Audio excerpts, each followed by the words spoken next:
Hello, everybody, and welcome here to the World Center Racing here at Daytona International Speedway. My name is Christian Delgado, your lead producer and commentator for a new league here for the High Velocity TV Racing Network. As we're here for the iSNF Cup Series, as this is the race one of their season 11, as they get ready to take on the big stages here from Daytona International Speedway. As we get ready to look at your race info for tonight's race, obviously the iSNF Daytona 500 here from the World Center Racing. 200 laps here from this world-class facility with laps on with stage breaks on lap 65 and 130. So you got there 60% fuel. So that's something we'll talk about here in the pre-race a little bit later on tonight. 4 extra sets of tires. I don't know if that's true, but with one fast repair, obviously you see the commentary by me, myself, Christian Delgado, as we get ready to go on board and look at who's your fastest in practice right now. Go ahead and pull up your side ticker and take a look at your fastest in practice with just a little under 8 minutes left in our little practice session. They're calling it a warm-up, but you know what we mean. You see right there, Charles Roberson, Zach Phillips, James Bowles, John Hopley, Michael Lester, and that's your top 5 there. All, and like all different teams. You see Joe Gibbs, Spire, 2311, front row, and then that garage, and then that garage 50, and Michael Lester up there in that top 5. But we have a little bit of time. Let's go ahead and talk to some of your drivers. Let's go ahead and talk to your defending Cup Series champion, and if he's on the track or if he has anything to do here.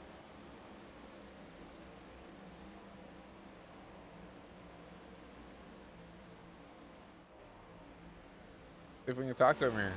Go ahead and take a look at some of your drivers on track right there. You see the 38 of Chris Van Maastricht.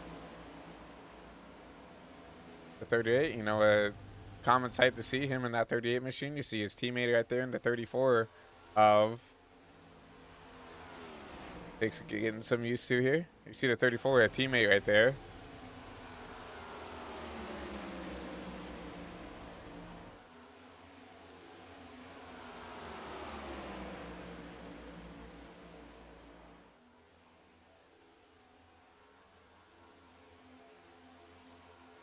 We'll see if we can drag up Charles to see if we can talk to him.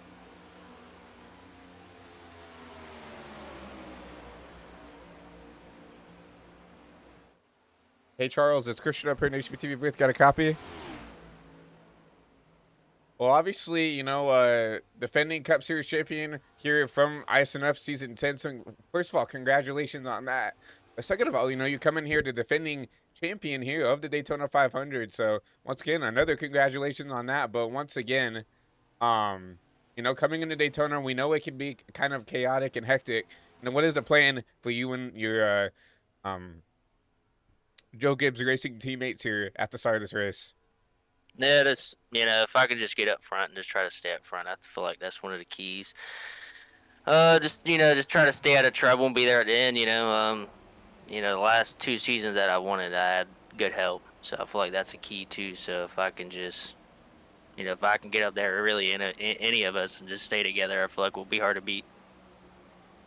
Yeah, obviously you talk about your teammates there in the Joe Gibbs camp, and obviously you guys have done a phenomenal job, working together throughout the season. You guys have gotten to know each other very well. Is it, that Toyota really alliance between you and 2311, it's kind of the same guys who continue to show up and show out for that Toyota group.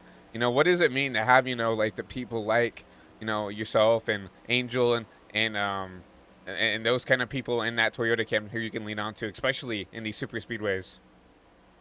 Well, I don't think Angel and them are running this season. We got a lot of new guys, so like I said, I don't know how it's going to go too much, but I feel like if we can just link up at the end, Nicholas, he's a pretty good pusher. It seemed like we got some good, decent speed in some of the Toyota drivers, these new guys. So I think it's one of those deals we just got to try to get up there and get together and try to, stay out of trouble. I definitely think you hit the nail on the coffin there. Being there at the end like you were last year to claim that Daytona 500 last season there in season 10. So once again, we wish you good luck here in tonight's race, and hopefully we can talk to you maybe And Victor Lane once again. Yeah, we'll see. Thank you, though.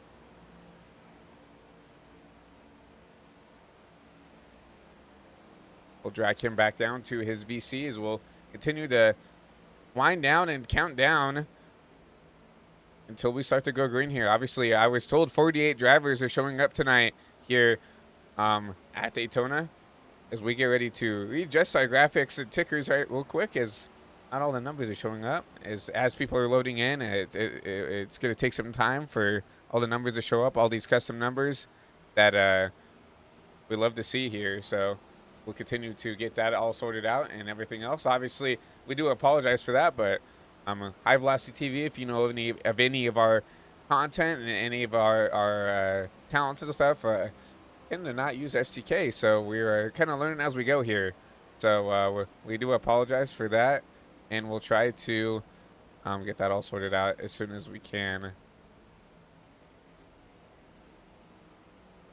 So Charles Roberson up on top of the board there with a 46.3, 46.68 for James Bowles in a 35. Actually, James got kind of dragged in last second. I was told that another driver was supposed to drive that 35 Toyota Camry, and James got the call last minute to come aboard and take a part of that.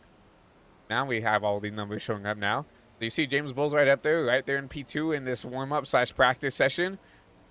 See if we can get scrolling ticket to work. It looks like we're still not getting that to work, which is okay. Like James Bowles is actually out on track. We'll take a look at this 23 cars. He works with the 8 machine and that other RCR machine of the 3. Will Johnson, Gabe Ledger in that RCR camp for the 500. And it's fun to see, coming from a driver's perspective down here to a, commentator / broadcaster to see, a different side of things. Obviously, I've raced here in iSNF for the last 5 seasons, and tried to, make a name for myself here in the iSNF Cup Series. But seeing up here, seeing these drivers kind of work together, and it's just a cool experience to come up here and be able to call races up here, and we do very much appreciate it. All the love and support here for the network and everybody showing up and showing out here early. If you guys don't mind dropping a like on the broadcast, sharing it with friends and family before we start this long 2-hour 4-hour plus broadcast here for 200 laps here at the World Center of Racing as we continue the countdown here until we start the starting lineup and get everything going.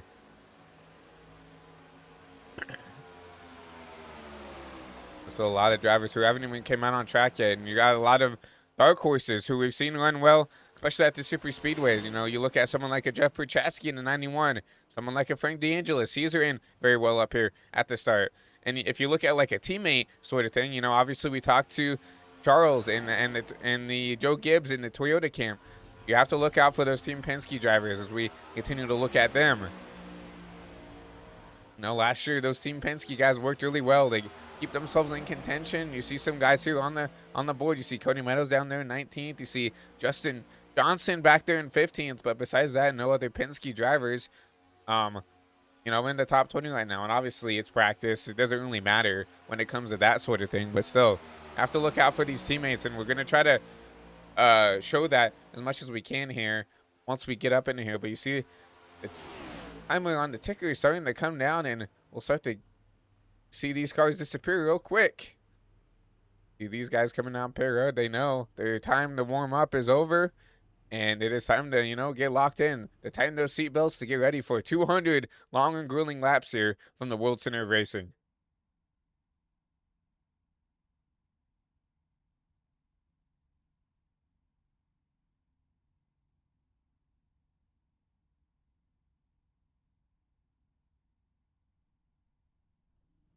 We'll sit and wait on the drivers to get in their virtual machines. These drivers have a lot that they can do in the car, especially in these next gen machines. Whether it's with the rack and pinion steering, you can change the steering ratio. You can change the master cylinders. You can change the brake bias in these things to get these things ready for a long 200 green laps here. We'll continue to wait on these drivers to get these cars set up and ready to go. We get ready to get your starting lineup here, presented by High Velocity TV. We get ready to see starting lineup. And remember, we did not broadcast this, but the iSNF Cup Series did have duels and qualifying to get themselves seated where they are. So it wasn't based off of qualifying that we didn't see earlier today. They did the duels, they did the qualifying to show who starts where. So we'll start to get your starting lineup here, presented by High Velocity TV. Will Austin takes the pole here for week 1 of the season 11 for the iSNF Cup Series. He took the pole there in that first qualifying effort. Obviously, they had, I believe it was even numbers go first for the duels, and then odds go second. So Will Austin took the pole here for tonight. Parker Stranduit, hopefully I'm saying that right, P2, and running out that front row, John Hopley in that forward front row machine, alongside Martin Roberg in the 43. Kyle Williams in the 66 will be in that P5 position alongside Zach Phillips Sr. in the 7 Spire machine. Gabe Ledger in the 8 machine, we saw him doing his practice laps here. He'll start P7. Jason Steptoe in the 23 will be P8. Nicholas Johnson in the 20, P9. Rounding out your top 10, defending Cup Series champion and Daytona 500 winner, Charles Roberson, round out your top 10. Chuck Cobb in that 6 machine will be P11 along Dan Blazier in that 17 machine.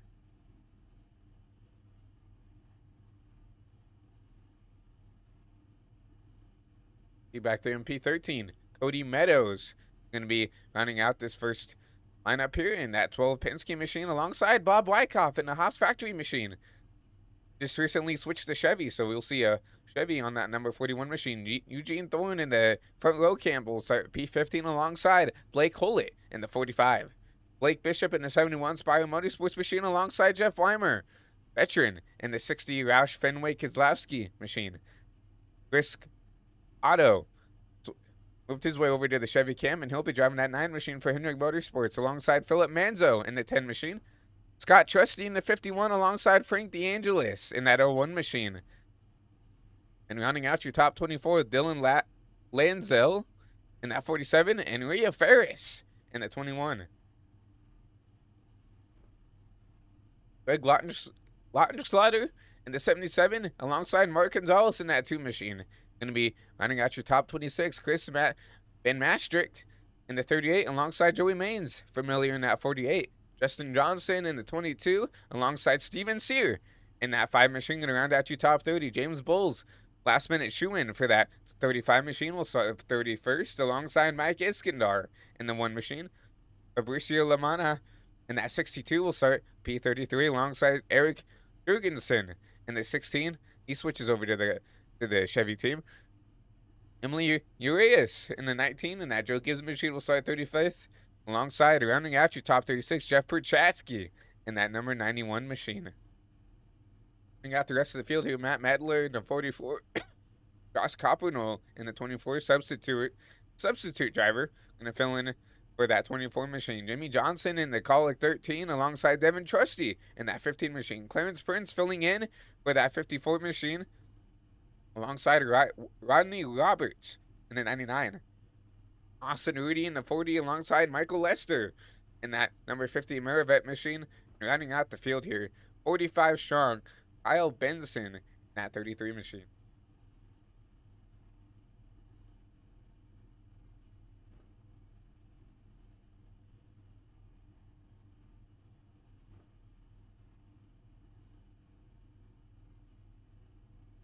So 200 laps here from the World Center Racing here at Daytona. Still waiting on that driver's meeting to get over. We'll see the pace car. The lights on the pace car will light up, and we will get ready to get these cars out on track.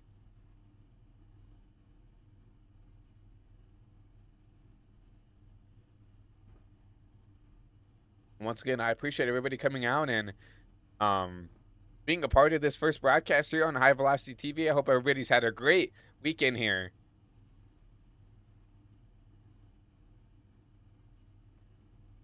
And I hope to put on a good show for you guys tonight. Obviously, the World Center Racing puts on phenomenal racing anytime we come here. Obviously, we'd love to see a great group of guys come out here and put on a great show for you fans at home.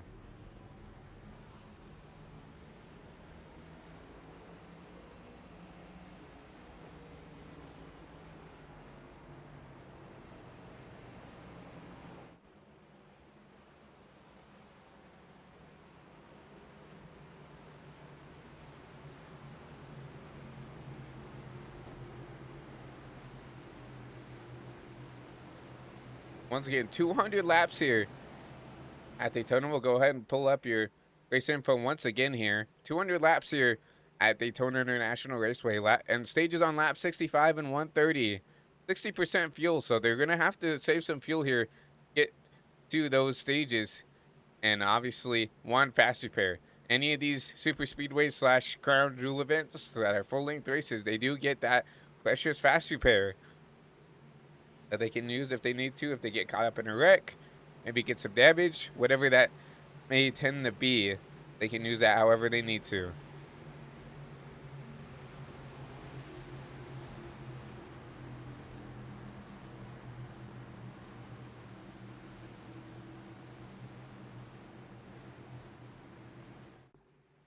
See everybody lined up 2 by 2 as we get ready to go green here from Daytona.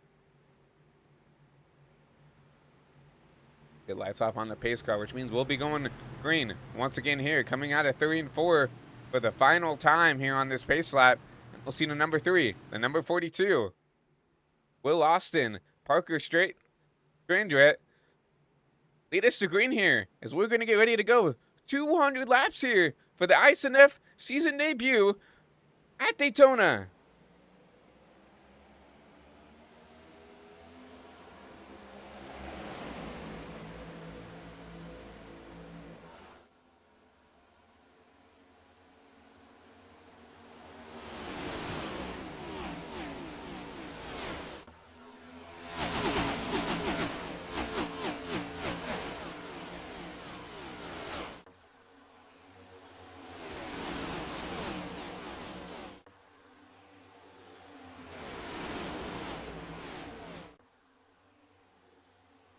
See the 3 already take a good advantage there on that bottom line. Help from John Hopley in the 4 machine. You see the 66. That is Kyle Williams tucked up behind there. Trying to make that 3rd line work as they're already starting to get side by side. Here is the 42, Parker.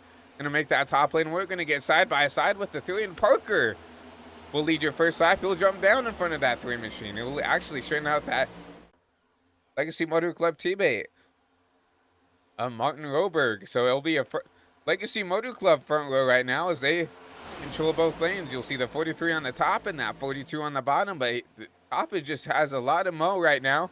He'll get up there and clear, and here comes the 7. He's going to drop down. Zach Phillips will actually drop down and lead this bottom lane.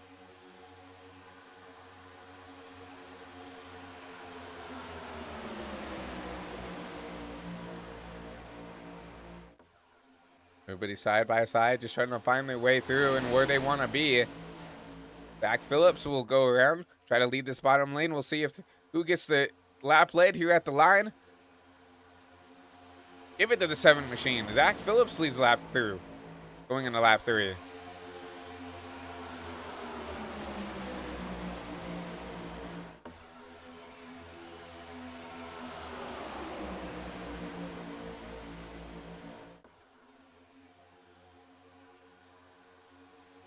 Everybody's still side by side, 2 by 2, as Mark Roberg help from the 11 of Charles Roberson. That's defending series winner, Charles Roberson, helping out that Toyota. Alliance getting that 43 back out, so that's going to be Toyota 1, 2, and then you'll have a Chevy back there in P3 and another Toyota in that 42 back there in that P4 spot. And in the first Ford, the crack inside the top 5 will be that number 17 of Don Blazier for that RFK group.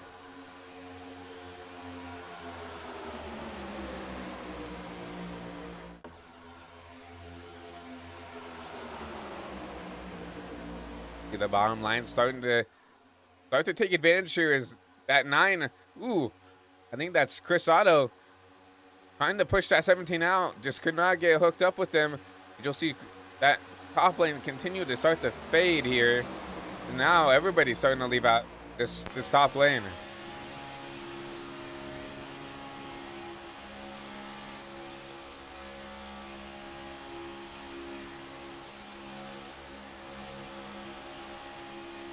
See that 17 get left at the dry now too. Chris Otto decides to jump down and said, you know, I can't get linked up here.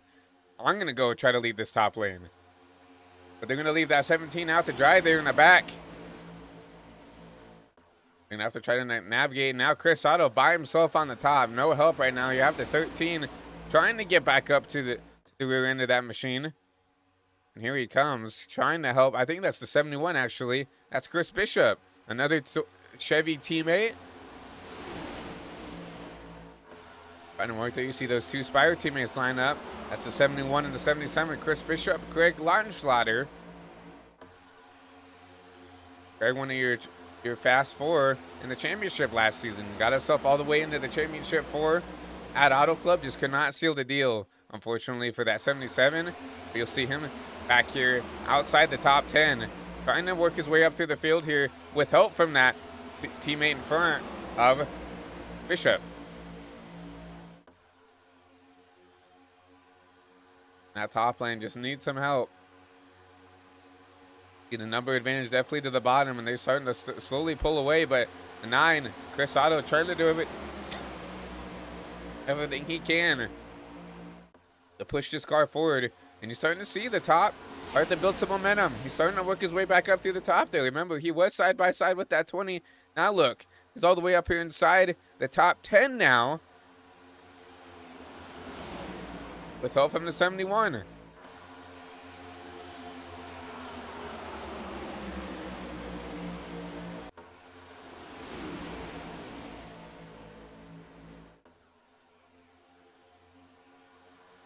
I'm really surprised to see, you know, that this top has not been as competitive as it has. Maybe just could not get the, you know, the kind of front three that they needed to. And now that you see, you know, 2 or 3 guys working together in a timely fashion, just starting to see them work their way up through the field here.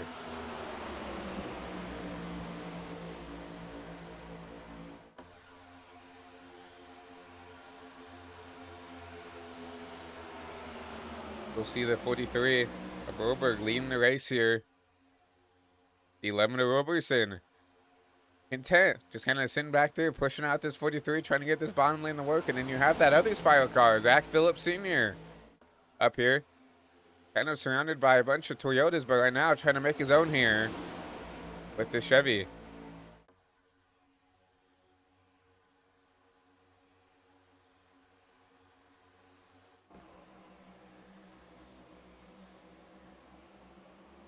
You know, Zach's going to be aggressive to try to keep the spot here, but here comes the 9 machine. Here comes those Chevy teammates that he needs help from. As now here comes the 9 to be side by side with Roberson.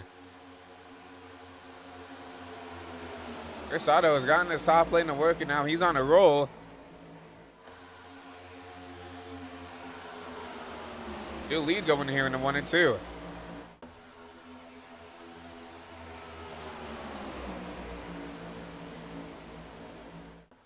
That's exactly what that 7 machine wanted to see. Now he has his, you know, Spire teammates right there. Bishop and Lautenschlager right there, up here inside the top 5 with him. Now they just need to get linked together. And now obviously he's kind of content running this bottom lane, trying to sit where he is. He's got his 2 teammates on the top, pushing that 9 machine.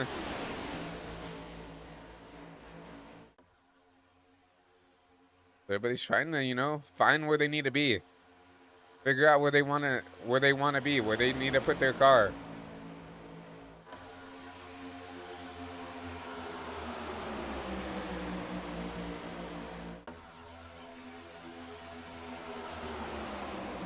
Oh, you see 3 wide. Something happened from that top lane. They're going to shuffle out the 9 of Chris Otto. He'll dump back in line, but now 3 wide back here outside the top 10. The 44 gets shuffled out.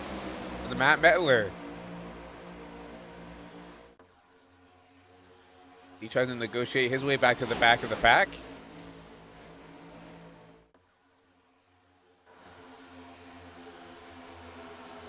The Matt just continued to be shuffled back Gonna try to find a spot right here, probably in that outside lane. And Matt has had some issues with blinking. I think that might be a reason why he got shuffled out. You know, unfortunately, Matt just has not been lucky when it comes to, the blinking when it comes to the sim. I've seen it a lot, in the driver's seat with that blinking issue. That might be a big reason why he gets shuffled out. It's just because he was blinking.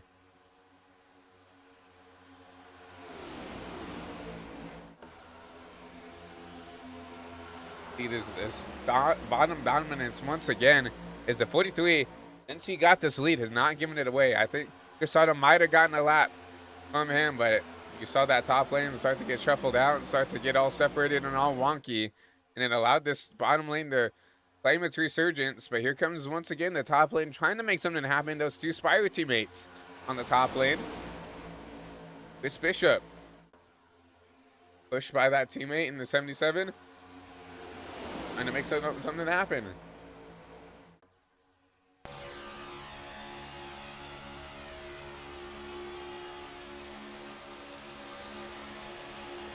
Catching a lap car. That's not going to be good. I think that 50 car got damaged from the 71. And that's going to completely kill the top lane's momentum, whatever they had. Charles will continue to just push this 43 out. Anakin sitting right on the bottom here, and you have to think, they just had lap 65. I do not think those guys could go 65 laps off field. They're going to have to probably pit once during this stage, so see, cars towards the back here, starting to, fan out, try to get single file back here. We'll look back here at someone like a Rhea Ferris. And back here, trying to just bide their own time.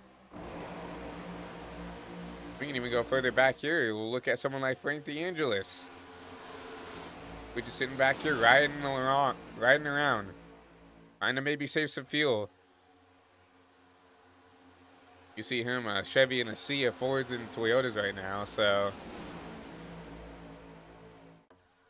Frank is someone, who's going to calculate when he wants to go. Right now, I think he's saving fuel, so he's okay right now, sitting back here outside the top 20, trying to keep that car clean. Remember, these guys do have a fast repair, but you don't want to use it within probably the first half of the race here. And there's a long time to go before we even get halfway here from the World Center of Racing. So you'll just start to see some guys back here. You see Frank DeAngelis back here.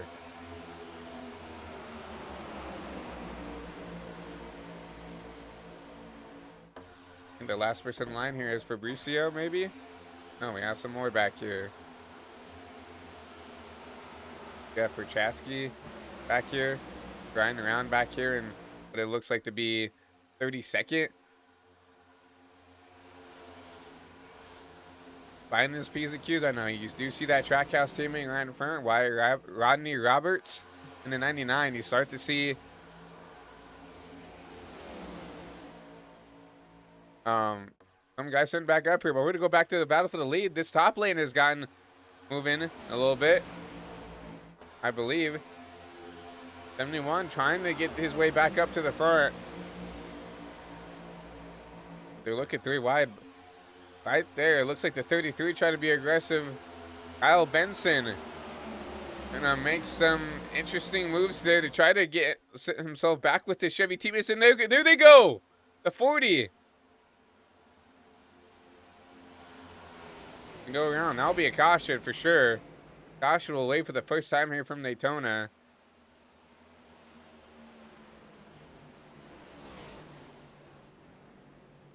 We'll have to grab. If we can grab that 40 machine of Austin Reedy.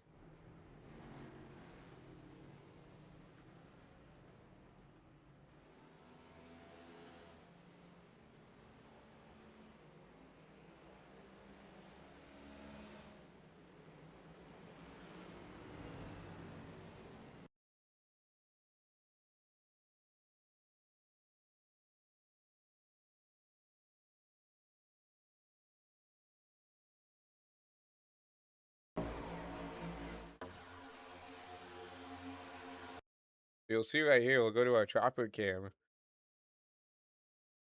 Take a look and see. So I think this all kind of started with that 33, taking it 3 wide here. So we'll take a look at the 40 who gets the blunt of this. Yeah, just I don't know if the 51 didn't know he was 3 wide, but you saw a little bit of contact between him and the 40. And once again, the 51 coming down. It looks like he's gonna make maybe contact. No, yes, he'll come down and make contact with the 40. Hook that, get that 40 upset, and unfortunately spin that 40 machine out. So the 51 really the cause of that. Top of 3.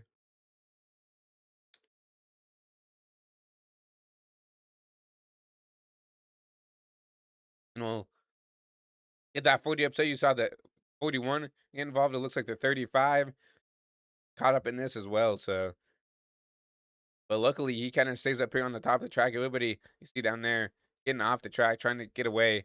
I want to look it back at the 66 machine. It looks like he went through some stuff as well back here. But let me. I don't think it'll let me. But we'll go back to live timing and scoring. Mark Roberg still has your race lead.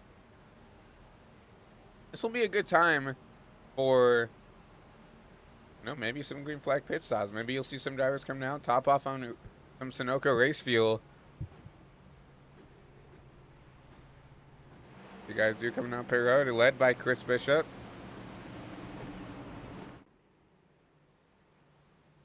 See the 12 of Cody Meadows down there with some damage.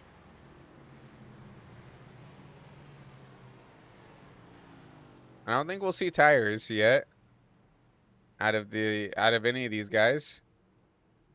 You'll see the 77 of actually Craig will beat his teammate out. Will Austin will actually win the race off pit road out of the guys who pit. And that 3 machine, remember, he started on the pole. But now we'll be back down to 9th as some drivers decided to stay out.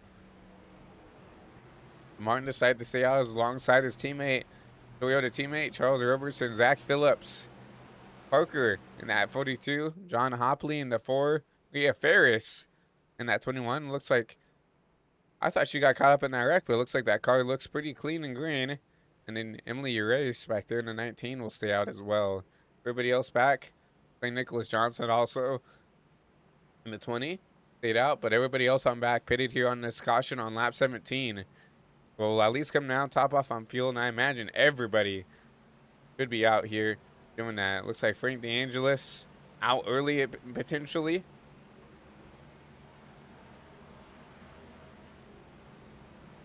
Oh, Frank went out of pair out here. My apologies.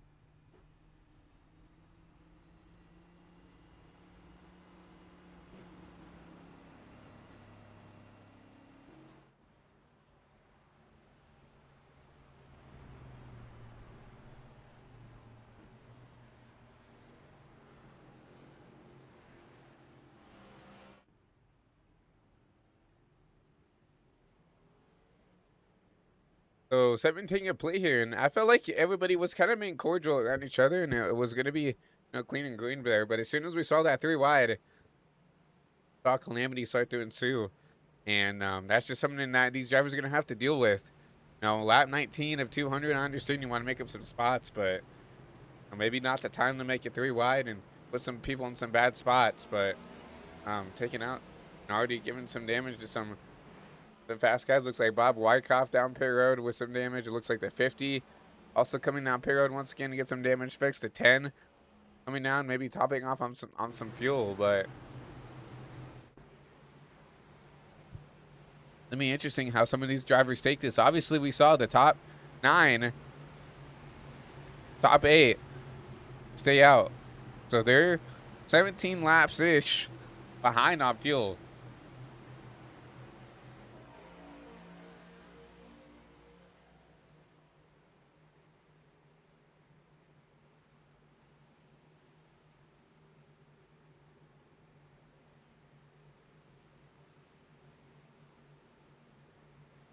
You see the lights off on the pace car, which we will be going green this time to start lap 20.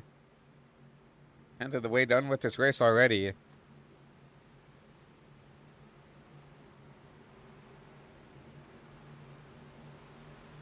And this 43, I believe, has led almost every lap here. Remember, did not start on the pole. That was the 3 of Will Austin. But got together with that Legacy Motor Club slash, kind of just Toyota Alliance. Guys way up here to, lead that bottom, and that top just never got back to being side by side. Had hope from Charles Roberson to keep him up there in that lead, but now Charles will have to start on his outside.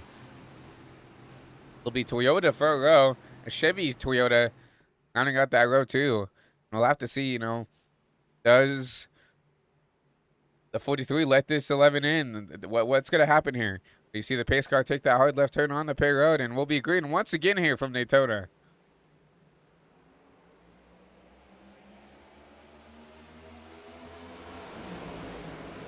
Pretty decent start from the bottom lane. Help from the 7 of Zach Phillips.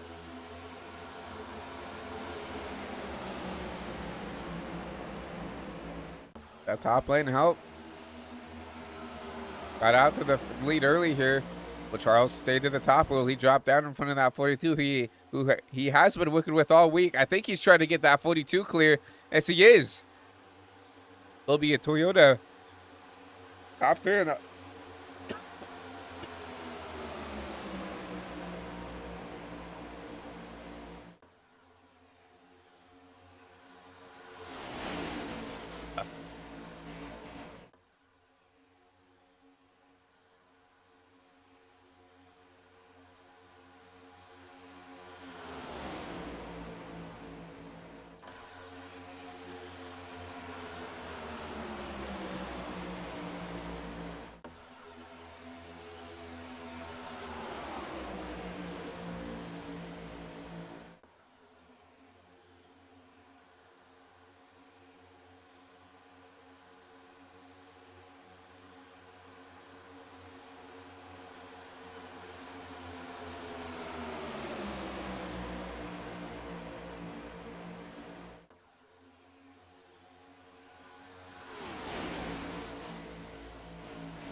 we're back. Sorry, everybody. Probably can tell a little bit. My voice feeling a little under the weather, but we saw Rhea Ferris take the lead there for a little bit. For Rhea's getting that lap led. That Spire camp. Once again, working really well with each other. On that top lane, trying to take the lead away from the 22. Justin Johnson making his way up to the front. Justin with a really strong season last year. This last season in season 10.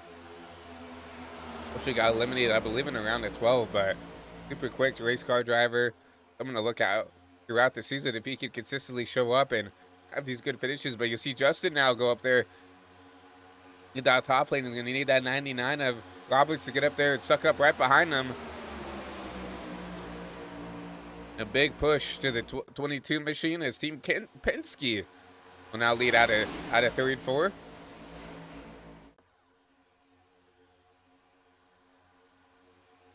To the line, give it to that 22 as he'll jump down in front of the bottom lane now.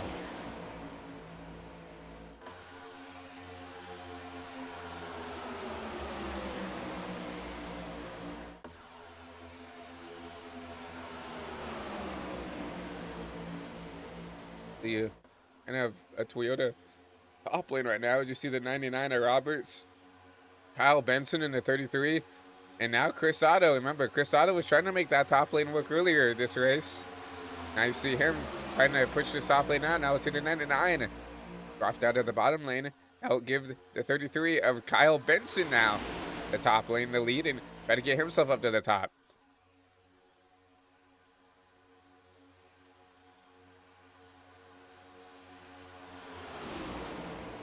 And I think this is something you'll see throughout the whole race. You'll see, like, maybe the top, I would say 15, top 20, go up here, try to battle and actually try to race. And you'll see No, back here, 20th on back. Be like Steven Sear. Back here, just riding around, trying to save some fuel, try to keep this car clean. Don't even see a gap here. See him just laying back, tried to, you know, stay in the fight.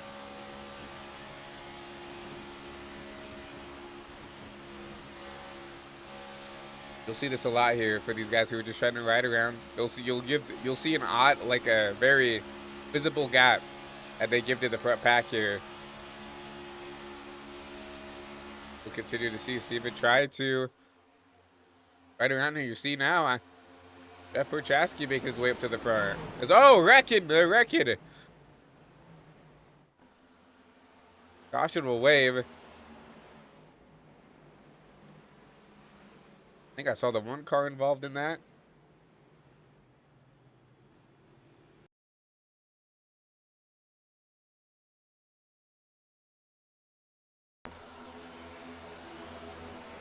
That might have been some teammate camaraderie right there. We'll see.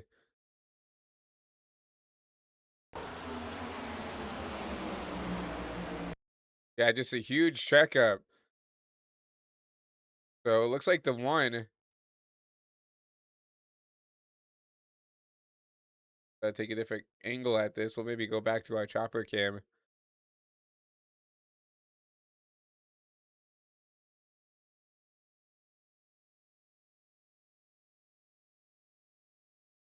Hopefully it's at quarter speed here. The one just has like a huge run. He's got help from his teammate in the 91 and Jeff Prochaski. Gets up here. I don't know if he doesn't anticipate anything or what, but you see him. He'll get up there. Just a little bit of a checkup to the 3-2, but really KOs the back end of that 3 machine. And then Jeff just, I don't think, has any idea that they've caught up. Gets into the back of the one. The one will come down. I think he'll grab the 17. Grab the 5. It looks like the 48 might have a little bit of damage. The 62 as well gets caught up in this, and nowhere to go for a lot of these drivers.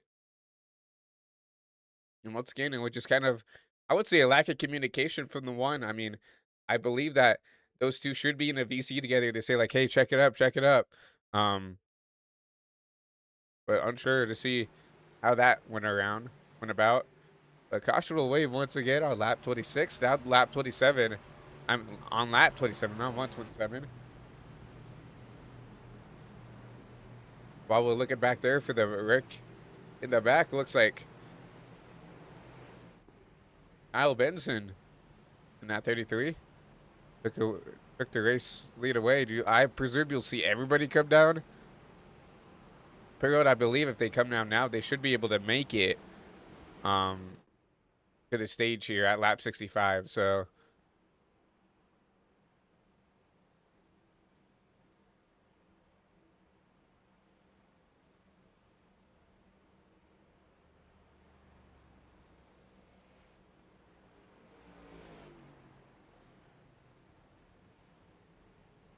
while we get the time to, we're actually going to take a quick commercial break, update the graphics a little bit here. We'll be right back after a word from our partners over at iRacing.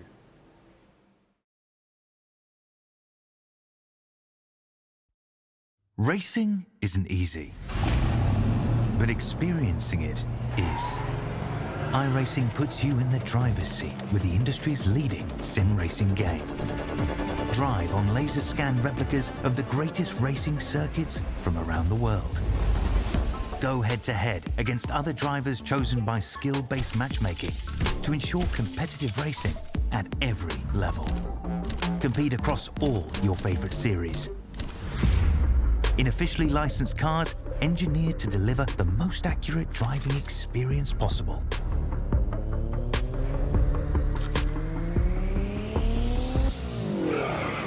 Join a race or host your own with players from across the globe. Race against the computer or in a league with friends. Feel the thrill behind the wheel.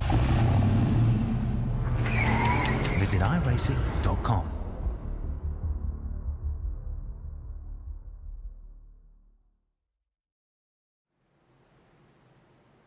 Welcome back to Daytona International Speedway here for the iSNF Daytona 500. We get ready to go green once again here. We have a little bit of a shake-up here.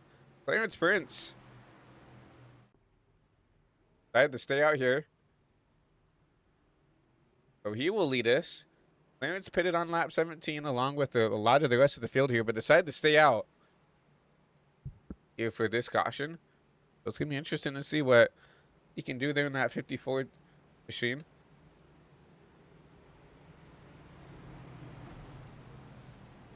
Clarence here from Newark, New Jersey. You know, I've raced with Clarence quite a bit back when I was in the driver's seat. And Clarence, you know, very nice person, very, you know, accommodating. You know, if he knows that you're faster, he'll just get out of the way and, you know, let you on by. So we'll see how, you know, much he's going to be willing to want to lead the pack here. We see right there, 1 top 5, 6 top 10s. Not a bad record for this number 54 machine. Well, maybe he can get a second top 5, maybe even a win here tonight at the World Center of Racing.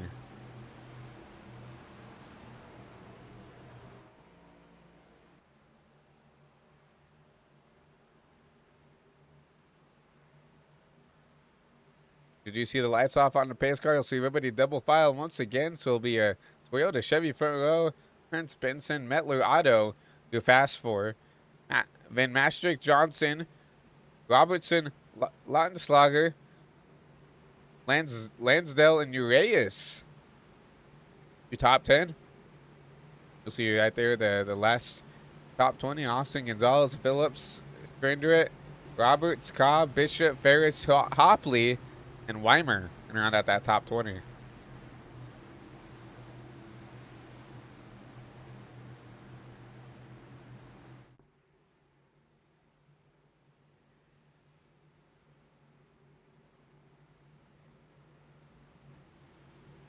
We're going into third and four. You'll see the space car take a hard left turn on the pit road. We'll be going green here to start lap 30. We should only have about 35 laps to go until the end of stage 1. This is where you start. This is where you'll probably start to see some racing happening, because we know we can make it on fuel. We know some people are going to want to get those precious stage points. So we'll see what we can do here as we see the 54 lead us back to green.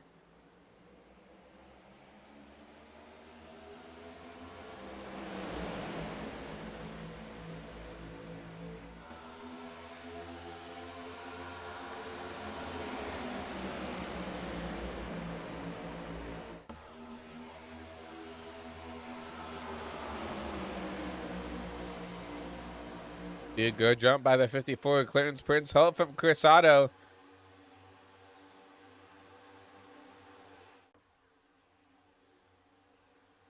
They're going to continue to get Clarence clear, but here comes the 33, Kyle Benson on that top lane. Help from the 44, Matt Metler.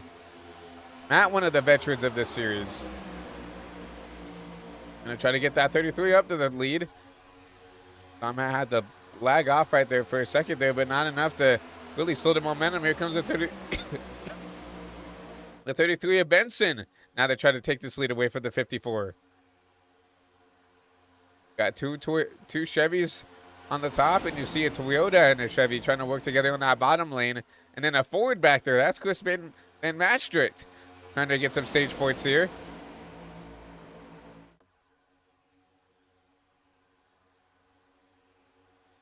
See Chris's stats up here.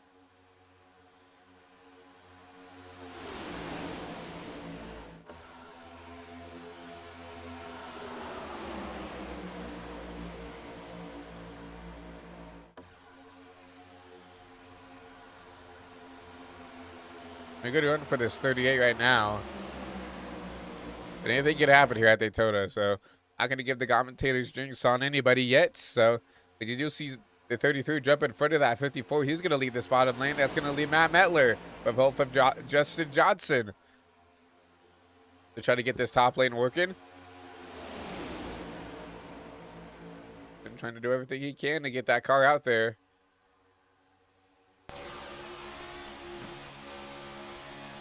It just looks like those two are not compatible. I'm not talking about compatibility. I'm not talking about just because it's a forward push of the Chevy. I just feel like, you know, there's some people that you could just feel, oh, wow, with the 33. Coming down pit road. Interesting. Maybe he had a penalty. Kyle Benson had a black flag, yes. Probably speeding in pit road or something. Have to serve that. That's a heartbreaker for that 33 machine. But when I talk about compatibility, I talk about just like drivers in general having more success working with some other people. Like some people just cannot work with each other. They just don't super speedway race the same.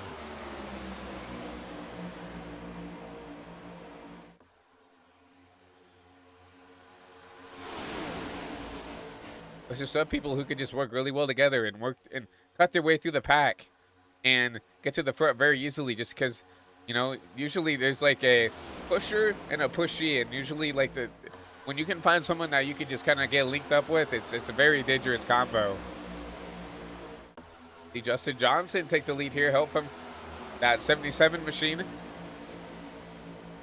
These are two talented race car drivers leading the field here, so as long as they continue to stay hooked up here, I think it's going to be hard to take this lead away.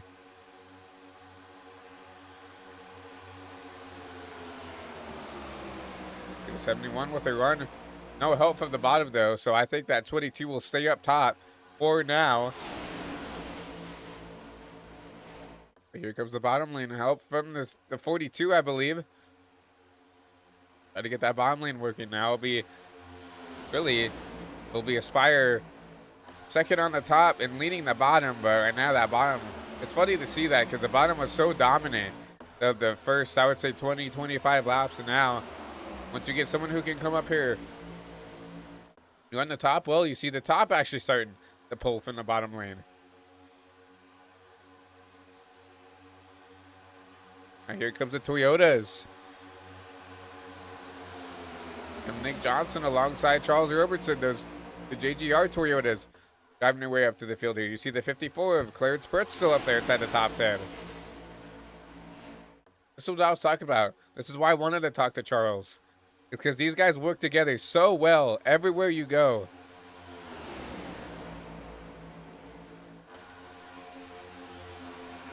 There's a reason why, like, 2311 and Joe Gibbs Racing, they dominate the team points for the most part. It's because of this. They just work so well together. And it's going to be interesting to see how they adapt. Charles talked about in the pre-race when we talked to him. No Angel Hernandez. No Josh Grosso anymore. So it's a new cast of characters besides really this 11 machine who's been here for the longest. One of the first people to ever race at iSNF.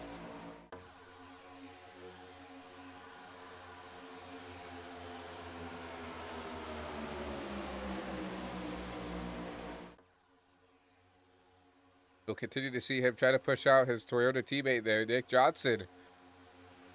Formerly drove the 35 last season for 2311. Now moves up to like a Alliance team here with what it kind of got a, I would say, an upgrade, right? Coming from 2311 now to the big boy, Joe Gibbs Racing here, the 20 machine. See him try to lead this bottom lane, help from that 11 machine. You'll still see Justin Johnson, that Penske machine, try to keep this lead away, help from the 77.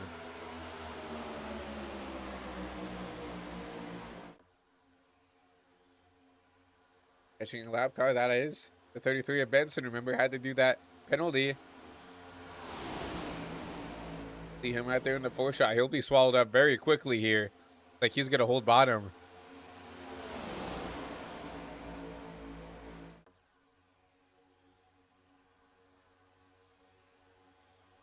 See him get swallowed up here.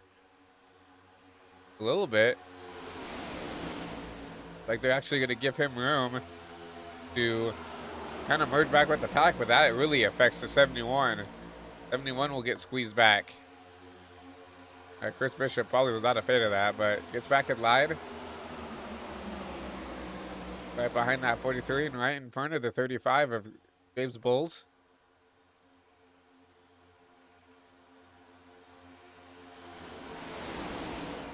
Benson right here, the first car lap down. Oh, here they go! Wrecking once again, it looks like the 77.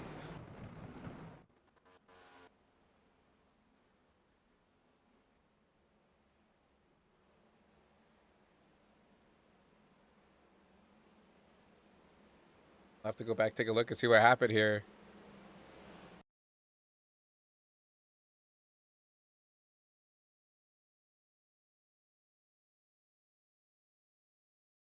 It looks like the 54 Clarence Prince just tried to get up there, lead the top.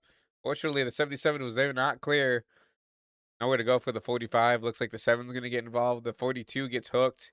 We apologize about the blinking. 48 on track, cars on track is just really hard for really any PC to try to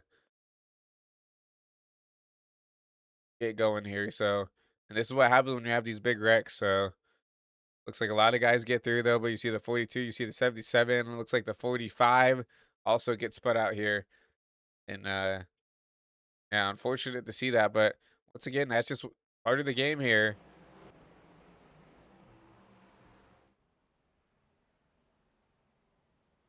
Like the 7 of Zach Phillips has a meatball. He'll probably have to use that fast repair early as long, as well as Clarence Pretz. He has a meatball.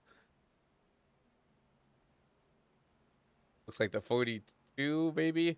Cody Meadows has a meatball. That's Clarence Pretz. My apologies. We already talked about him. Zach Phillips trying to limp this car back up. Like no right front tire on that machine.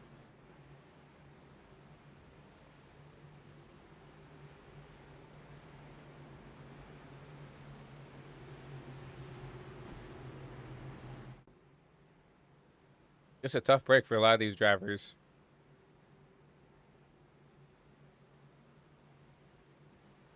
You'll see him take the hard left turn on the pit road. I'll have to use that fast repair early here on lap 40.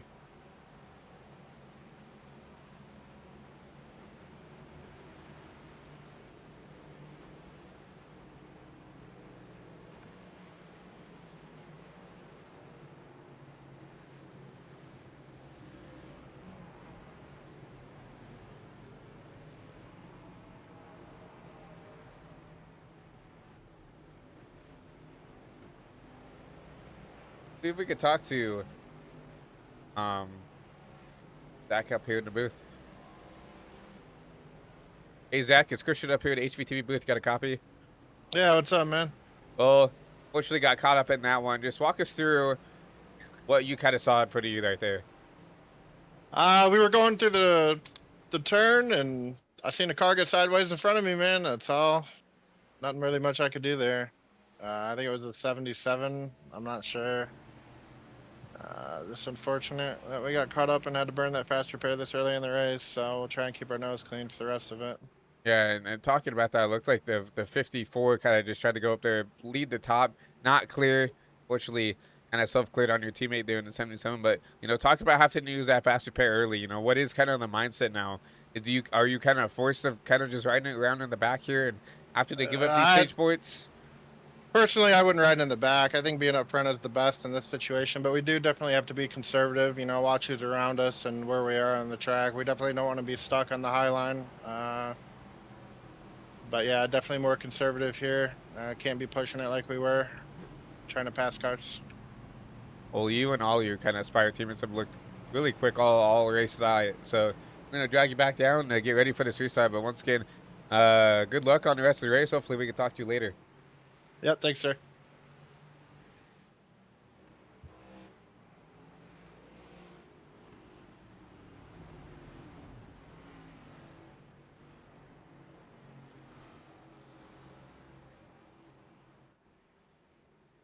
Hopefully I drive them back to the right VC.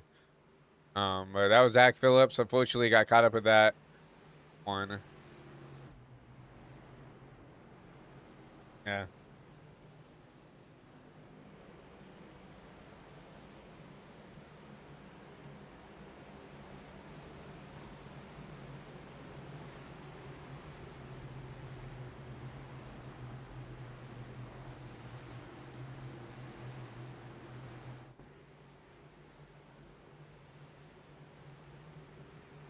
You do see the lights on the pace car off once again.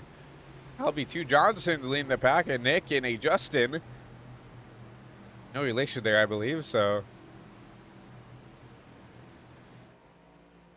But Justin doing a good job leading this race since he got up here and put himself in the spot to lead. Not really giving it away. And we know that Justin, one of the better super speedway racers here tonight. We'll see if he can keep the lead. Obviously, kind of got it up there without any help from any, not only Penske teammates, but not really any Ford teammates up there towards the top 5. Really, the first Ford outside of this 22 is his teammate of Mark Gonzalez back there in that 4th row, back there in that 2 machine. See him back there in that disc cap tire machine. He'll be starting P8 for this restart.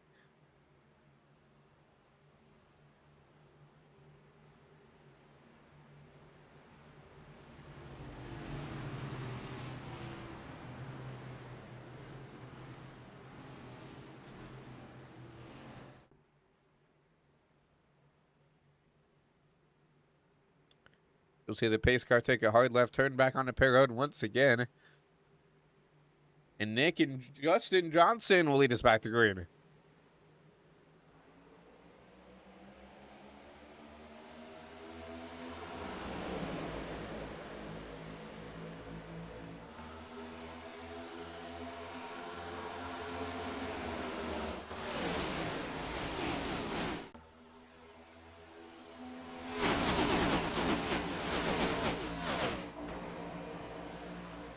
Good jump by the bottom row, but here comes the Toyotas that kind of take advantage of Nick here. Of Justin, my apologies. Oh, they're wrecking in the back once again.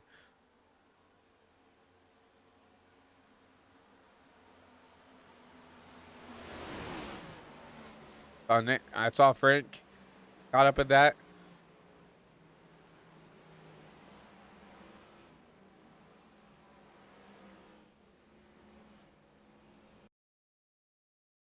Right on board with the 51 to see what happened here. They're already wrecked it here.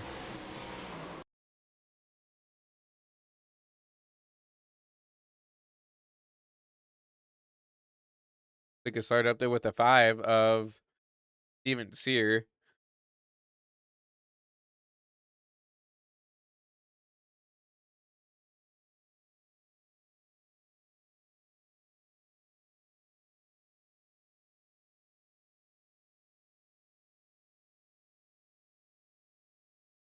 Oh, wow. They actually started with the 2. Looks like getting dumped by the 44, the 5, and nowhere to go for a lot of these drivers. 71 plows it to the side of the set. 01 of DeAngelis, and that 01 pretty tore up already.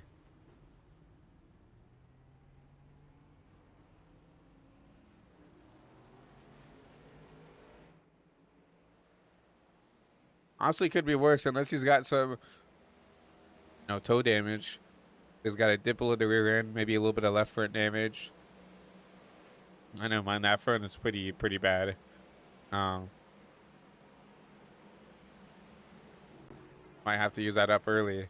That fast repair for Frank DeAngelis.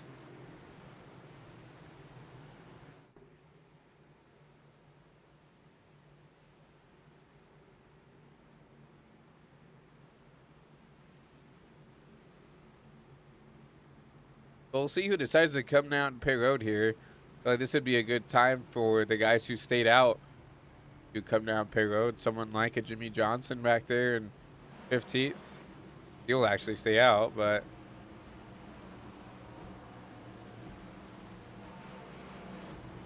get a 42 down pit side.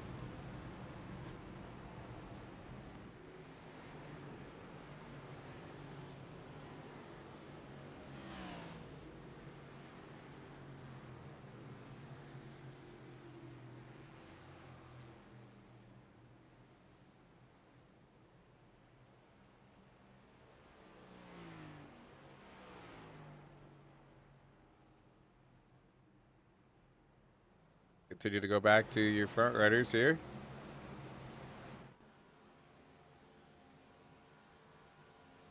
Right before that caution came out, I know those Toyotas ganged up on the 22 to take their race lead away.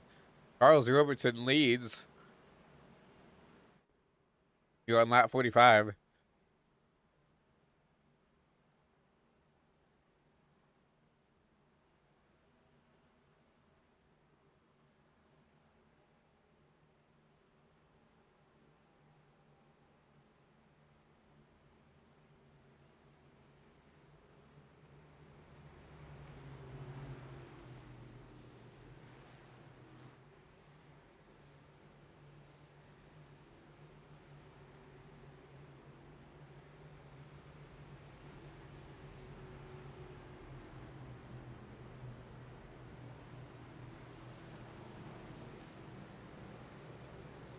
And yeah, Toyota has just been on a roll this whole race. First, it was kind of the legacy camp with the 42 and the 43 leading the race. And now you have the JGR cars coming up to the front there. We saw Clarence lead a couple laps, and now Charles leading laps here right now. Impressive run by these guys to get themselves up to the front early. Gotta get some stage wins, maybe just get some stage points would be a good start to the season. And like Zach said, I agree. You know, I feel like you want to be at the front to stay out of the wrecks.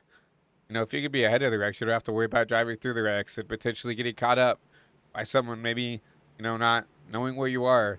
If you're ahead of the wreck, it's the best place to be. So I imagine a lot of these guys are going to try to keep this track position, try to stay up front.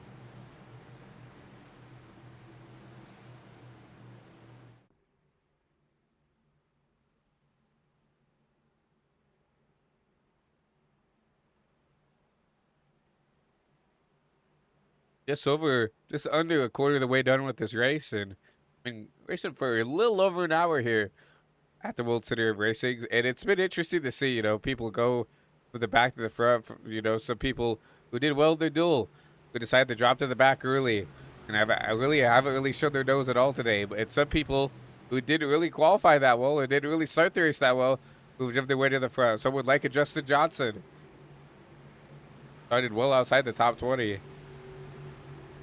Now up inside the fast four.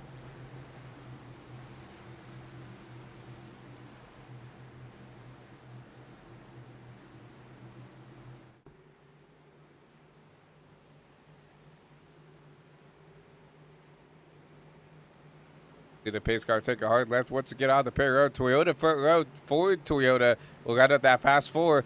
And Charles Roberson lead us back to green.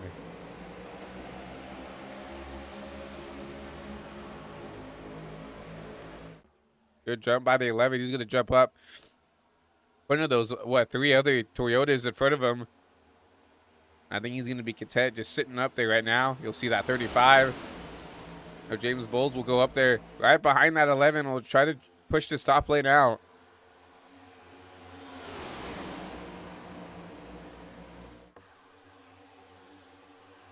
Ooh, not quite. The 43, yes, will get clear. And now all four Toyotas will get cleared out there. Drop in front of Justin Johnson. Now to Toyota. 1, 2, 3, 4 to lead the field here, going into lap 48.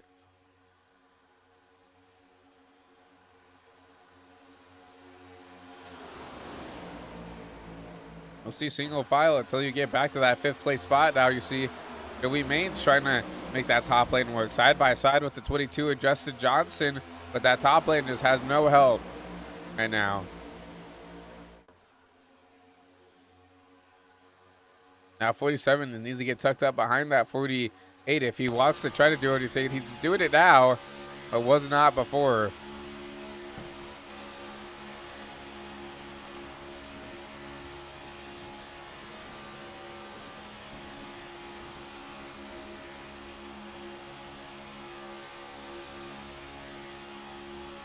Have the German pushing out this 48 machine, trying to make something happen.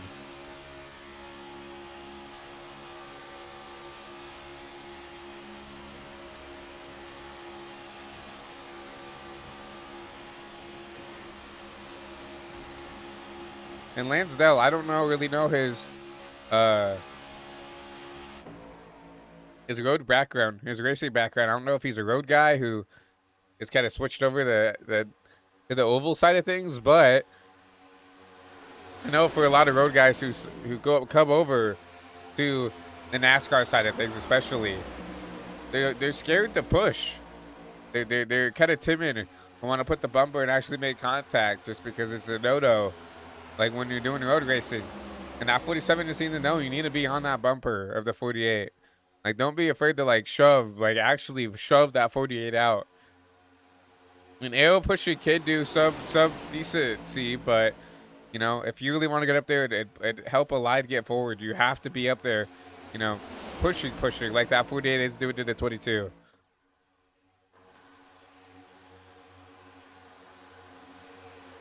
Yeah. We'll get ready to complete the 1/4 mark in this race as we are on lap 50. Gonna get ready to start lap 51 here as they come out of 3 and 4. Still a Toyota dominance here as Charles Roberson will lead the quarterway mark.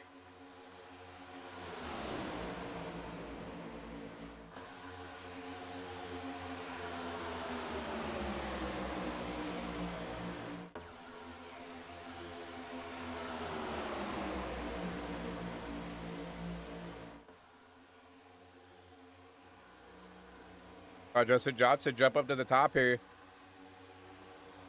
And then we take that race lead. Joey Maines off from the 47 of Dylan, who we were just talking about. Got a good run from the top. Justin jumps up to block the top. Gets those top 3 clear. They'll jump down in front of those Toyota teammates.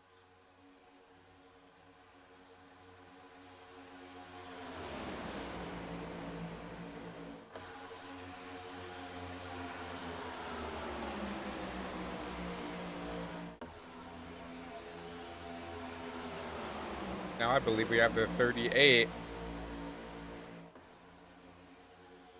Chris Van Maastricht. He'll try to get this top lane rolling once again. Help from the 7 of Zach Phillips, who we talked to earlier. And he needed to keep his nose clean, but also wanted to be up towards the front. I think he's doing a good job of doing that right now. Just has to be careful. Especially this 38. Because he's going to drop down to the bottom now.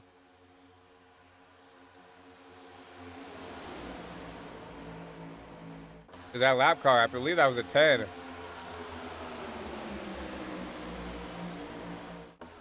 Oh, Manzo. Kind of sat in the middle of the track there. Kind of forced everybody to have to go around him. Kind of shook everything up here at the top. And now once again, those Toyotas have got linked back up together. Here comes Charles Robertson to take the lead and what's back again.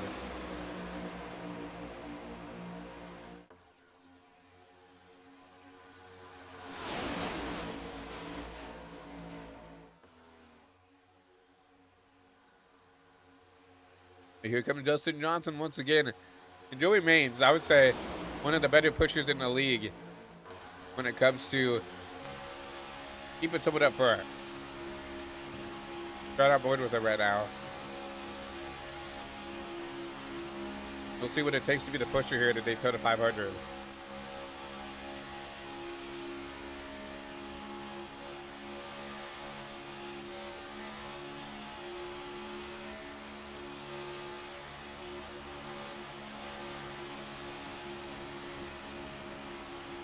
Catch the lap car. That's Bishop, I believe.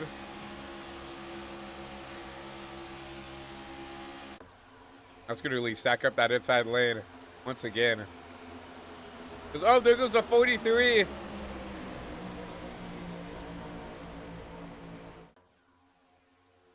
Goldberg got shunted out of the lead pack from that lap car. Gonna have to get back on the horse to go. His caution is out. A big one. Looks like. Oh my lord.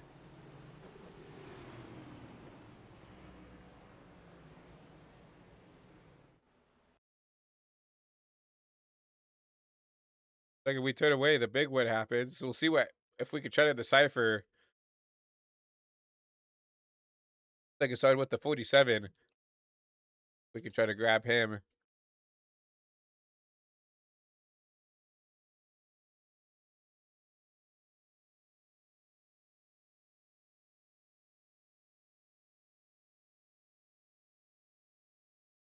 Find one on our timing and scoring here. Dylan Lascell here in the 47. See if we could find what happened here. Ooh, just not clear off the bumper of Frank DeAngelis. And he's gonna overcorrect up the track. And just nowhere for a lot of these guys to go. And we're gonna get some blinking here just because I mean 40. Unfortunately, the budget for the network computers out of getting RAM now with how expensive RAM has gotten lately. And I mean, you'll just see a lot of calamity happening right now. So that looks like it took out a lot of good cars. Kyle Benson, it looks like has a meatball. Nick Johnson, who was up towards the front. Yeah, you see the right front completely tore off that car.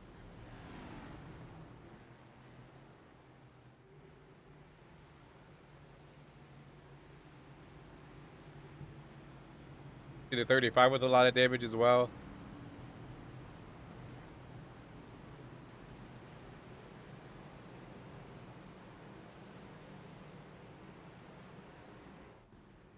Dylan Lansdale obviously has a meatball. Frank DeAngelis down pit side with the meatball. Not pit side. He'll have to come down, take that fast repair.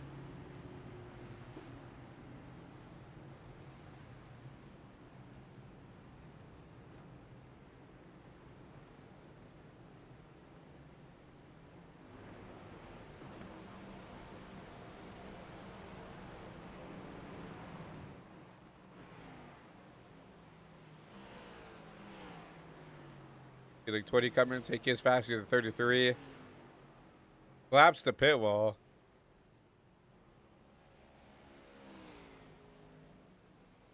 He'll take his fast repair.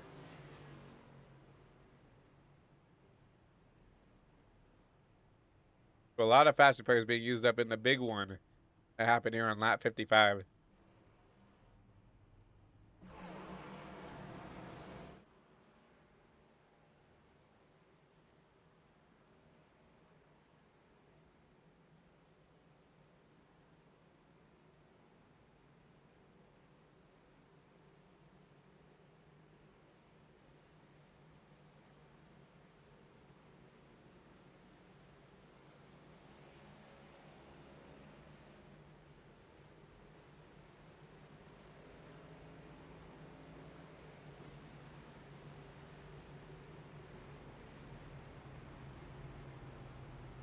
So with that all said and done, and when we get going back green here, well, we should only have about 7-ish laps here till the stage. So, I mean, we saw the aggressiveness ramp up there at the end. I think it's due to racing for a stage win, racing to get some stage points.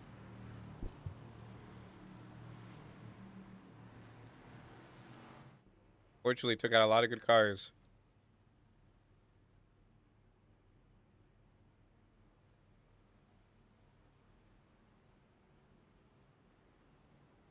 We should get the white one to green here, I believe.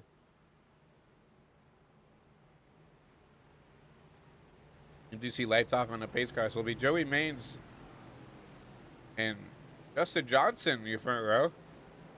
And Roberson and Phillips. What a recovery by Zach Phillips, right? Got caught up in that in one of the wrecks. Had to use the fast repair. And now up inside the fast four.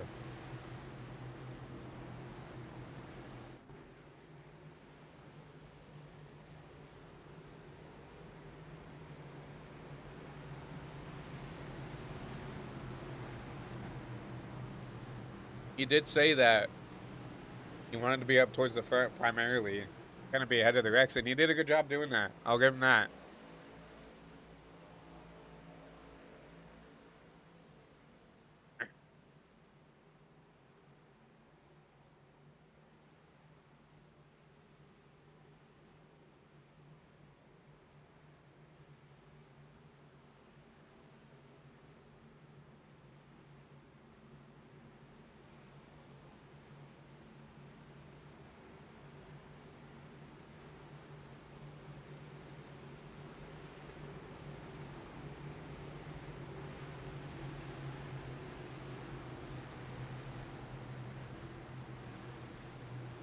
They'll be going green here with what? I believe it's 7 to go. So the stage ends on lap 65. So thought it was aggressive before that caution came out. And we're racing for some points here. We're stage racing here. So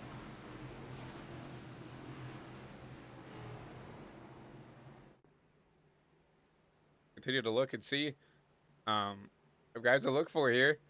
As we see the pace car take that hard left turn back on the pit road. Justin Johnson, Joey Maines, Charles Roberson, and Zach Phillips lead us back to green.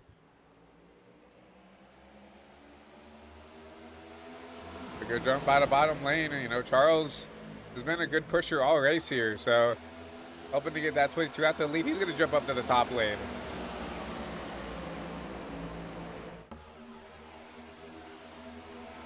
So now it's going to be Justin, help from Van Maastricht, and Robertson, help from Maines.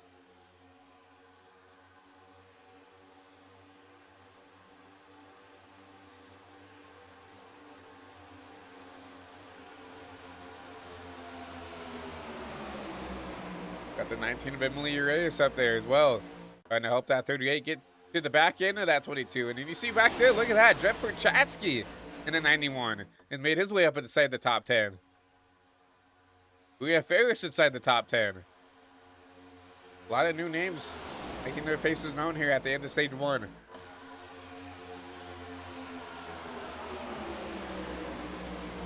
Chris try to get that 22 out to the lead here.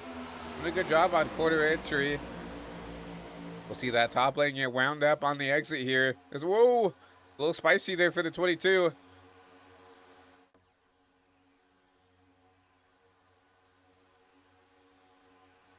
Lemon will get clear. He'll drop down in front of the 22.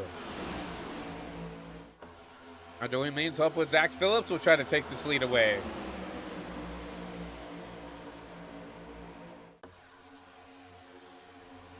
Joey Maines with a good run on the top now. Now 5 laps to go in the stage. Here comes Rhea Ferris up the third.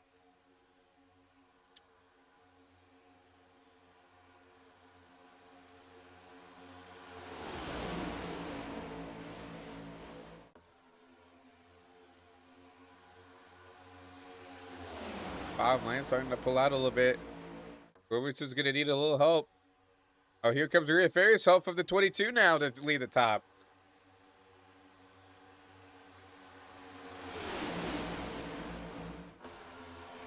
Rhea being aggressive. She wants the stage win.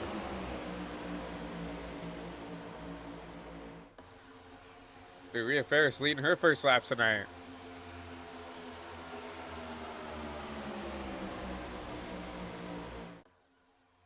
He's going to drop down in front of the 48.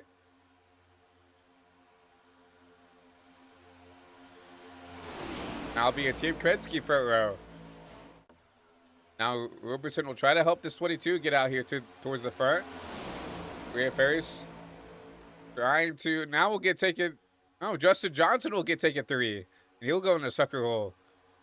Charles Roberson will easily take the lead back here out from help. From the, what is that, the 13 of Jimmy Johnson. Look at him working his way up to the field here. Oh, Rhea Ferris! What a save by the 21, but we'll still keep looking at the battle for the lead here. As they're wrecking in the back. They're going to keep it green here. Once again, they save it. No, caution is out.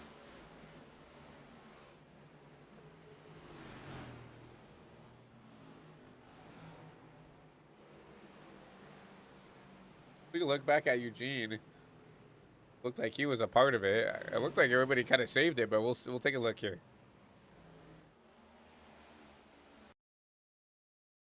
Go on board with this 34 machine. I think this was after the caution got thrown.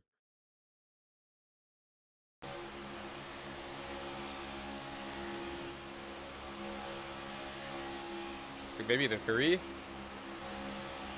Oh, that the 77 of Craig gets turned.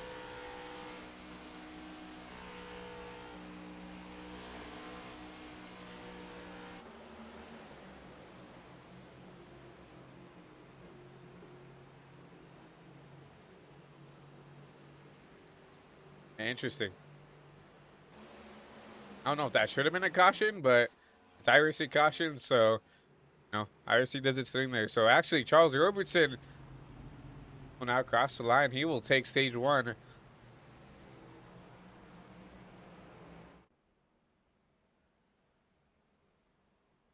Unofficially, as we will end stage 1 under caution.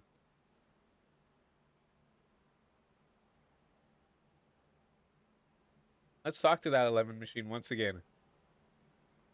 Find them.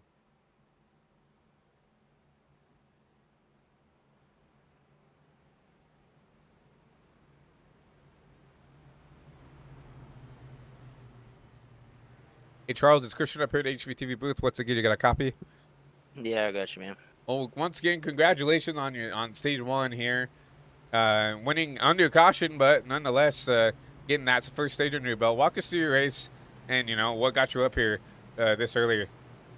Well, I'm just trying to stay up there, man. I mean, I got shuffled back a couple times. I mean, you just gotta, know which line's moving and which one's not. It's kind of hard to know that, but all in all, it's I've stayed out of a couple wrecks, but I just got to keep doing it. Be there at the end. And then obviously looking back at kind of this Toyota alliance you've had from the start of the race, you guys have worked really well together. I kind of tried to talk about this earlier, but how's things kind of linking together with these new guys? It's going pretty good so far. I think most of the race we were all together, but we kind of got separated at the end. But other than that, I feel like it's going all right. I do well. We'll continue to let you get this pit stop on the way. But once again, congratulations on stage 1. Hopefully we can talk to you maybe later in the race. Thank you, man.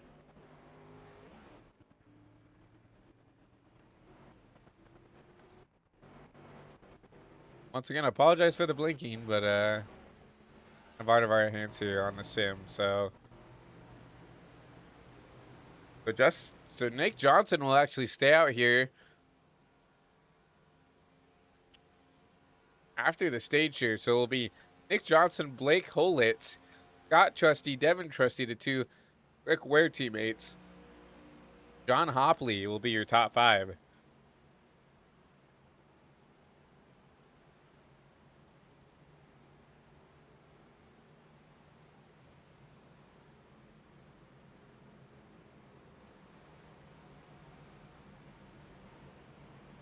Like, James Bowles will win your race off pit road. Back there in the 6th place spot.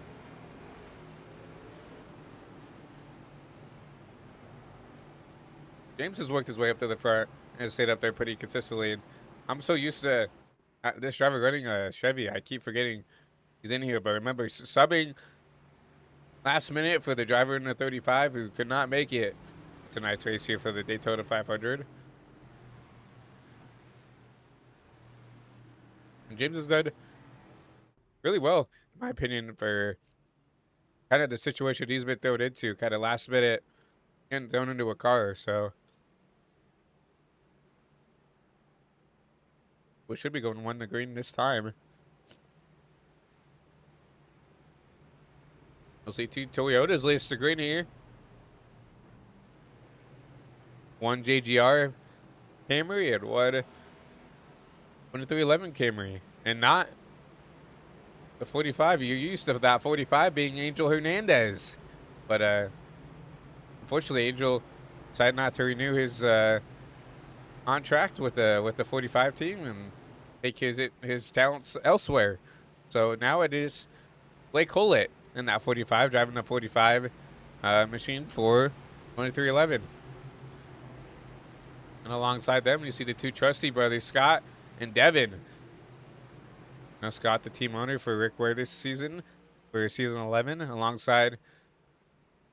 So he'll be alongside his teammate and brother, Devin. And then obviously we saw Frank the Angels being caught up in a couple of wrecks here. Frank not having the race he probably wants. And currently 40th. And off the track. So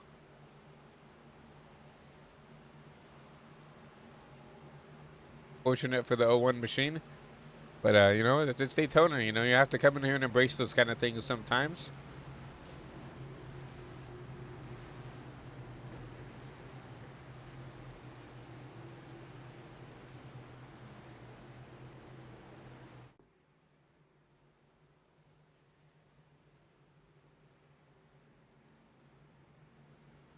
Lights back on the pace car now.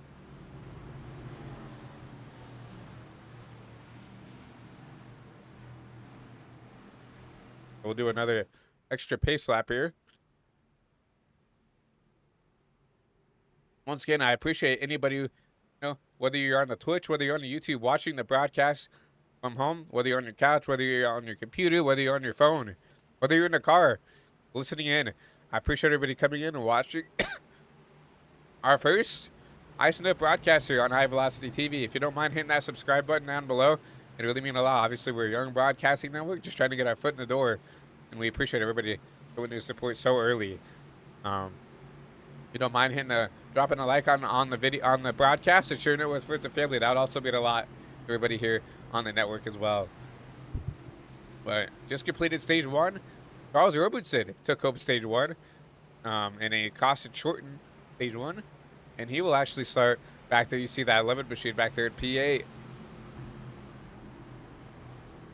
But you have his Toyota teammate right here, Dick Johnson. Start up here on the front row. Alongside that Toyota teammate in the 45 of Hollett.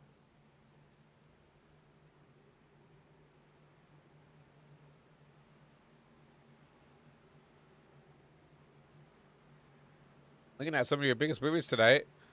Devin Trusty up 36 spots. I think he's right now your biggest mover. That 15 Rick Ware machine. Up there in that 4th place. We have lots of bit movers alongside here. Because you see a lot of pluses, you see a lot of minuses as well on the timing and scoring. So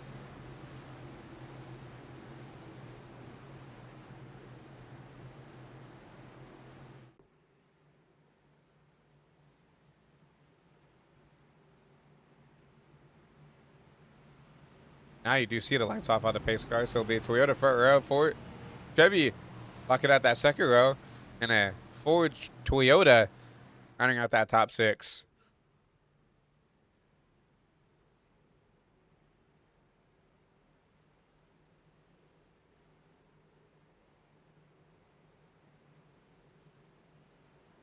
We'll see that 23. Leads back to green here from Daytona. A good jump by the 20. Wonder if that's too much of a jump. But you do have that 45 who's going to work with them. You do have those two Chevy, those Rick Ware teammates. They have to try to get together here. Trying to make something happen.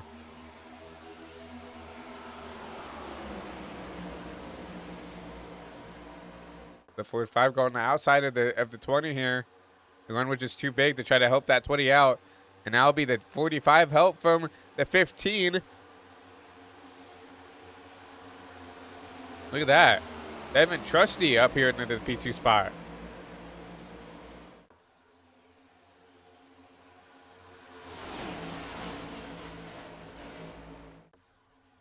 But besides to sort things out, you see that the two Toyotas getting lined up. 35 of Bulls and the 11 of Roberson. I'm going to try to make this top lane work. Here comes the 20. Nicholas Johnson. Now you have a Toyota's lined up 3 by 3 on that top lane, and then you have the 45 leading the race. If the 45 decides to jump up in front of his teammates. No. Here comes the 20 of Nick Johnson.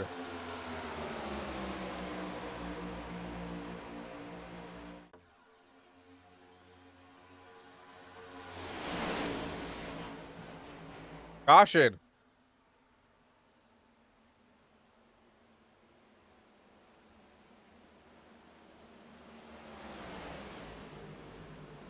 I never involved this 47 machine again.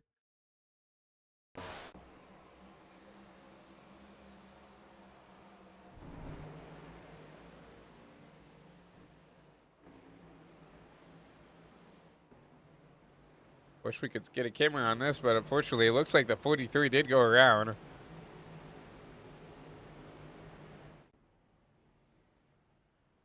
Like lots of damage to that 40 car, that Junior Motorsports entry.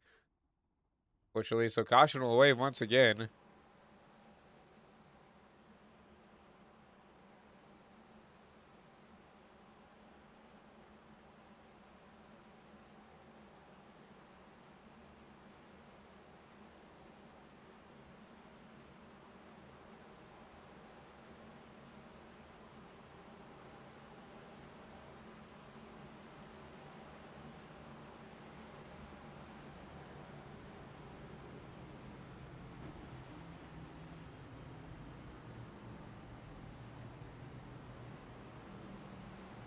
Already our 7th caution of the race, so we're on average right now. Every 10 laps, we've gotten a caution tonight.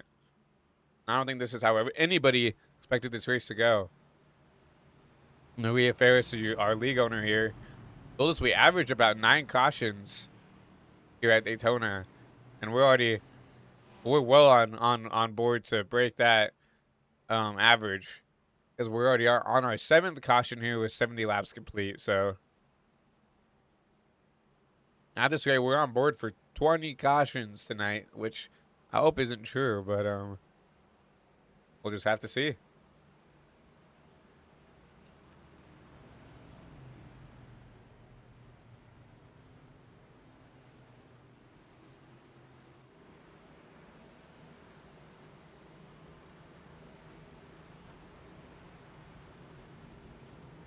Kyle Benson down pit road. Not tonight. I think Kyle expected to have one of our faster drivers here in the series, and just has not had his luck go his way tonight. Remember, had that black flag early in the race, and it just not really been able to recover.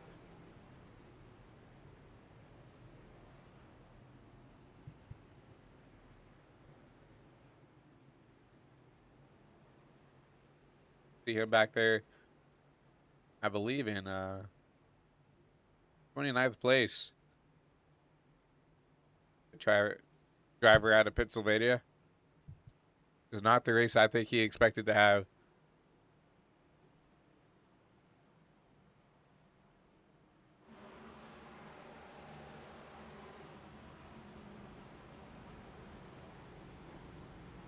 Man, I do have to give a round of applause to these Toyota drivers. I mean, this race has been dominated right now by Toyota. You got a little bit of a Ford, you know, so you had some of the Fords coming, lead a couple laps there, especially in that Penske cam. You saw Rhea and Justin come up here to lead a couple laps at the road, right? But besides that, it's been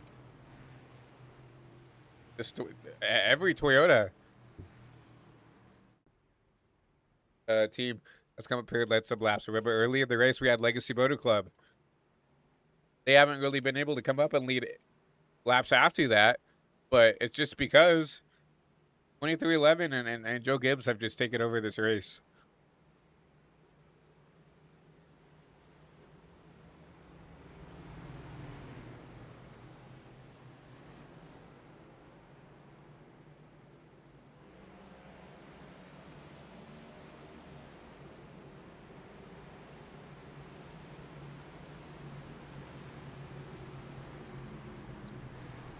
No, it's interesting to me to say that, right? That the Toyotas and the Fords have taken over the race early, when I feel like there's more Chevys than ever now, right? You have Rick Ware, you switched over the Ford. You have the Haas factory team, switched over the Chevy.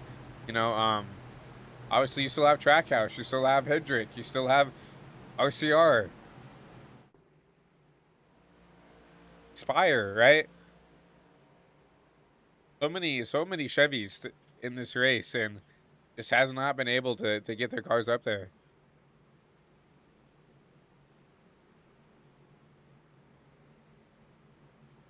And now, currently, your best Chevy right there is Devin Trusty in that 15, who's worked his way up here inside the top 5.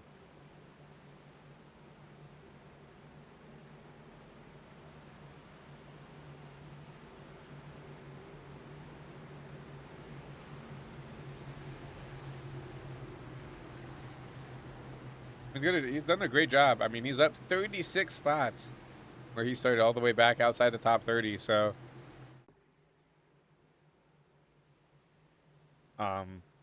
unbelievable run by this 15 right now. Hopefully, you can keep the track position. And I agree with a lot of these drivers. Staying ahead of the wrecks is where you need to be. So, as long as he can keep the track position, he'll be in a good spot if we go green here. You'll see the pace car take a hard left once again on the pit road. And 2 Toyotas will lead us back to green. Nick Johnson and Blake Hollett as we get back into the restart zone.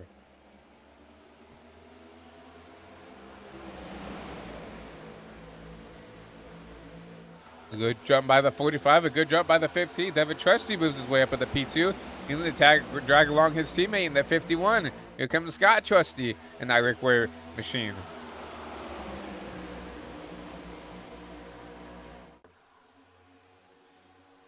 Our first Ford to crack the top 5, John Hopley in that front row machine in the 4 car. Thought about going up top, thought better of it now. He's got Matt Medley back there in the 44. I'm trying to make something happen, and that top lane is completely disintegrated for some odd reason. The 20 is just not getting the pushes he needs to get that lane going here. And they're just getting freight train now. Jeff Prochaska even back there, and P9 has passed that top lane. I start to see the single file train start to emerge here. The bottom, remember, was dominant at the start of the race. And you're starting to see that once again here as the track starts to change. As you start to see the sun start to set, the track conditions will change. Prochaska here up inside the top 10. The driver from San Diego, California, was so close to winning this race last year, but nearly got eked out by the what it was the 11 of Roberson last year. But a good run for Jeff right now in that number 91 Trackhouse machine. See what he can do there. Has a 22 of Justin Johnson in front. And Justin's had a great race as well. Led some laps. Now sitting back here inside the top 10. A great opportunity right here to maybe save some fuel while everybody else behind are side by side trying to get the track position. Good opportunity right now to come down there and save some fuel.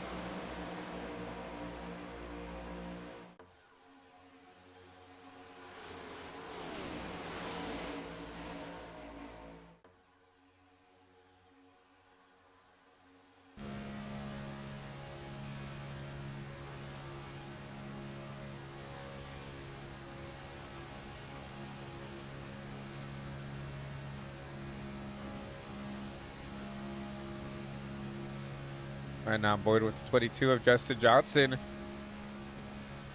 You see him just content. And back here on the bottom, definitely hear him lifting. Just trying to save some gas, trying to get to the next pit stop. If we could stay green here, is ideally what everybody's trying to do here.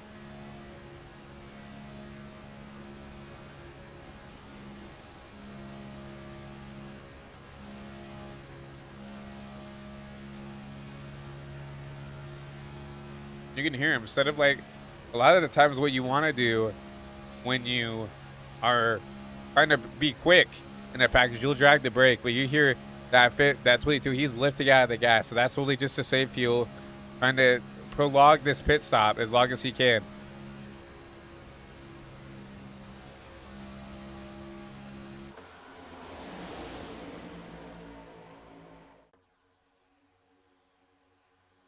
Up towards the front, we still see the 45.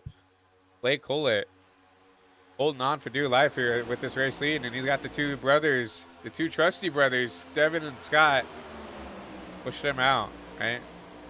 And I found this 45. Do you decide, have you already kind of decided that you're going to lead this race? That if it does go green here, that you're going to have to be the first guy to pit and hope that people pit with you. Obviously, you have a great group of guys with the Toyota camp who will most likely pit with you. So that's a good thing to have, where you could say like, hey guys, I'm running out, I got to go.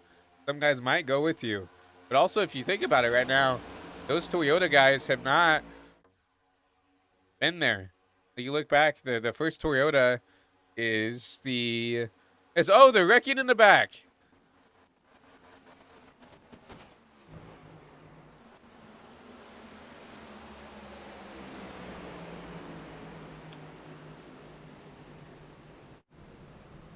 Mark Gonzalez in it.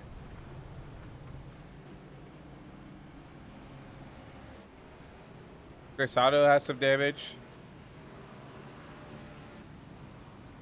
We get that green flag pit stop.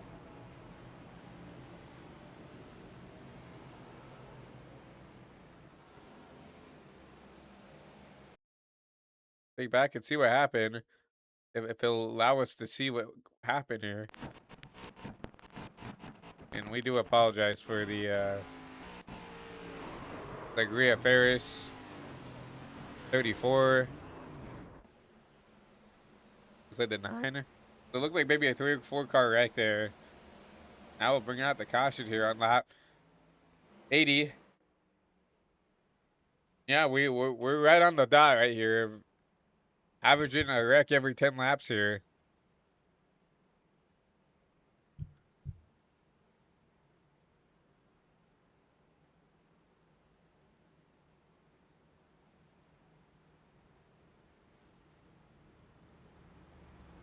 As Cody Meadows has worked his way up inside the top 5.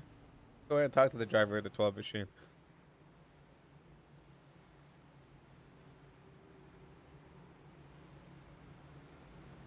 Hey Cody, it's Christian up here in the HVTV booth. Got a copy? Yes, sir. What's up, Well, buddy? not the the race I think you imagined to have here. Got caught up in a couple of incidents earlier this race, but have worked yourself inside the top 5. Just walk us through what's gotten you up here. What chaos has not ensued? I at the start of the race just wanted to be conservative. That's why I was staying in the back for most of it. I really didn't want to push anything. Just wanted to keep it cool, make it to the end, keep my fast repair available. Other people had different plans for that. I avoided the first wreck. Everything was fine. And then whoever backed down the racetrack, and it just absolutely crumbled my right rear, which then trying to hobble my way back around to the pits, I freaking took out the 16 by accident. So if people watches this back, I am sorry, dude. I had no control over my car. I was trying my best. Then just trying to, like, literally, this is just survival at this point. Like, there's no real game plan other than just try to keep it clean, which is very that's an open statement with these racetracks. Exactly. You look at we were talking about it earlier on the broadcast right now. 8th caution with 80 laps complete. We're averaging about a caution every 10 laps here. So, I mean, is there a game plan to maybe get up towards the front and try to stay ahead of the wreck, or are you going to be one of those drivers who drop back towards the back of the pack again? Well, looking at it at this point in time, as much as I want to say just fall back and do that really extremely safe plan, just how everything has been going, it would just not help at all. I mean, I've got no fast repair at this point, so really doesn't matter if I get involved or anything at this point. So I'm just gonna tuck in, try to save as much fuel as I can, make it to the next stage, and then go on. Well, sounds like a plan out of you in the 12 camp, but we're going to drag you back down. We're about to go 1 to green here, but good luck in the rest of your race. Hopefully we can talk to you later tonight. All right, thanks, Bob.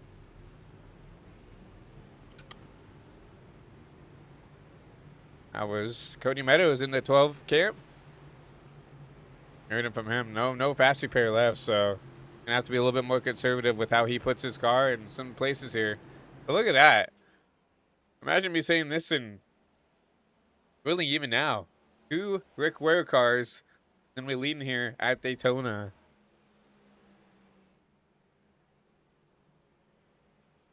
Gonna be the trusty brothers, Scott and Devin, 1-2 here, and then you have 2 Fords in that second row. John Hopley and Cody Meadows. We just talked to him.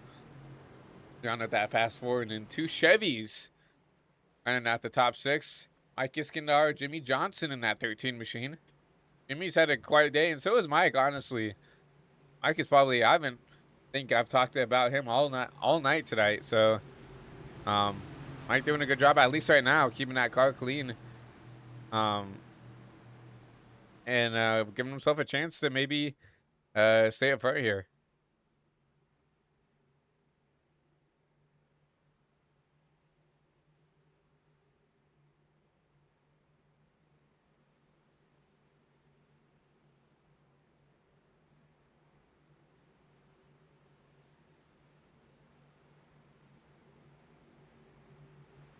The lights are off on the pace car, which means we will be going green this time. Man, what an up and down race. We have drivers up. We have a lot of drivers down, right? Right now, currently, your biggest mover is your race leader, David Trusty, up 39 spots. And then Kyle Benson back here, up 38. So he has the most potential to be the biggest mover. Obviously, Devin leading can't go up anymore in 39. So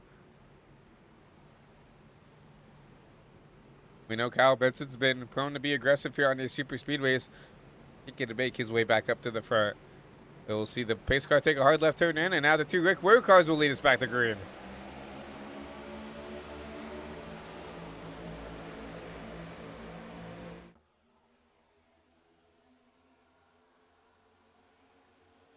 Devin with a good jump. Going to try to probably work with his teammate right here. No. Scott. I thought it looked like he was going to go around him, but Devin makes the block there to keep the bottom lane here. But here comes Jimmy Johnson on the top.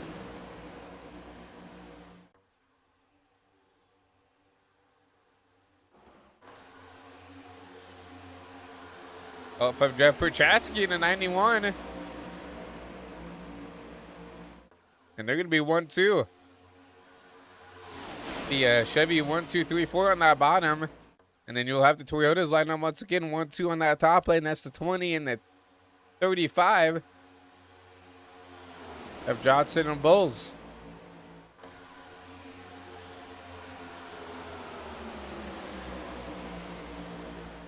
We know Jeff could push really well here at these super speedways. He's one of your best, probably one of your best pushers in the field.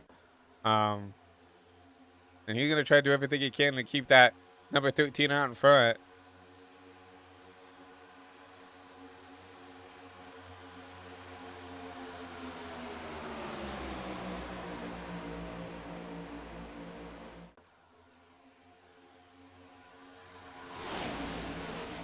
Doing a decent job, but I've noticed that Jeff has been laying on this 13 all for the last couple laps here. He's gonna have to lay back sooner or later to cool off that car. For what I'm talking about, for people who don't know, maybe don't really watch the sport as much, these cars can overheat just like your car at home if they don't get that clean air on the radiator. So see Jeff back off a little bit. He will try to get back and try to almost kind of tame him down the backstretch here. You see him making contact with that 13 machine. But the longer you do that, the easier it is going to be to overheat that car. And then he's going to have to lay back, cool off that engine, and then try to go back again to do it. But, oh, it looks like the 13, I don't know, maybe trying to give Jeff some air there. But almost drifted up into that outside lane. And once again, if you're the pusher, you know, pit management is, I feel like, the most important thing that you have to worry about here. And right now, I think Jeff is trying to cool off that car, which is just slowing down that inside lane just a little bit, which has allowed the 20 of Nick Johnson to get out the lead and James Bowles even to take that P2 spot away.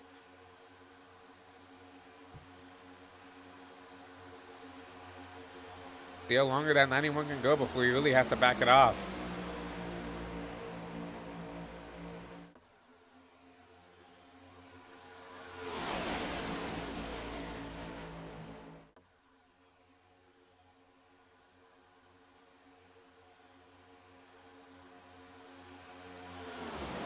Another run at the back of the 13. We'll actually let Jimmy lead that lap. Got the 15 of Devin Trusty back there behind him as well, trying to push that lane back out. And I think that's the only reason that's helping this bottom lane is that Devin is semi there to try to help get that bottom pushed out versus someone like Steven Sear, who really is it right on the tailgate, on the back bumper of that 35. You see, I mean, not going up there, not right up the rear end of the 35. That's what you have to do to keep a line going. You got to be right there, on top of it, or it's just not going to move. You see them having to live now. That's going to kill the top once again. That's going to allow almost a top 5 on the bottom down to top 6, top 7 now to almost get clear on that bottom lane.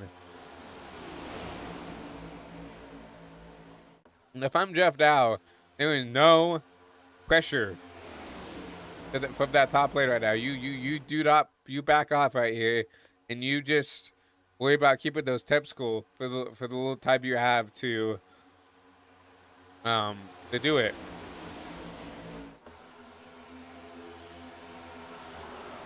I think that's exactly what he's doing right now.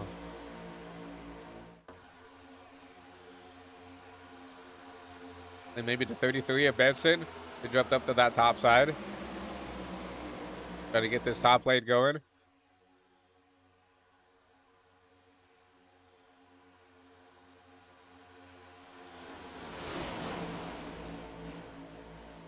It'll take a couple laps to get this momentum up, to get back side by side with that bottom lane. Oh, Money almost hooked the 33 right there, had to back off.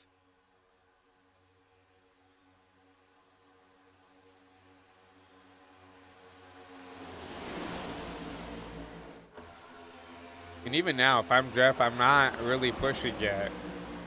Once I get maybe back to the 51, then that's where I start to get worried. That's where I start to, okay, like, we got to go again. We got to get, we got to start building speed.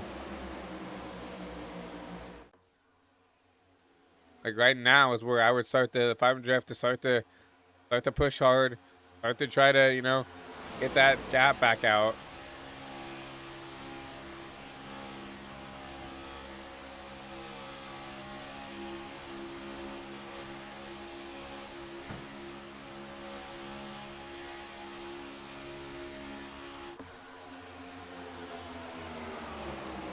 .33 will actually clear. He'll take the lead here. Kyle Benson will take the lead for the first time tonight. Lap cars out of the way. That's Rhea Ferris to the 21. And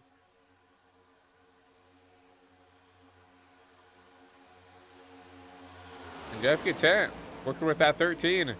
13 drives underneath the 33 once again. He'll retake back the race lead.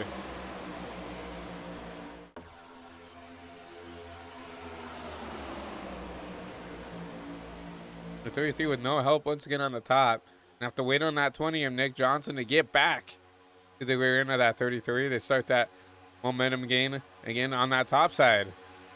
We're starting to see some people bail on the top. See that the bottom is just maybe a little bit better right now.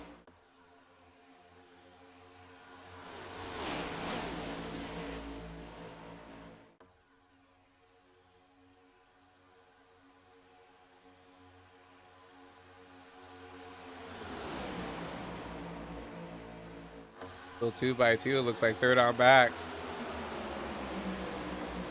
The top lane starts to get that momentum back up once again.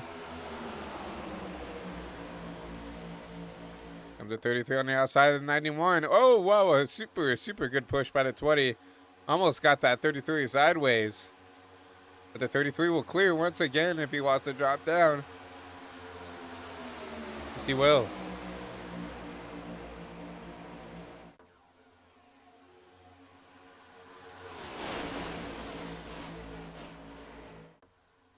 Almost 3 wide back there. The 20 gets up into the outside wall. Gonna cause a small accordion. I really think this 13 wants to get the lead back. He really wants to lead this race.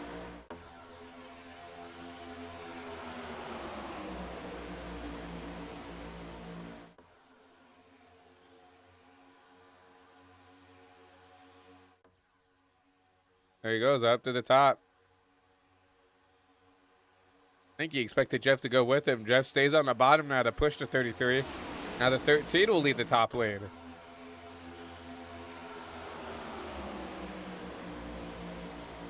Will the 20 push him? He will.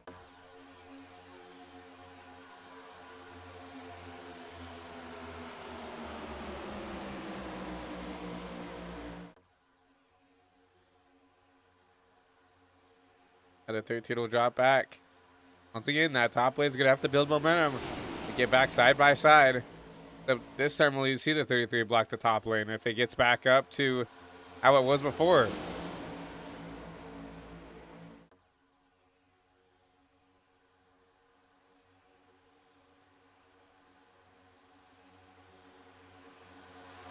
And now you see the 91 pushing the 33. Kind of content. I feel like Jeff is kind of content wherever he needs to be. I don't think he wants to lead. I think right now he's fine sitting in P2.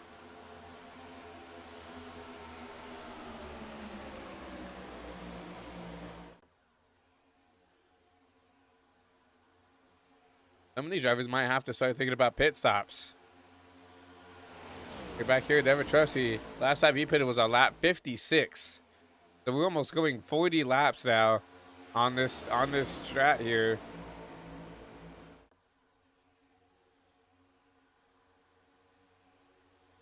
Their stops are gonna have to be something to think about. I actually have two packs right now. Eugene Thorne back here at P20. Lost the back of the front pack. See that front pack up there.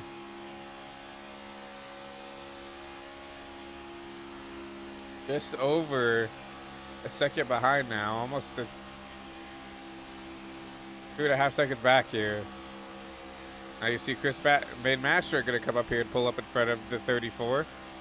Two teammates trying to figure out how to get back up towards the front.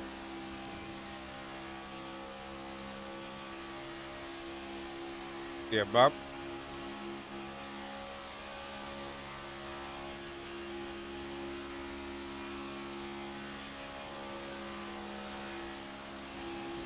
They need something to get them back up there to the front.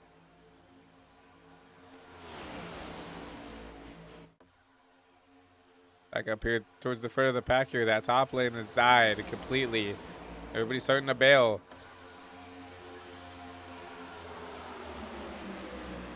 I have a Chevy 1, 2, 3, 4 right now. It's a Chevy dominant top 10 right now. You see two Fords and that single Toyota of James Bulls. Just trying to stay inside the top 10. This is what I talked about earlier. Remember, until like these guys got out to the front, this race was dominated by Ford and Toyota. I don't think a single Chevy had really led more than 3 laps consecutively, but now you have Chevy 1, 2, 3, 4, and then Cody Meadows and John Hopley, the first non-Chevys back there, in those Penske in front row Fords.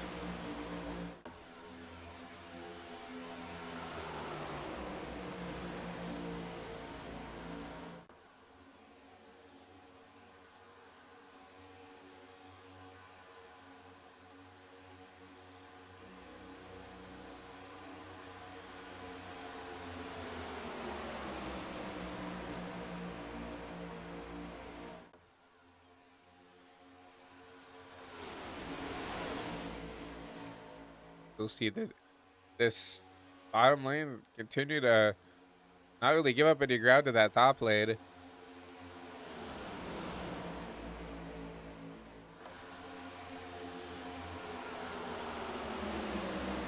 Still that second pack still has not really been able to make any headway. Still about 4.5 seconds behind.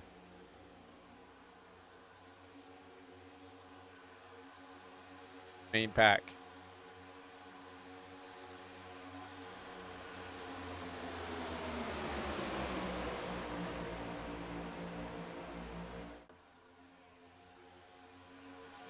Top lane's starting to get some headway now. Austin Reedy in that 40 machine. Help from the 77. Trying to make something on that top lane work.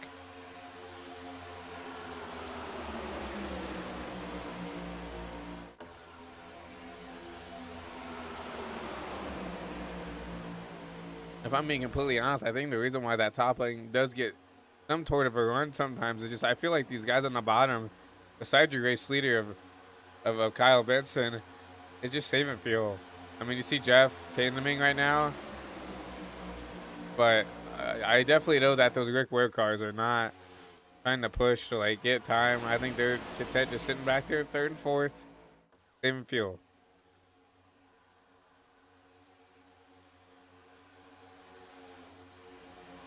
In the fourth shot here, catching some lap traffic.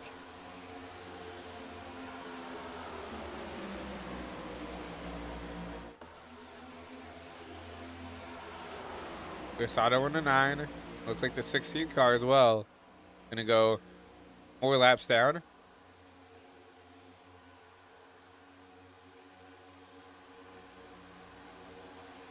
And jump down right there, yeah. Exactly what you want to do.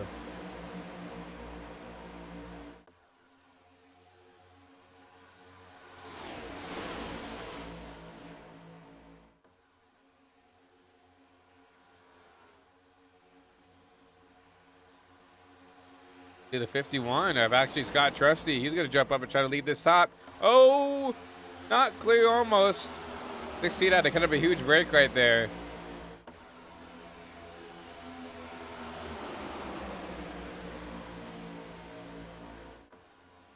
And those two lap cars kind of shuffled down that bottom lane. Now I feel like the top almost has a little bit of an advantage now with those two lap cars, you know, kind of sitting in front of Cody Meadows. There's nothing really he can do but sit in line now. But here comes Austin Reedy now in the 40 machine to take over.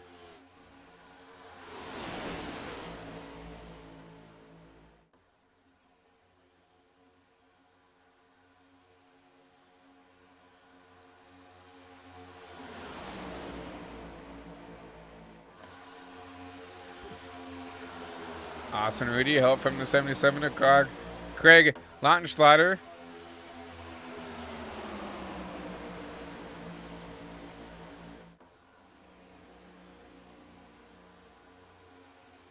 And that top lane is back.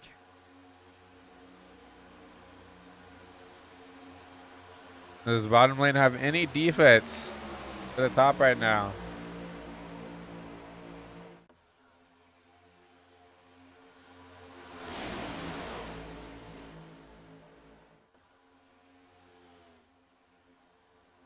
As Austin Reedy will lead his first laps of the race.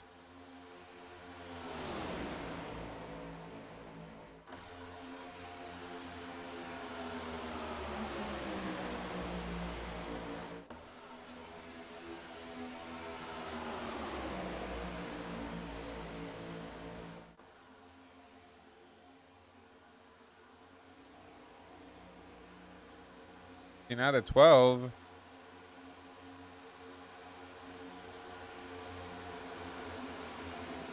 I get around a slow 13 machine who just was leading this race.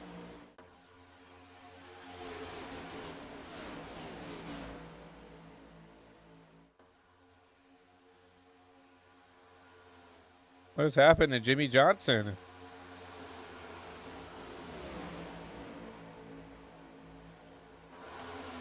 Came back here in 31st.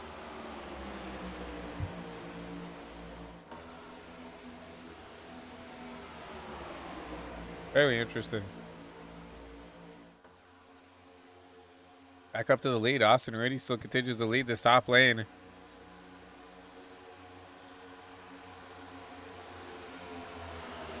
Become the bottom with a run, a little bit of a run. Kyle Benson going to get side by side with the 77. Mike Iskandar on the top as a lap car. Gonna have to squeeze him on the outside here.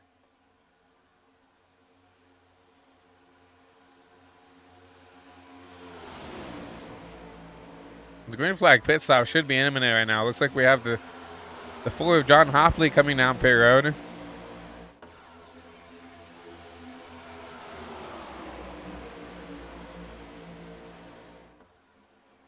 It's over the wrecking.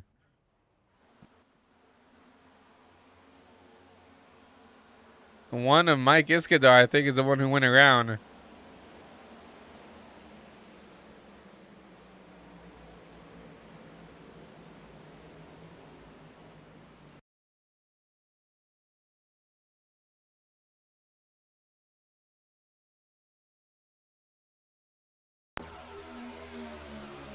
Yeah, off the bumper of the two colored cars. I mean, he saved it. What a save. I don't know if that, once again, should have been a caution. But once again, we're using iRacing cautions tonight for the 500. So iRacing deemed it was a caution. So we will slow all these cars back down.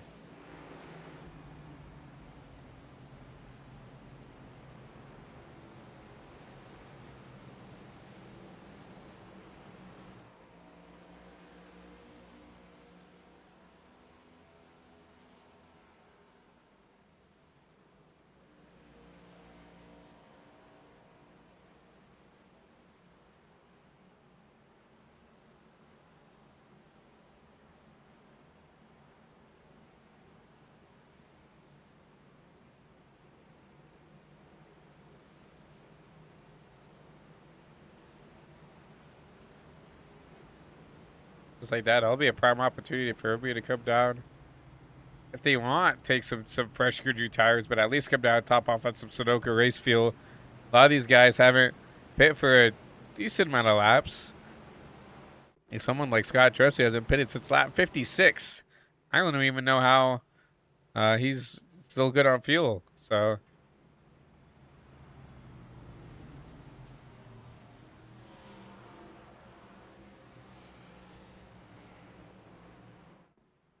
Jeff Puchowski has found his way up into the top 10. Let's go ahead and talk to him. Hey, Jeff, it's Christian up here in the HVTV booth. Got a copy?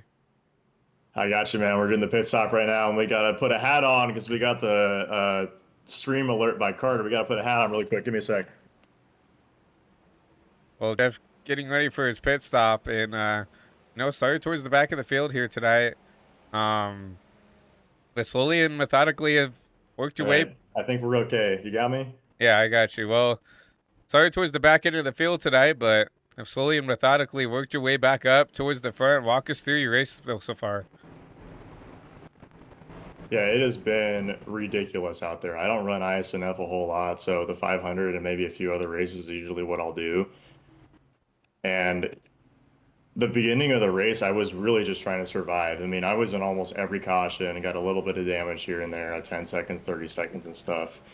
And I linked up with Frank and we were able to get up to the top 20 when we were doing that. And I've been hanging around there ever since. I mean, I don't know how, but we got all the way up to the top 20 and then eventually the top 10. And then I just stayed out towards the end of stage one and then to now.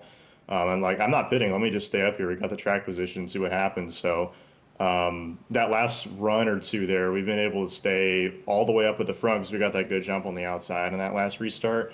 And I was pushing the 13, Jimmy Johnson, and then the 33 in the lead. So I was just trying to manage temps and trying to see how the lanes work. I mean, the outside will build up a run and then they'll kind of fall back. So I'm really trying to see when can I time a run for the end of the race and we need to make that last lap pass for the win. So yeah, we're just hanging in there. We're going to keep our car clean. The car's been good so far. Running this 91 car, Elio Castroneves.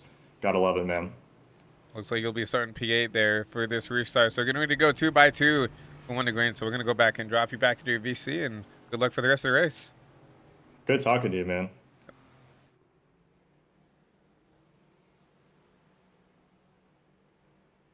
That was Jeff Puchatsky and the 91 machine. Like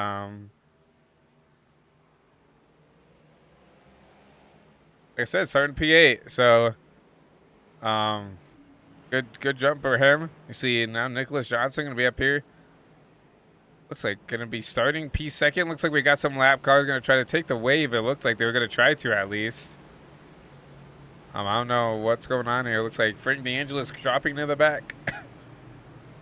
But it should allow Rhea, the 4 of Propley, and the 9 to...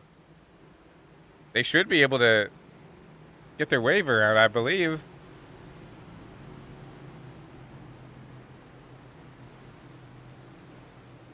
Oh, I see. Hopley was not a lap car. My apologies. So that's why Rhea couldn't get the wave. So she's going to have to drop to the back as well. So the 9 and the 21 gonna have to find their way to the back here.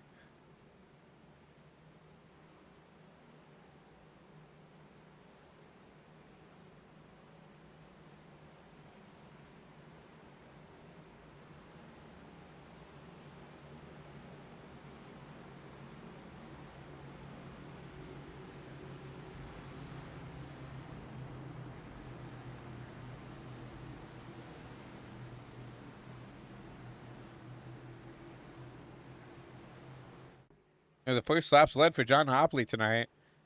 And, I mean, what a way to start your season here. A little contact between him and the 40. A little friendly tapping here to make sure everybody's ready to go for this restart. We're closing in on the end of stage 2 here. Stage 2 ends on lap 130, so we'll be closing in under just over 20 to go here in stage 2 as we start to see the lights come on the racetrack for the first time here for the 500 as John Hopley will lead us back to green.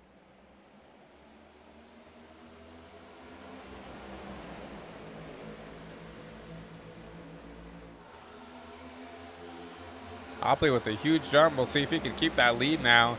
Here comes Craig Lodgeslogger in the P2. Help from the 3. Help from the 91 of Perchatsky. Perchatsky works his way back up inside the top 5 after starting back there in the P8 spot.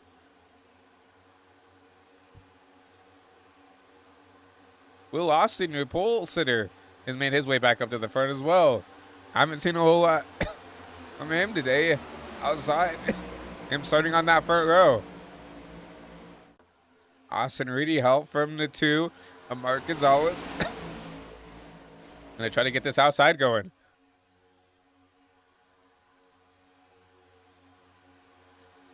I haven't heard a whole lot from that 2 machine as well. He's like the only Penske car who hasn't really showed up here this race yet. We know Mark is one of those guys who likes to sit back, take care of that machine.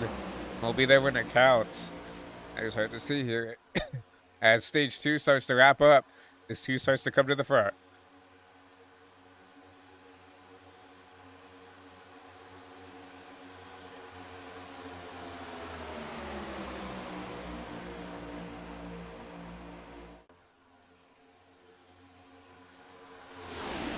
John Hopley still leads, but still side by side with the 4. Whoa, caution! There's a wreck at the back, I believe.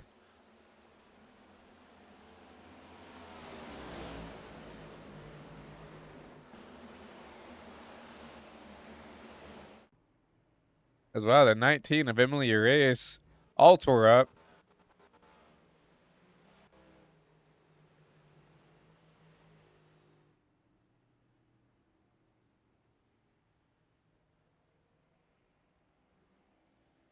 We'll try to see what happened to this 19 machine.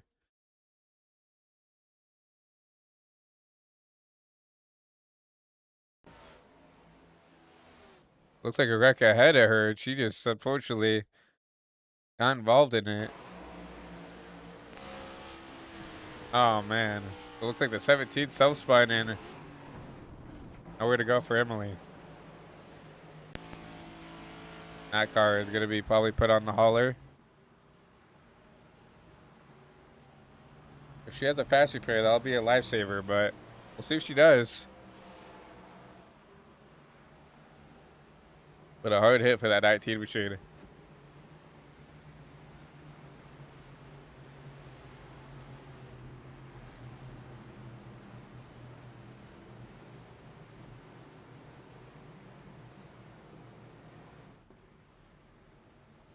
So I don't imagine anybody coming down pit road here. Everybody last pitted back there on lap 105.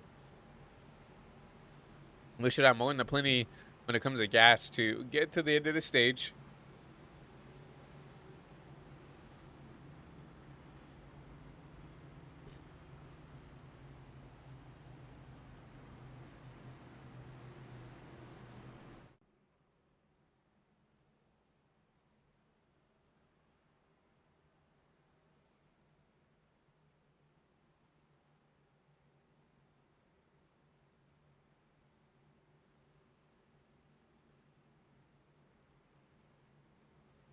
Once again, just over halfway done here. In your season debut here on HVTV for the iSNF Daytona 500 here for season 11 to start off the season. And man, we've had a lot of chaos to say the least. And I attend the caution of the race. Luckily, we did have that little bit of a green flag run where everybody could get kind of spread out here. But once again, under caution once again. Counting down to the end of stage 2 here. So we should be going green with about 15 to go in stage 2.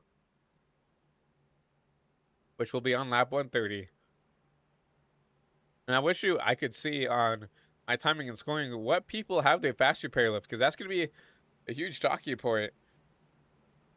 Later in the race of like who can push and who can afford to maybe, I wouldn't say wreck themselves, but put themselves in a spot to be aggressive. So if they do wreck, they have that fast repair left. We know Cody Meadows doesn't have one. You know, there's several people that still don't, that already used theirs up early in the race from primarily probably that big one that happened, was on lap 40-ish. And it's going to be interesting to see who still has one left in their pocket here. I mean, this is really around the time where you would want it right now. It's after that halfway point where something could happen, right?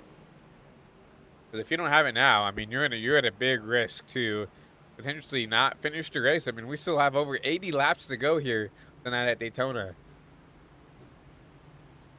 That's more than a usual, like, average league race here at iSNF, at these mile and a halves. I mean, at these super speedways. At these super speedways, we usually do about 70-ish laps. But we have still basically a whole league race ahead of us. And for those guys who don't have who don't have those fast repairs, it's gonna be a big burden for the rest of the race.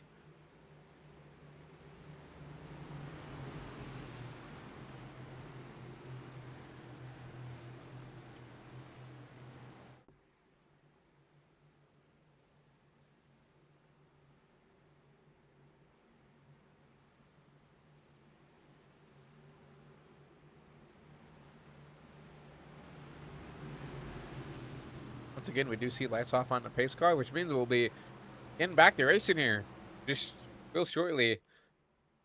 John Hopley was able to keep that lead after that strategy to stay out.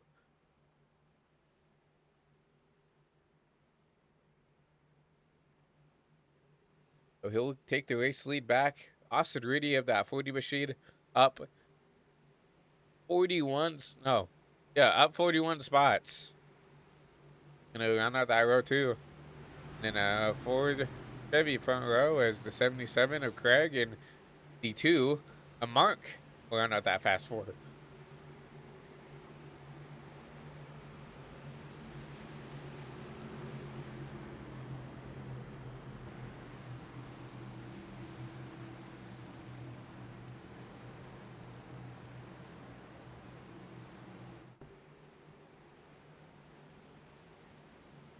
So once again, you'll see that pace car take a hard left turn back on the pit road, and we'll get ready to go racing here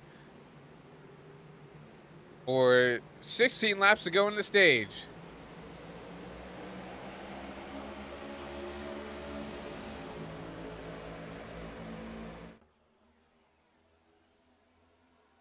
Pretty decent jump out of the 4 there in that bottom lane. The 40 of Austin Reedy actually jumps down to that bottom lane, going to leave that 2 out to dry. He's going to have to wait on now with Charles Roberson to go up there to that top lane. Charles will now push that 2 machine out.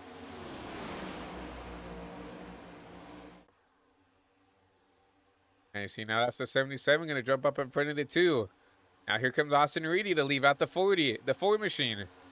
Now it's going to be the 40 versus the 4 once again, side by side going into 3 and 4. Going to be the 40 help from the 77 and the 4 help from the 3 of Will Austin.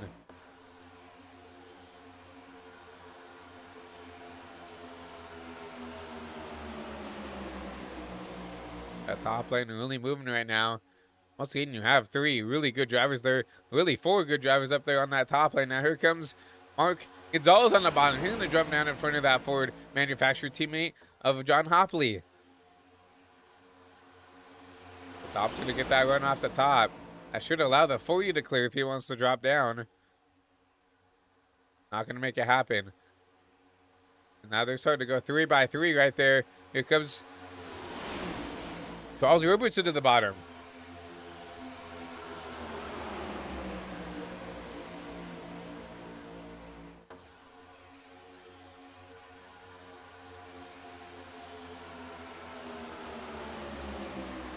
Give that lap to Austin Reedy. And Charles, I mean, he's been very aggressive. Keep his car up here inside the top 10, I feel like, all race. Once again, he's going to come out here, lead the bottom. Going to try to lead some laps once again here from the World Center of Racing.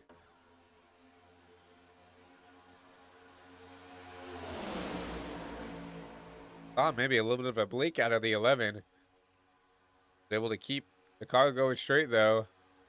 Now we're 3 by 3 back outside the top 5. Here comes Joey Main trying to lead that 3rd lane.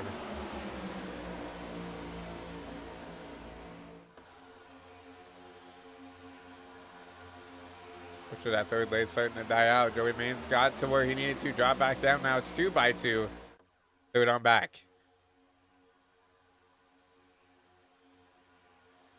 Ooh, Mark Gonzalez is going to jump out of line here. Out from the 40 of Austin Reedy. Going to have that momentum off the corner. Going to get clear potentially of the 11 here, as he will.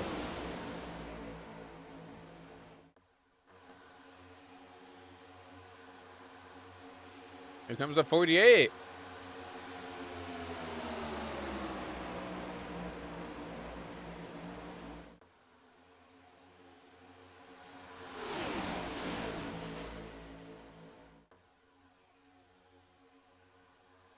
Mark Gonzalez blocks the top. Is he going to block the bottom? No. He's going to give that bottom lane to Joey Mains if he wants it. Joey Mains help from the 11. He's not clear, not clear. He's got to drop down to the bottom.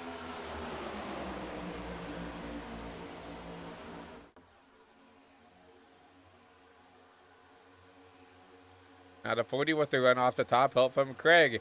Help from the 35 of James Bowles. Here comes the 35 to the bottom now. Caution is out.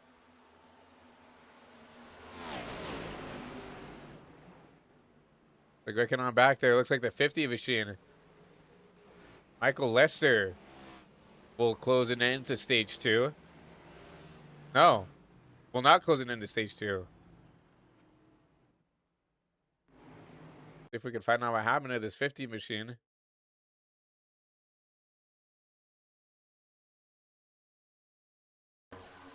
This was a completely separate pack right here. I think the 21. No, I'm not sure. We'll have to see here. Oh, so this was not the caution. This is a separate caution after. So who is this car stopped down here?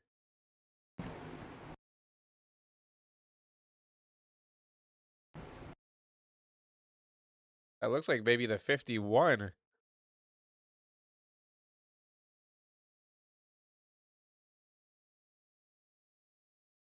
No, the Trustees right here. Scott Trusty right here, yeah. Look back and see what happened to the 51. This is why the caution came out. Off the bumper of the 38 of Chris Van Maastricht.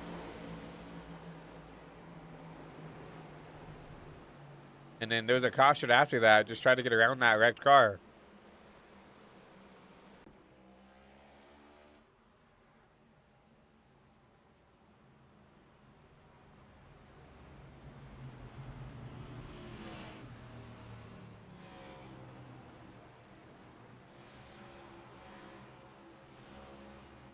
That all said and done. Austin Rudy will take your race lead.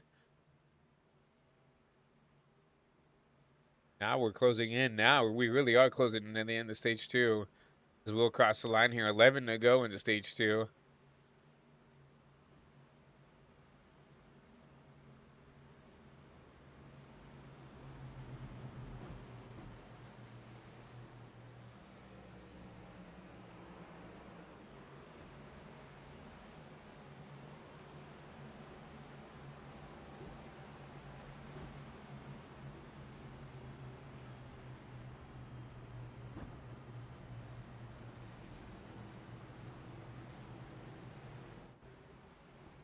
Austin Reedy up 42 spots.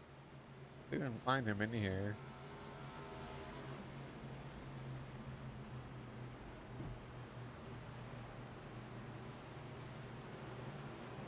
I'd like to talk to him if we can get a hold of him.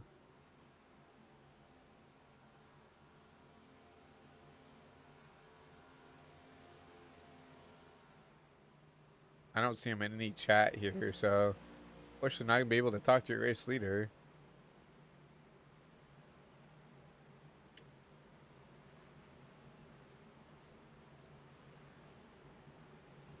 Up 42 spots. I mean, that's impressive in its own right. So he started back there in 43rd. Worked his way all the way up to the front here.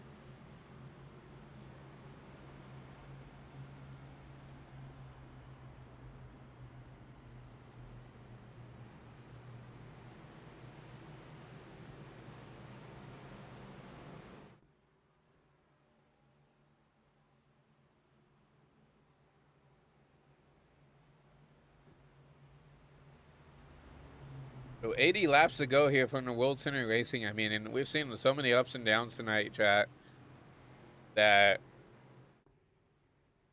got a lot of people have already packed it up, though.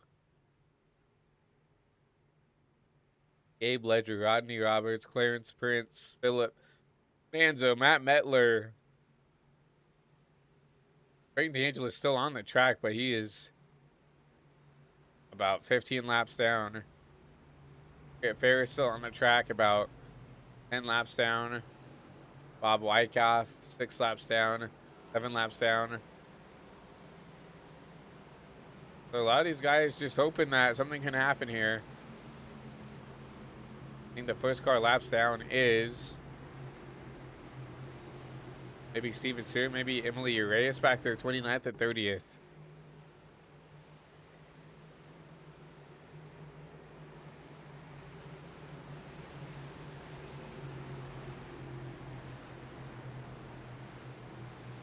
Emily Urias back there, 30th, 1 lap down.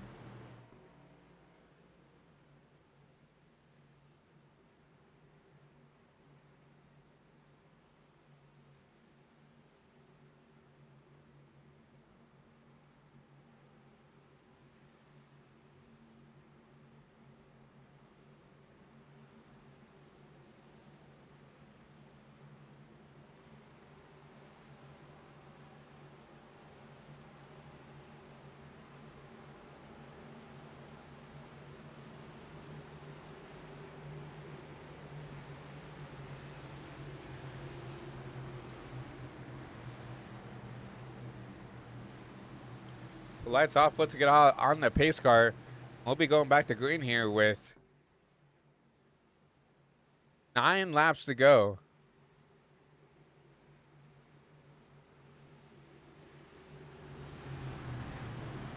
In stage 2. So the aggressive has got to get going here. We'll get ready to go. 9 laps here until we get our next scheduled caution for the end of stage 2. So we'll see Austin Reedy and Craig Lautenschlager back there. Gonna lead us back to green.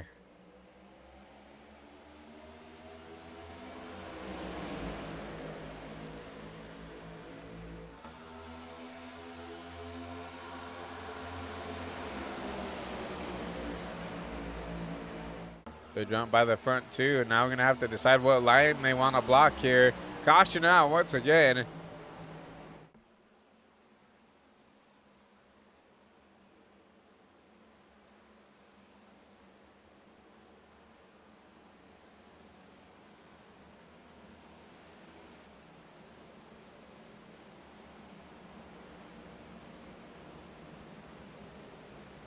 find what that caution was.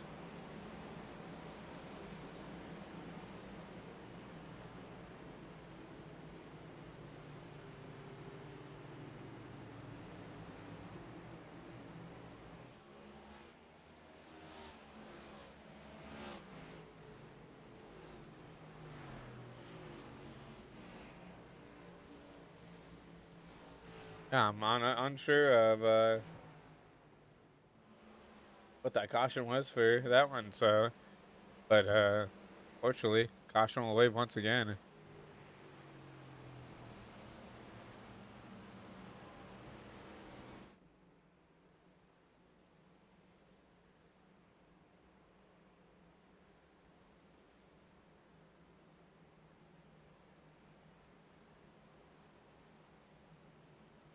I'll just keep an eye on timing and scoring to see if anybody pits. I agree. If Ferris came down pit road, I mean, she's had a lot of damage here. We'll see if she can maybe show us what happened.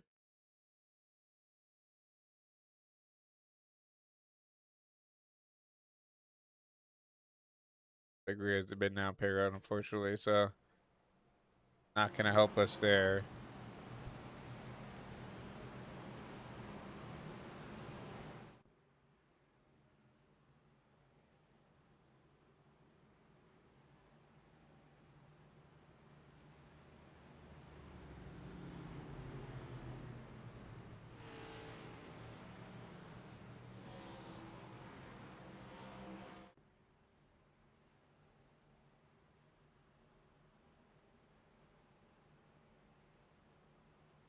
So now we're in that territory now. If we get a caution at all, once we go green, that will end the stage and give whoever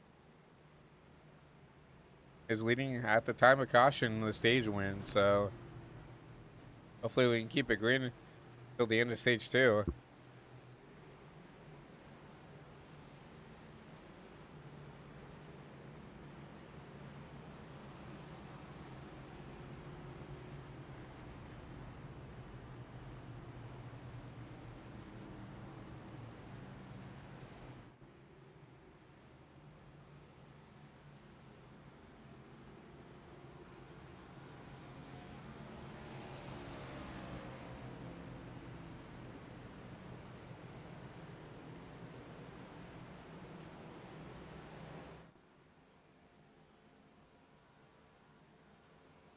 My apologies.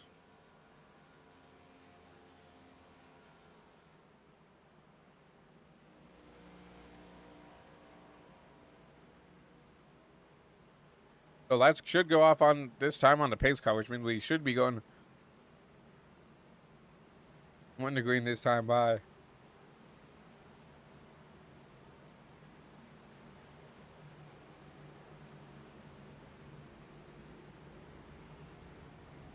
Unfortunately, that on green flag run went for nothing. We're back down. We're back to that average of about a caution every 10 laps once again.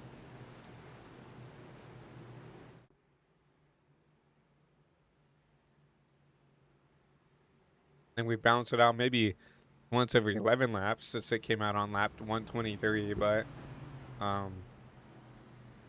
hopefully we can get a long green flag run, and I'd really love to see green flag pit stops and how that would change the dynamics of this race and maybe the strategy of this race. We still have a great mix of manufacturers still left in the race tonight. I think the Fords are a little bit sparse right now. It looks like we only have 3 Fords in the top 18. Everything else is Toyota, Chevy.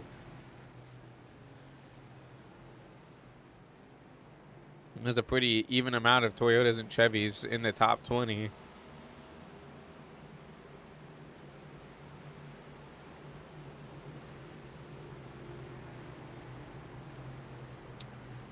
Right now, obviously your best Chevy right now is your leader right now in the 40 of Austin Rudy, and then you see the best Toyota right behind him, the 35 of James Bowles. You see Mark Gonzalez back there in B5. So I have a Chevy, Toyota, Ford bottom row. And the next Ford behind that New machine, I think, is the 4 of John Hopley back all the way in.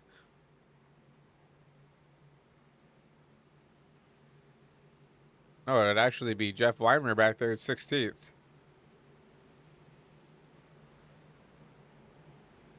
In that 60 RFK machine. I haven't heard a lot about from Jeff all race here. Been quiet. See what he could do here. Jeff a very quick driver in his own right. 2 wins in his iSNF career. We can pull something out.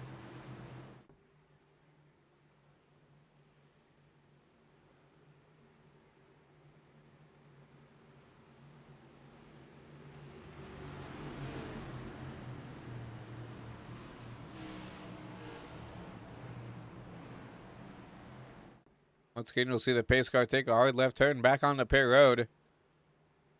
2 Chevys will lead us back to green here. The 40 and the 77. Junior Motorsports, Aspire Motorsports leads back to green. 5 to go till stage 2.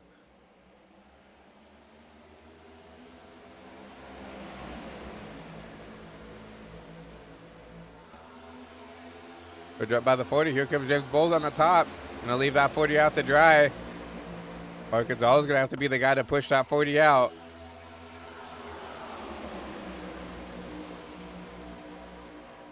.35 help from the 77. Gonna try to get a good run down the backstretch. Here comes this 3 wide move. Joey Main's gonna try to make something happen.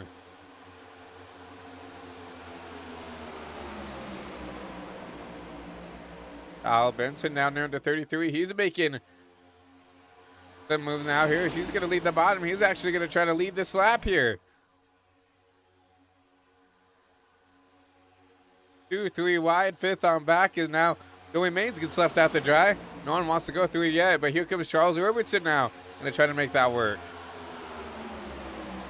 With them going 3 wide, that's allowed kind of this top 4 to get away. Now top 5 to get away. Mark Goldberg back there.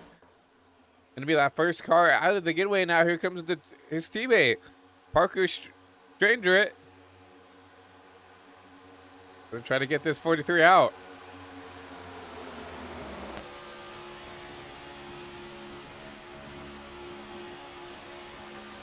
No run yet. I'd get down if I were them. There's wrecking in the back. And now we'll do it. Kyle Benson will win stage 1.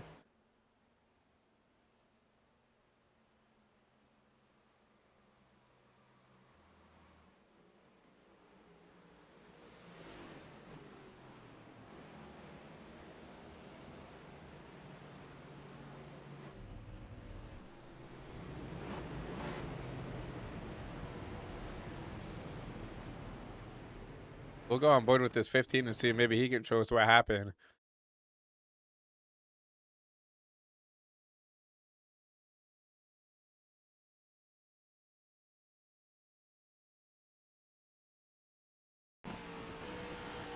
Looks like it started up there with that 47. We'll see if we can grab him then.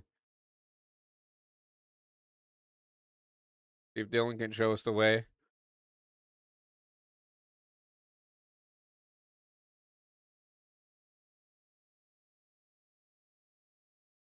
It looks like a checkup there between the 7, it looks like.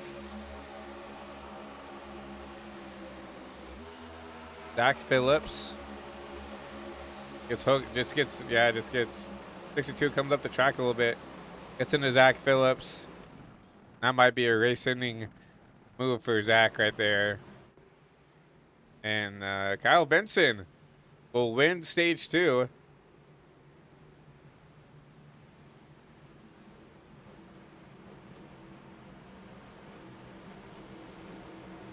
You'll see this whole pack coming out pit road.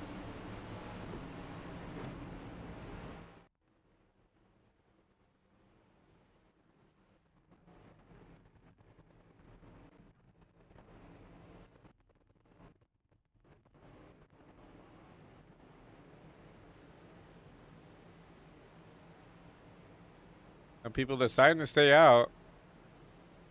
by John Hopley in that Ford machine. He pitted on lap 119, so see Cody Meadows back there, pitted on lap 123. Eugene Thorne and Chris Mastrick, and Justin Johnson, all these Fords deciding to kind of stick together here.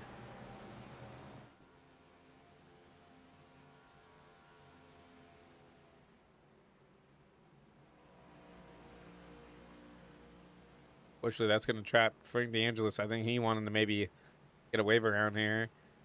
Going to not allow him to with these guys staying out.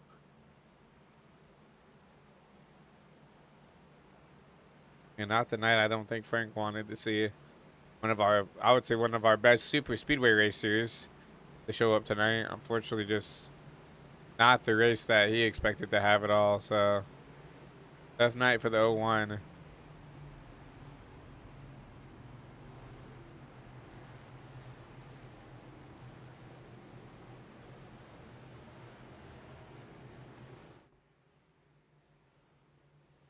Yeah, I know he's had more starts than one. That's funny, but so he's had some good runs here last season.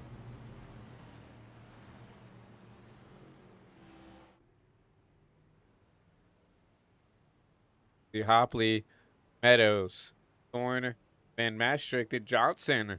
Gonna be a 5 Fords at the front here.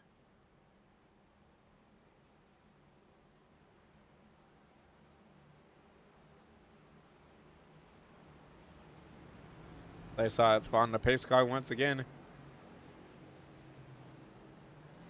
Now we're right back on the dot.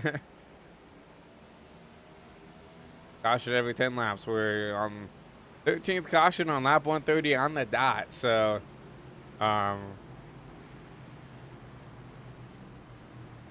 here we go. And I think this is literally the rest of the Fords left in the field right now. Right here, 1, 2, 3, 4, 5. So,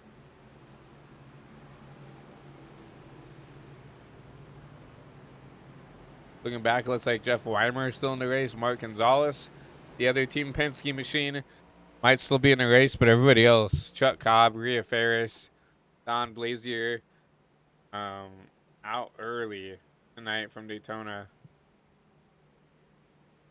I still see Rhea on the track, so just not in contention. Just probably going to try to stay out and help her teammates try to get a win here.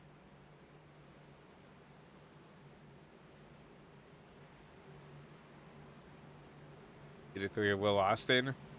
Back inside the top 10. Up and down day for that 3 machine, but giving himself a chance here with 70 to go. Lights are back on the pace car.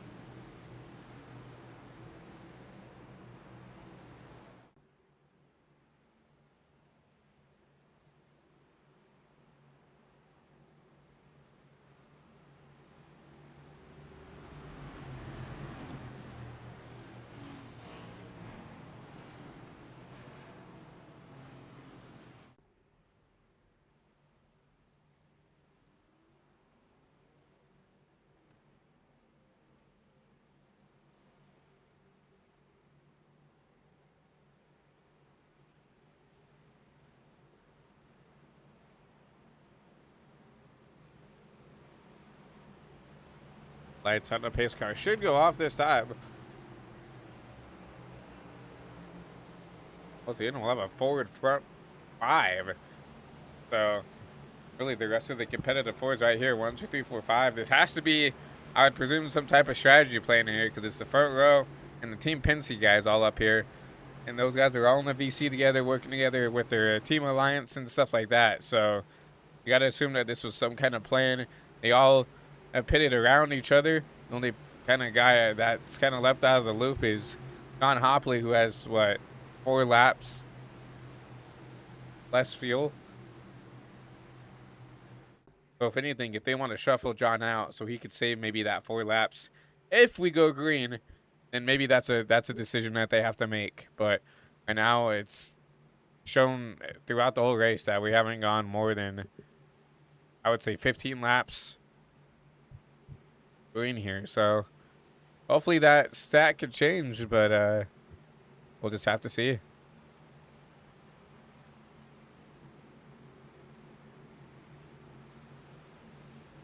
But once again, a forward front five, and in the first non-forward is the Toyota of Parker, and the 42 machine, that Legacy Motor Club machine, and then James Bowles back there, and P7 Mark Groberg back there, and P8 another Legacy machine, and then Jeff Prochatsky, your first Chevy, and ninth alongside Joey Maines back there running at your top 10.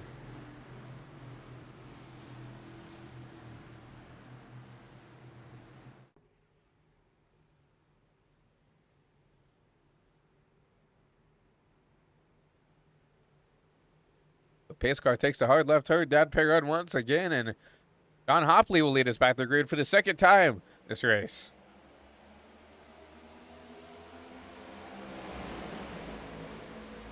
Good jump by both lates here. Probably a teammate start right there. They tried to count him down. Need to get that 38 clear. No, 38's going to jump up and try to push this 12 machine. Cody Meadows is going to lead the top.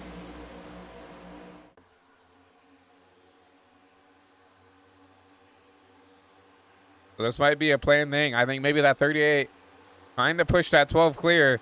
And yes, they want to lead both lanes, it looks like. And now Van Maastricht will lead the top. Cody Meadows will lead the bottom. Now here comes Van Maastricht to lead the bottom now. So it'll be a forward 1, 2, 3, 4, 5 on the bottom. And now it's going to be a Toyota 1, 2 on that top lane. Here comes Jeff Prochatsky on the top side as well to make himself back up inside the top 6.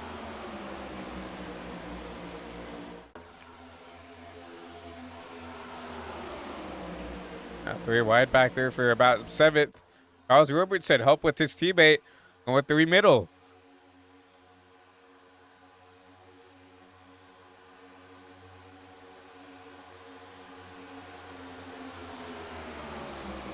Jeff Prochatsky drops out of the bottom. He's going to be alongside those forwards lining up. And now once again, Toyota puts themselves back to the front. Now it's Toyota 1, 2, 3, 4.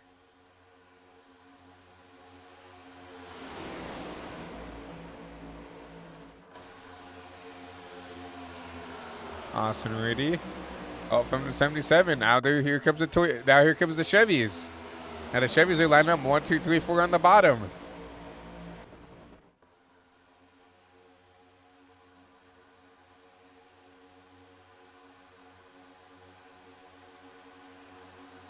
Just like that, the Fords got shuffled out. Van Maastricht leading these Fords back there at P6, P7.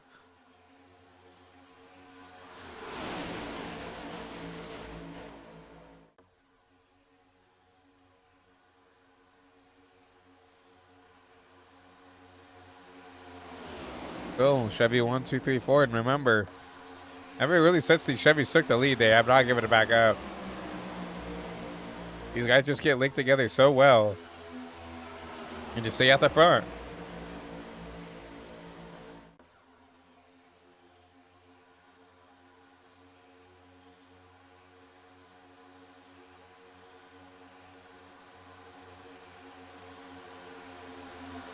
And this 7 gets split. Going to be put in the sucker hole as well as the 40. Austin Reedy in the sucker hole now. So James Bowles moves up to second alongside that Toyota teammate. Now James Bowles to go out will get barely back in line. Give that draft back to the bottom. I don't think that's what they wanted to do, honestly. Oh, the 42! And that's going to be the big one.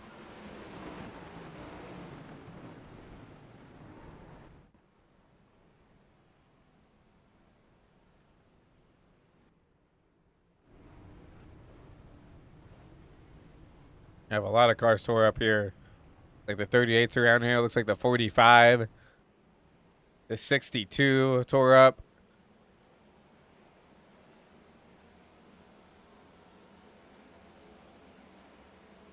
Wow. So I see if we could. iRacing will let us see what happened here. Looks like a bad butt put the 35. And the 42 went around.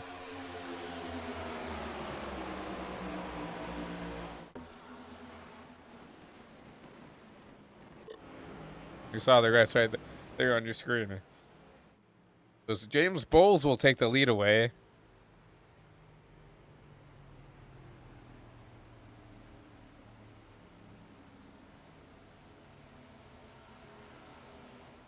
There's a 137 complete. We're going to take a quick commercial break. We'll go side by side here on High Velocity TV as we get ready for another restart here from Daytona.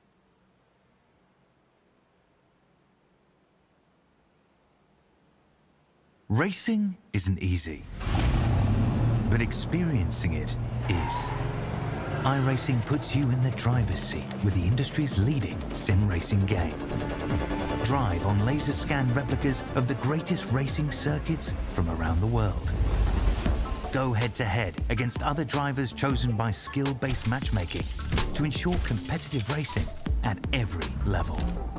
Compete across all your favorite series. In officially licensed cars, engineered to deliver the most accurate driving experience possible.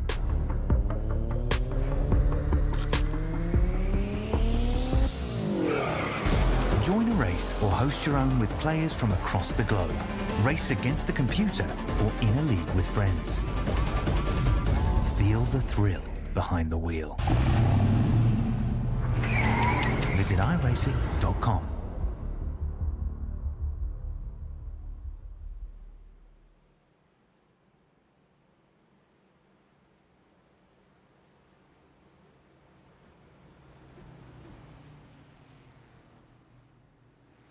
Back live here from Daytona.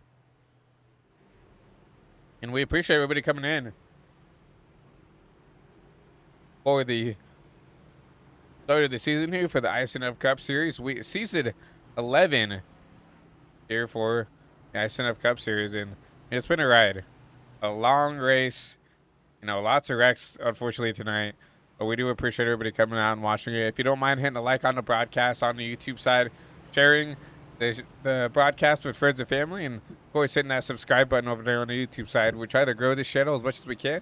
We appreciate all you guys' camaraderie to be here and support the network and do everything you can.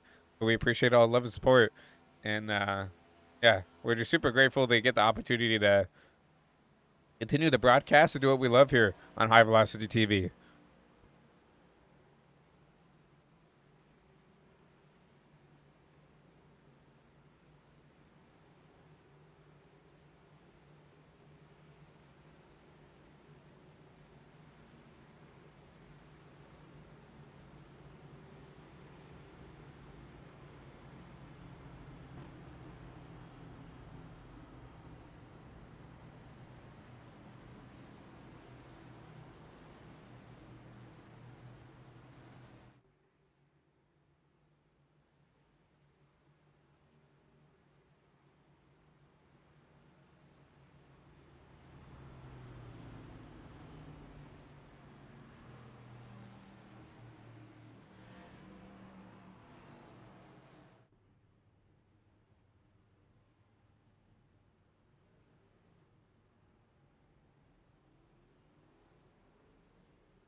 Did you see the lights off on the pace car?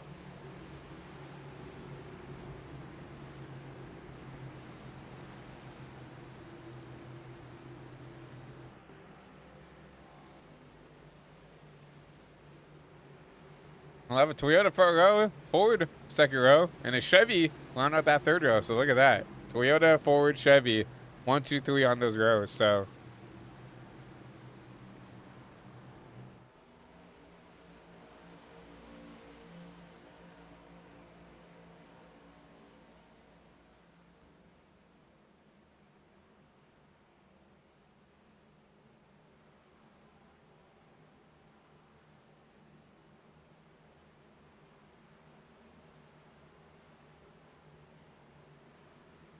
as we continue to see the pace car lead these guys back to green. I mean, we're getting down to it. 60 laps to go. It's time to go. And we'll continue to monitor and look at the, I mean, really the teammates is where it's going to be, where you're going to want to go and look at. So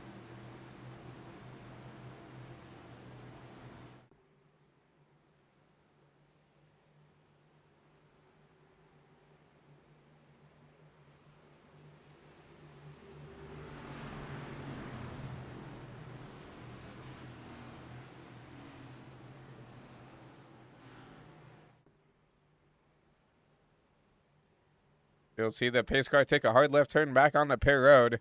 And it'll be the 35 and the 20 leading us back to green here.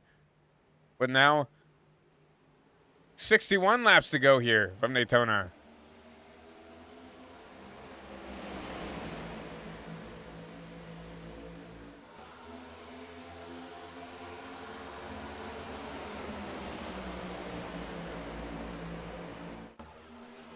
Through the farther 5 with a good drop off the 20. And that'll be those two Toyota teammates trying to push each other out on that top lane. And you'll have the Ford, the lone Ford right there of Eugene Thorne going to get some help from the 15 of Trusty.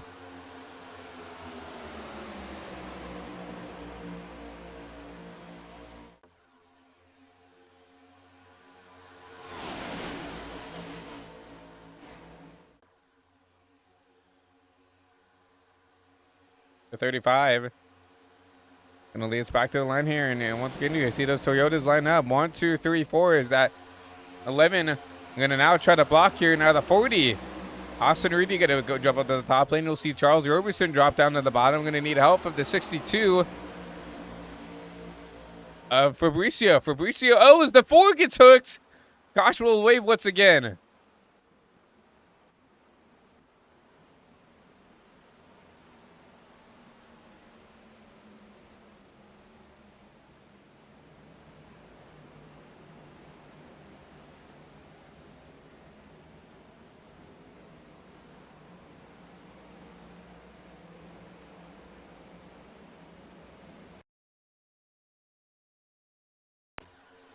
Yeah, we'll just see the 45 get up into the right rear quarter of that Ford machine. I mean, you see the 4 up into the outside wall there. That's going to slow him down a lot. And he probably tries to pull it off, I presume. There's a car down there. And around he'll go. Like he takes out the 34 teammate, 45, the 15. Like the 91, Jeff Prochatsky gets into it a little bit.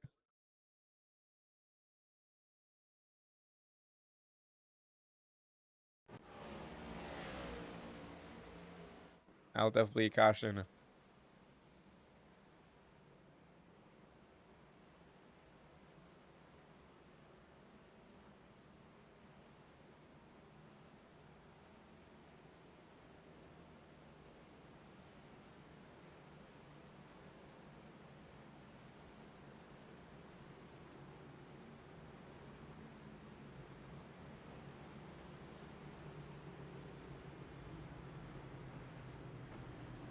Now as the laps continue to go down, I mean, we're definitely going to see the aggressiveness continue to pick up. And now we're just at the point now where I think anything's going. So, fortunately, when that means to the caution counter, I mean, now we're underneath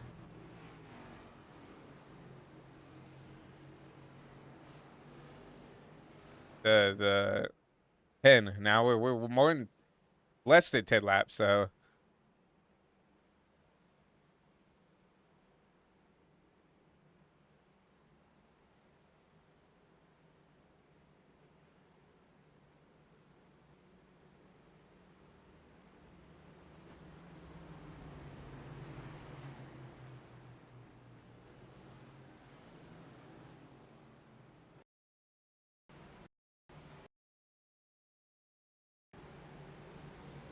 it'll be interesting to see. James Bowles takes the lead away from Nick Johnson. You have the Roberg 43 back there. Reedy, Roberson, LaManna, Johnson, Laudenslager, Johnson and Austin leads us your top 10, and even then you see Will Austin back there at pit road.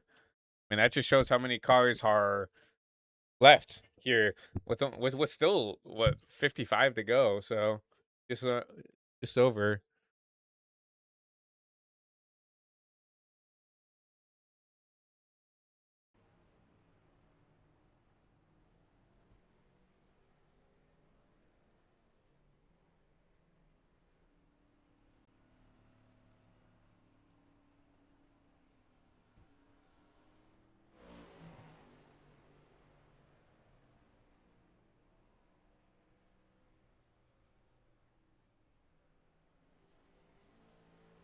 Still see that 3 down pit side.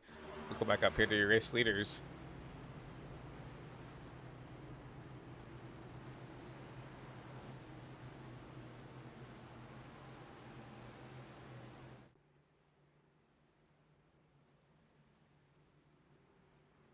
I mean, look right now. We only have. We still have a decent amount of people here on pit who are still on the lead lap, but I mean, a lot of people with damage, a lot of people, you know, trying to limp this thing around now for the rest of the race, and we still have 3/4 of the race left. I mean, it's like, you know, you gotta think that some of these guys would be a little bit more pronounced and want to keep this car clean to the end, but a lot of drivers with a lot of damage here. So yeah, still 27 people on the lead lap. Will Austin, the last of those. A lot of people got caught up in that wreck that last time, trying to get as much damage as they can to get fixed before we get ready to go gritty here. Once again from Daytona, Will Austin coming back out of pit road. The last car on the lead lap. Steering machine.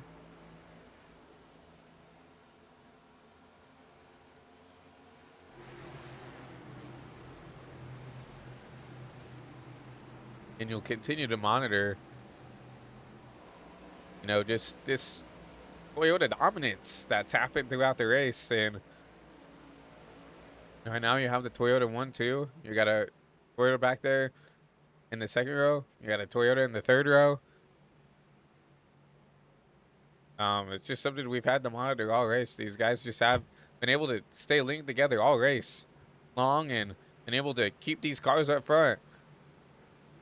We've seen some splashes by the Fords, especially with those Penske guys driving up to the field here. And you do have 2 Penske cars back there at 9th and 10th, but I mean, it's going to be hard to get through these Toyotas who have worked so well with each other all race. I'll be interested to see what they can do.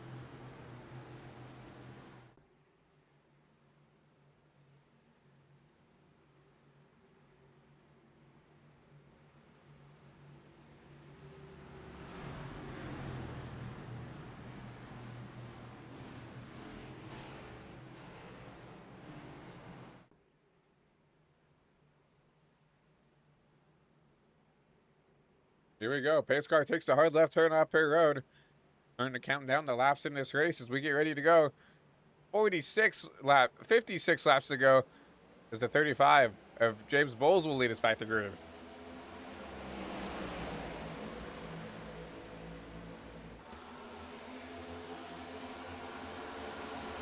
Bowles with a good jump. He's going to jump down in front of the 40 machine. Austin Reedy pushed him out, and they both drop down on the bottom lane. Here comes Nick Johnson. Decides to sit in lane right there right now.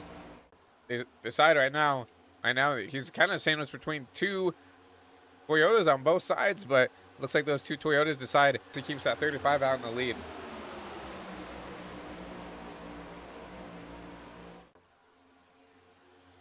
The 9 of Chris Otto trying to make that top lane work. No one wanting to go with that 9 machine. Now here comes now. It looks like the 13.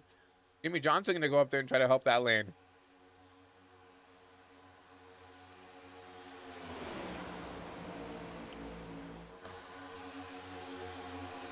Goes forward on the move. Justin Johnson, help from his teammate, John Hopley, trying to make that top lane work. Unfortunately, you need more than 2 cars. We'll see Jeff Perchatsky jump underneath there. You'll see Chris Otto jump underneath there as well. But there's just not enough cars to make that top lane worthwhile right now. But here comes the rest of the pack here. to catch up to this top 10. Now Johnson with a push from the 4. They get about side by side with P5 as that's Charles Roberson on the bottom trying to get this bottom lane rolling with his Toyota teammates. Is Johnson still help from the 4 machine? This top is, oh, as the 4 gets hooked once again.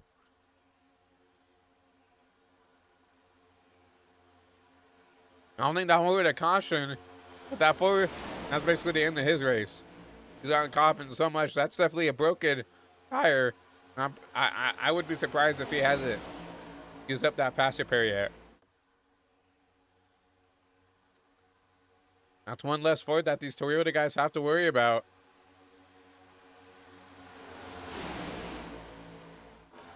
But Justin Johnson still trying to make this top lane work now side by side with the 11 for that P6 position. That top lane starting to roll. Now Jimmy Johnson giving some good pushes to the 22.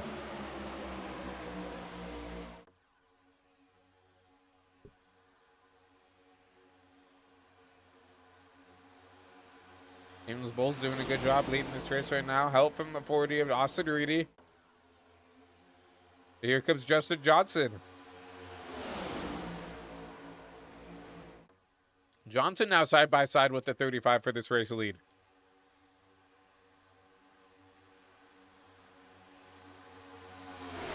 Side by side going to the 3 and 4. Give the advantage of the bottom right now, but you know that top one's going to have a good run off the corner. Jimmy, that 13 just needs to get to the back end of that 22. And here comes the run off the top. That 22 will clear if he wants it. Those 2 dropped out to the bottom. Now give the top lane into 77. Craig Lautenslaughter. Help from Cody Meadows. Cody Meadows will hook the 77. Caution will lay.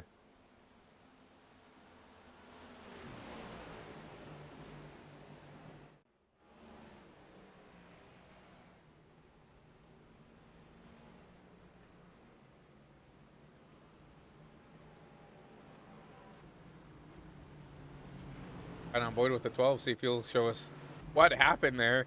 Like a broken right front tire. That might be the end of Cody's race right there.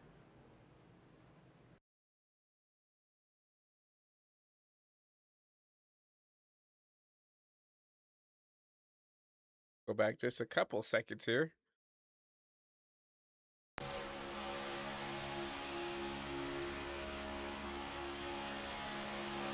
Oh, wow, that wasn't Cody at all. My apologies to Cody. Like the 77 was pinching down. See right here, the 35 come up the track. Just a tiny bit, just enough. Maybe a little net code, but just nowhere for the 12 to go. Tough break for that 12 machine.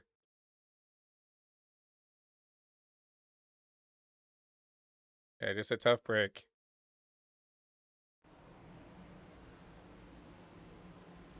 Here comes Cody Meadows down Pay Road. We see that car disappear. We'll know kind of what's going on here.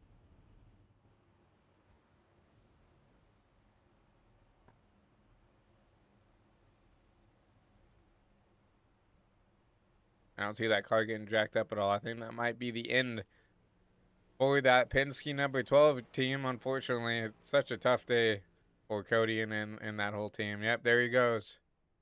Fortunate. But on the bright side, his teammate, Justin Johnson, and this 22 machine gets the lead from that. So, unfortunately, you know, with the big swing of power in NASCAR, a lot of these Ford teams switched to Chevy. You saw Rickway Racing switch to Chevy. We saw Haas Factory team switch to Chevy. I think we saw the Garage 66 guys stuck with Ford. Right now, you know, the only Ford teams we have left, Penske, RFK, and the Garage 66 team, I believe, in the Cup Series.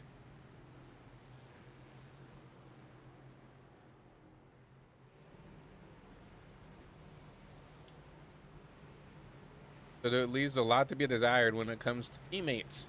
If you're a Ford driver and you lost 4 cars basically through this season, right? You used to have the 01, you used to have the 15, you used to have the 51, you used to have the 41 as well. Those all are Chevy teams now. Because now, you know, Rick Ware's working with ECR and with those guys, right? Just because I guess they just were like in the RFK partnership. I'm not sure. You know, that's not something for me to know or debate about.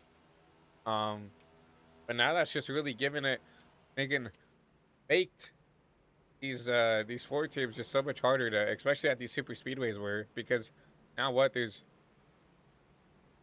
at most of 8 cars, 8 Fords, at most of 8 Fords that could show up.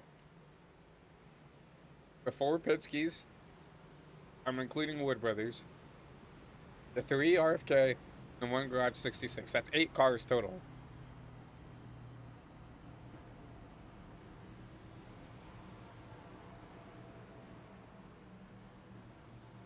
I mean, you just do Hendrick, Trackhouse, and Haas factory team right there. That covers up just the all the Fords right there, and you still have to worry about, you know, the 47. You have to worry about the 40. You have to worry about the 62. Dude, Motorsports, Fire. There's so many more Fords now, so many more Chevys now, even Toyotas. Like you have the 4 JGR cars. You have the 3 2311 cars, and you have the 3, technically the 3 legacy cars. I don't know. I don't think I saw the 84 racing tonight, but there's still even more Toyotas now than there are Ford.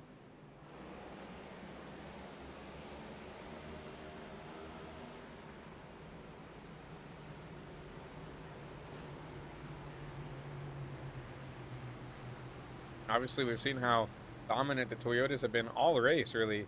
Here at the 500 to start your season 11 here in the iSNF Cup Series, and I think it's going to be hard to take away a win from one of these Toyotas. Justin Johnson, he's the only Ford in the top 10. Mark Gonzalez back there in 11th, who is a teammate, but has been very conservative all race. I think he's been up towards the front once and has been sitting in the back the whole race, which I don't blame him. You know, Mark is that kind of guy where he wants to keep the car towards the end. He'll be there when he needs to be. And honestly, with 50, we're going to 48 to go. There's still a lot that can happen. So I don't imagine Mark coming up here and being aggressive to try to take the track position yet. I think when we get down to maybe 35, 25, 15 laps, then maybe you'll start to see that 2 pop up.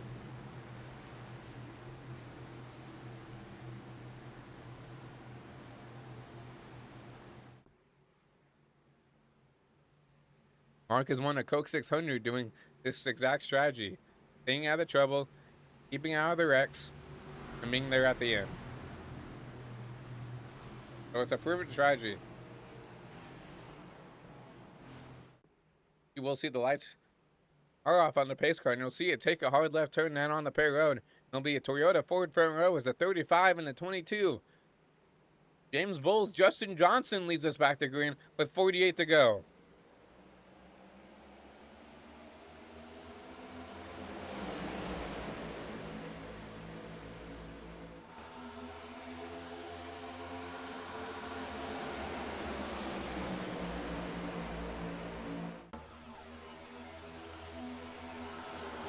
Good jump by the 22. A former Ford teammate Chris Otto's going to jump out and push that 22 out. Now back with Hendrick Motorsports.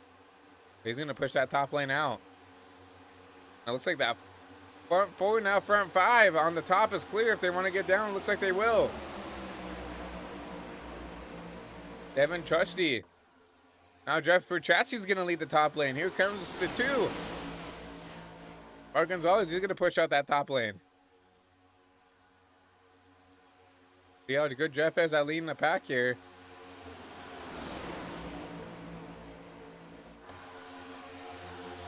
Here comes the 35. I'm going to jump up in front of Jeff.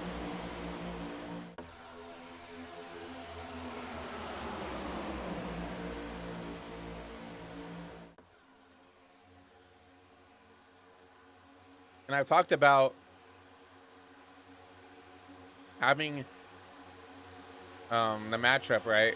I think Jeff is that perfect example. I think Jeff, you can either work with him really well or you can't at all. And you saw Mark struggling to get to Jeff and to get that lane going. And it's just because, at least for me, I've raced a lot with Jeff Perchatsky in my days. And you can really push the heck out of him, or you can't push him at all. It's just how you work with someone, right? And now you start to see Jeff start to fall back just because the matchup wasn't good. You didn't have good chemistry with that 2 machine. The 2 jumps down to the bottom. He's actually gonna pass Jeff here on that bottom lane.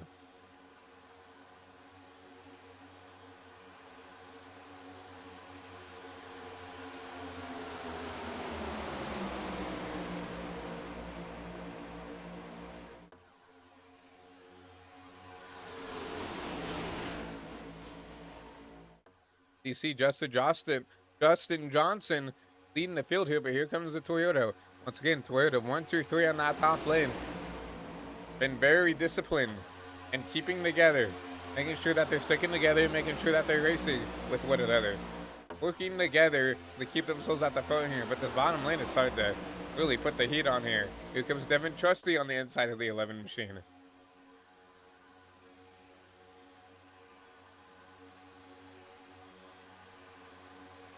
This 15 has impressed me a lot. Oh, the 13 is going to get hooked.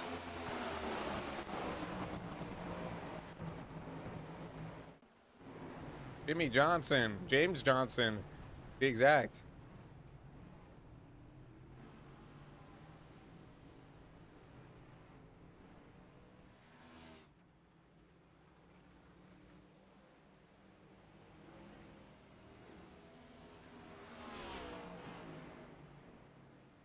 Go back at this 13 and see what happened.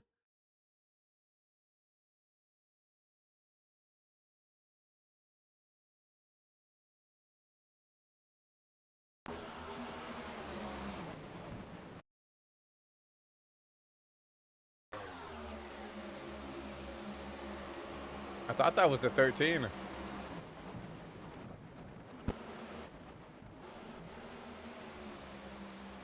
Something else happened here.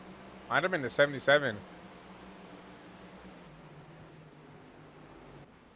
Looks like it was a 77. We'll go back and see what happened to Craig, if iRacing will allow us to do it.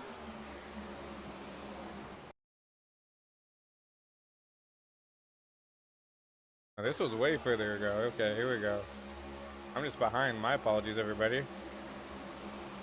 Yellow flag. Between the 13. Here we go.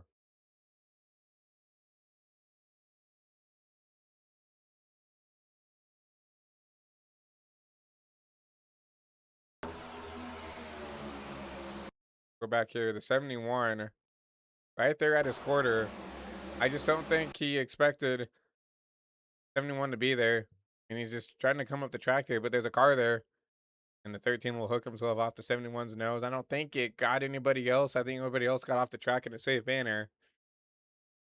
But yeah, that'll be a caution. I mean, a car kind of perpendicular. Regardless if they're still going, I mean, that's still a caution. It looks like the 5 of Steven Deere gets involved in it. Oh yeah, here comes some more calamity. It looks like the 1 and the 34 also get caught up in it. So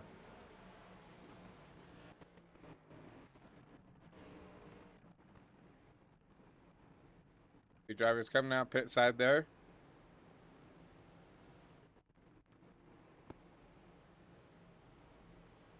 And this should be around the time to probably get them to the end of the race here. So some of those guys probably wanted to see that.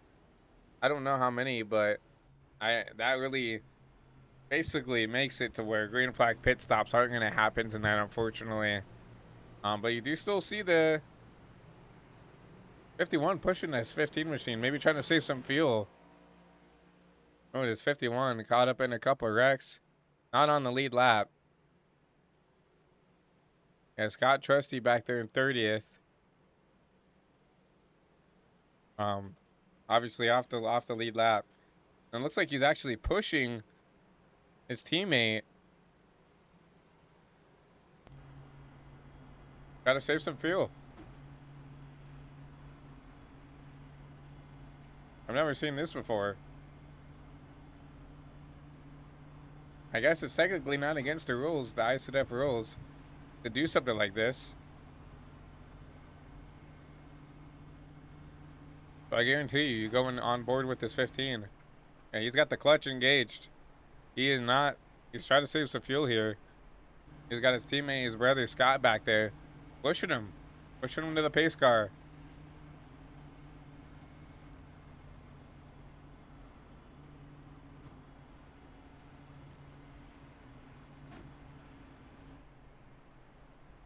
That's a way to save fuel, I guess. So sooner or later, this 50 will gonna have to drop back to the back here. We should be getting the one to green here, most likely.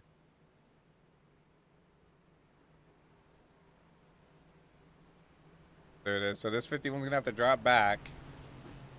But we did everything he could. I mean, that's an A+ teammate right there. So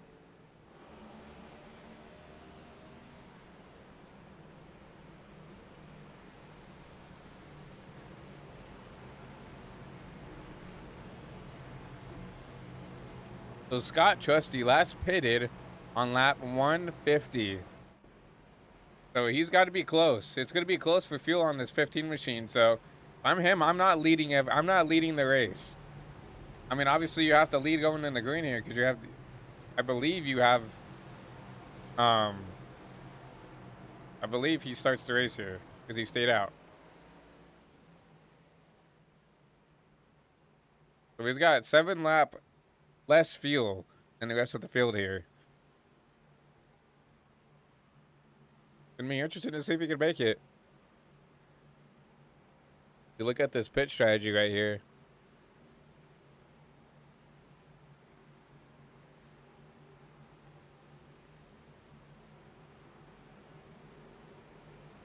Down below here. See Trusty. Last pitted on lap 30. Last pitted 36 laps ago? I'm not sure.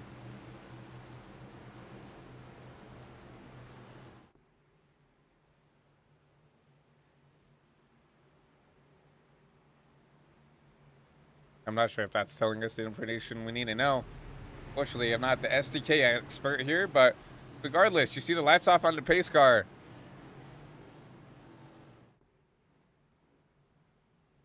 You'll see him take that hard left turn once again back on the pit road. And Devin Trusty, Austin Reedy, 2 Chevys lead us back to green here for 41 laps to go in the Daytona 500.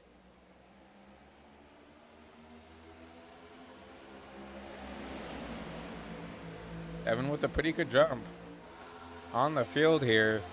I'm interested to see if he wants to keep this lead. Justin Johnson will push him out. That top lane, nowhere to be found right now.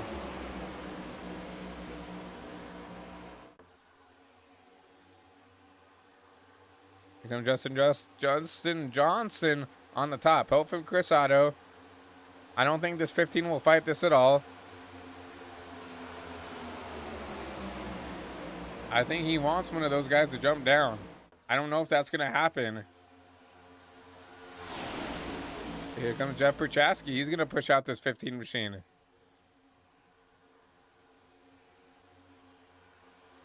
Here comes the top 3 from the bottom. They're going to jump down. That's exactly what that 15, I think, needs.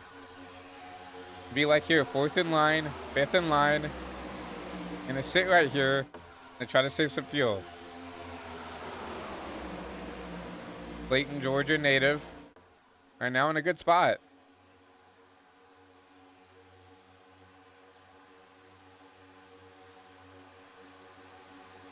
Just pusher. I'll say that, Jeff is. He's not someone who's gonna kind of drive through someone and it's like hey, if I wreck you, I wreck you. He's someone who's gonna sit in line and try to hey, if I wreck you, I wreck you. He's someone who's gonna sit in line and try to be on the bottom. Doing a good job. Either Johnson on the top lane.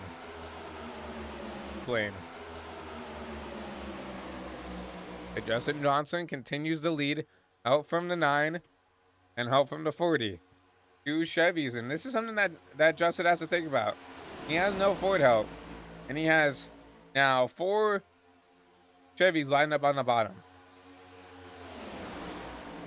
And I know that that 40 is technically aligned with that Hendrick camp, so they're probably in cahoots. They tried to make something happen. There goes a 7 down the backstretch. No caution. Chris Van Maastricht. Will Austin involved in that. And that might be a race over if we do not get a caution. And, oh, here comes another pack of cars. As they'll negotiate around them. Back up to the battle for the lead. Still Justin Johnson. Chris Otto. And Austin Reedy. Remember, what I was trying to say is this 40 and the 9 are probably in cahoots. So whenever they decide they want to go up and jump up and get around this 22, they'll probably be able to do it. And not really a whole lot that Justin could do. That's maybe make an egregious block, which I don't think it's time to do that yet.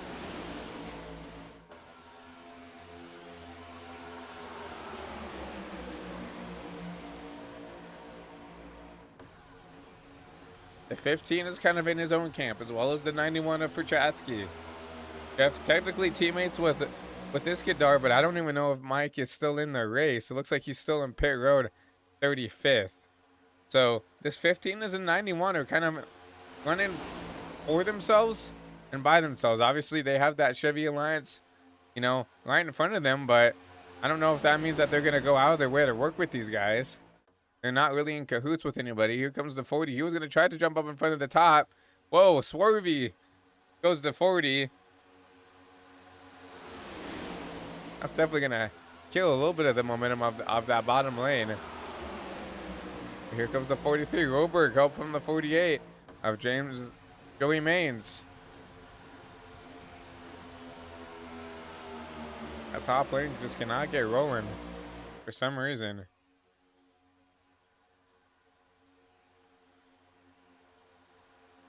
Trying to make something happen. Now I'm going to be side by side with the 40. I try to get a run, trying to get side by side with the 9. He'll get there. He'll get side by side with Chris Otto. Now we're going on the backstretch. This is Justin Johnson decide to block that run now. Side by side for the race lead. Here comes Roberg to take your race lead away here down the backstretch.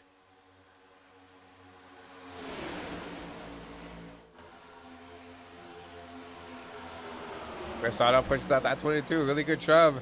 Down here in the 3 and 4. Gonna maintain that 22. The lead is a 22. Blinks. I think he's back. That's a scary place to start the blink is from the lead. But I think we got him back.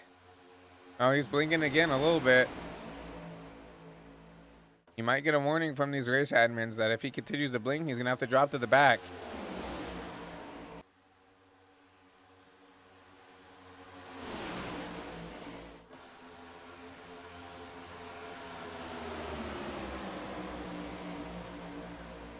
And those front 2 are hooked up on that bottom lane. Just unfortunately, that 40 is not getting there, and it's allowing this top lane to get a run because everybody's kind of linked together very well on that top lane.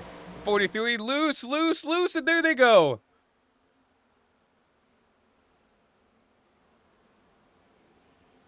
Another big wreck here.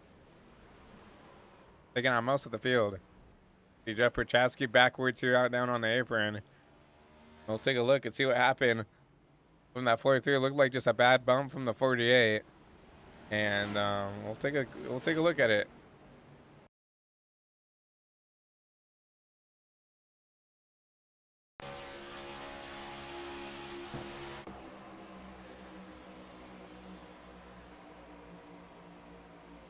.48, yeah, just a bad bump. Gets the 43 all kind of squirrely, and I think there was only a couple cars that didn't get involved. I think one of them involving, including the 11 of Roberson.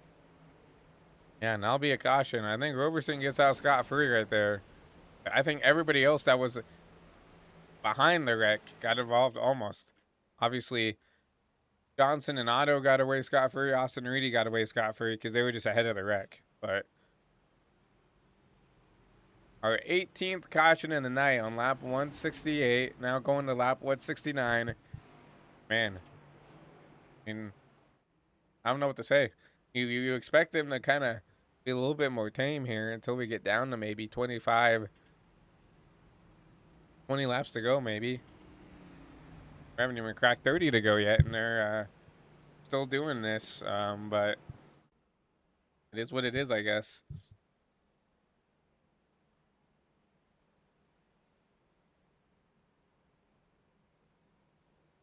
See if we can talk to your race leader, Justin Johnson, real quick. I will.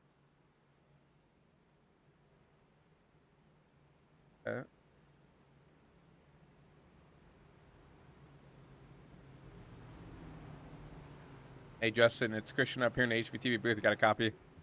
Hey, yeah, I got you. Well, we kind of up there with in no man's land for most of that run there. Kind of the only Ford up there, but able to keep the lead. Obviously, I see you have Mark and Jeff back there, and have Ford teammates, and obviously that Penske teammate back there in the 2. Now we're counting down the laps here, going to 30 to go here when we go restart. What's kind of the plan here? Obviously, we've seen these two Toyotas all day kind of get together and link together and, you know, do a good job keeping the lead. What's the plan here? Well, I think I just made the wrong plan. I didn't expect everyone to pit right there. But the plan was just to, you know, just find help where it's there. The Toyotas were really working together earlier, and obviously we can't get together with the Fords. We only have about, as you said, like 2, 3, 4 left. So you just got to find help where it's there. Take whatever you can get. Yeah, obviously when it comes down to we're counting down, like I said, and we know the aggressiveness is going to pick up. So do you have a game plan to, you know, in a way kind of get away from these wrecks? Do you think that staying up here towards the front is what's going to keep you clean? Or do you think, you know, just kind of being at the right place at the right time? I feel like there's some people that say that they want to be up front just because it's ahead of the wreck, but I also hear some people just say it doesn't really matter. It really just depends. I mean, I would rather be up front. I just feel like I have a better shot of avoiding wrecks. But I didn't want to be in that mid-pack shuffle. Everyone's jostling for position, 3, 4 wide. That's where most of the wrecks happen, and I feel like being right there is the worst spot to be in here at the end of the race. Exactly. I feel like, especially you staying out here, you kind of put your own destiny in your hand. And I think for you, how talented you are as a driver, you do have a Ford teammate up there with you as well. But I feel like you did it, you know, what you came here to do. But getting ready to go 1 to go, so I'm going to drive race leader. So when we go green, Jeff Weimer up here. Obviously, we talked about it. The Fords have dwindled down quite a bit. So it's going to be interesting how these guys can work with each other to give themselves an opportunity, I feel like. Jeff's also a pretty good super speedway racer in his own right. James Johnson, has been up here for most of the race. You know, just got caught up in a wreck not that long ago, hooking himself off to 71 up here inside the top 5 again. Charles Roberson has been calculated really all race. And continuing to put himself in a good spot to go back-to-back here at Daytona. And unfortunately, he doesn't have a lot of help from the Toyotas right now. He's at the 35 with him. And now it's kind of an evenly matched playing field. We got 3 Fords up in the top 3, top 4-ish. We got, you know, 3 Chevys, and we got 2 Toyotas rounding out the rest of the top 10 here. So actually the Toyotas are the ones that are at a disadvantage right now when it comes to numbers wise. Obviously they still have sub drivers that are left, but they are not inside the top 10 right now. Obviously a long ways to go here when it comes to laps wise. Won't be hard with the dwindling amount of cars that are left, but immediately right now the Toyotas, I feel like, are at the biggest disadvantage.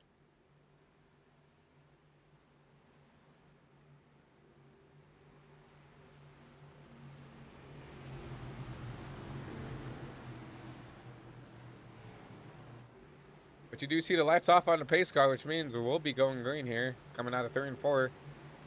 Justin Johnson, Jeff Weimer, Chris Van Maastricht, and James Johnson back there in the 13.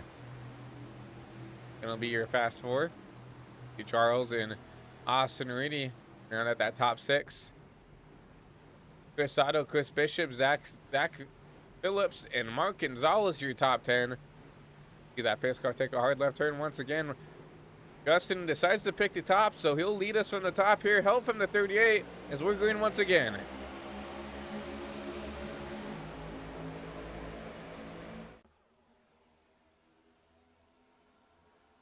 Now, unfortunately for these forwards, I feel like this is the spot you don't want to be in. You need to be lined up as these three forwards. I don't really feel like you need, you know, one forward in one spot, one forward on the other lane. You need to have kind of everybody lined up so you guys can move around as you need to. Right now, you still have Justin Johnson in that 22 leading this. Help from the 38 as they'll drop down in front of the 60.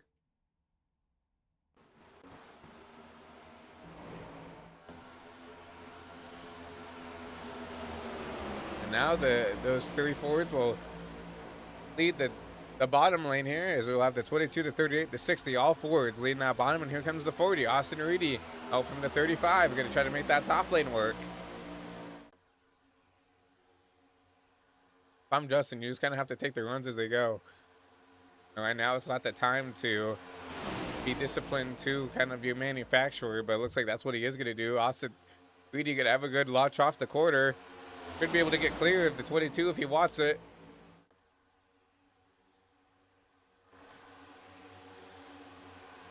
James Boswell will actually drop down, try to lead this bottom lane now. I still think that top has the advantage right here. The 9's doing a good job pushing out that 40 machine. And now here comes the 9. He's going to drop down. 3 wide in the back. The 43 gets tagged. Going to shuffle him out.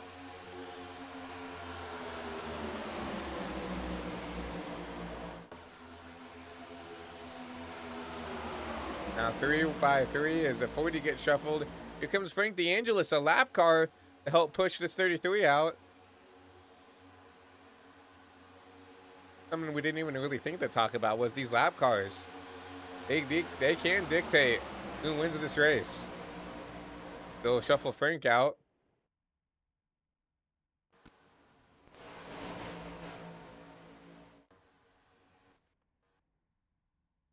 We apologize about the timing and scoring being confused. I don't know why iRacing is doing this. We have less cars. I don't know why it would be hurting more, but we do apologize.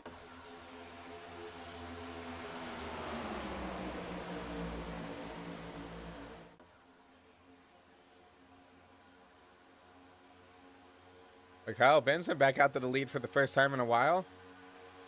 Mark Gonzalez said it's time to go. 25 to go. We got to go. He's moved his way up to the second place spot.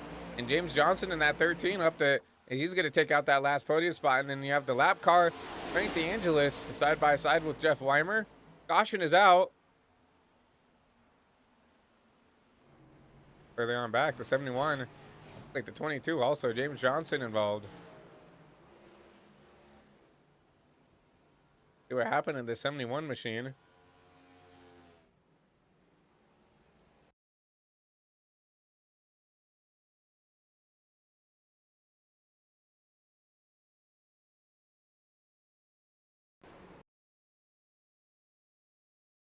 Looks like it happened up ahead.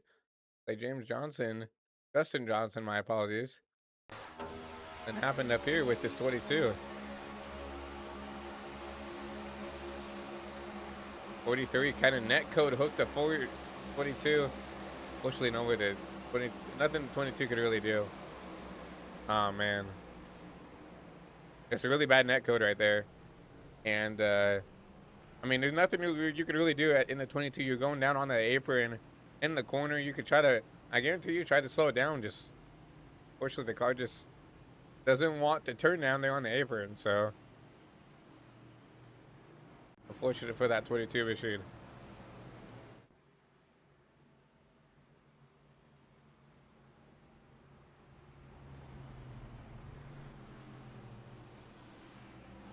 With 25 to go, we're going to take our last commercial break of the race here, and we'll be going caution free from flag to flag here.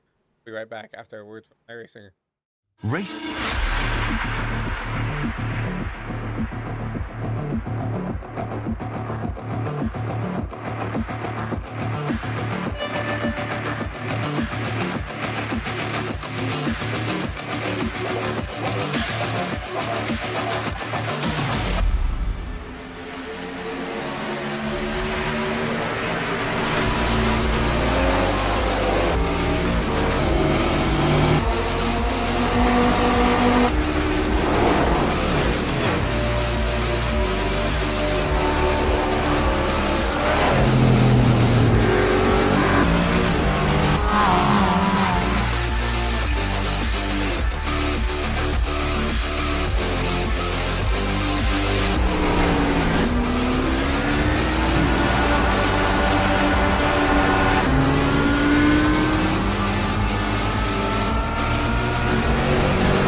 We welcome you back to Daytona International Raceways. We're underneath 25 laps to go in the iSNF Daytona 500 Week 1, Season 11 for these Cup drivers. So the laps are counting down, and it's time to go.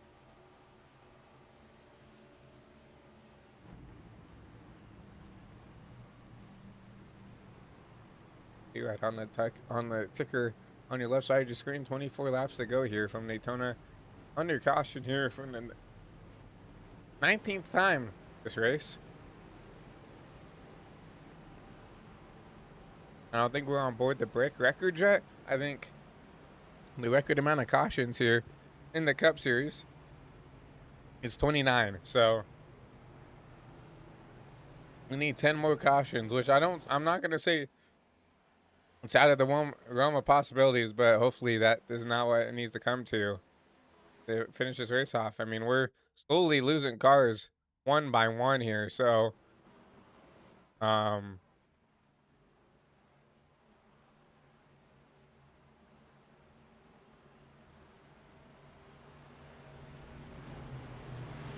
have to see.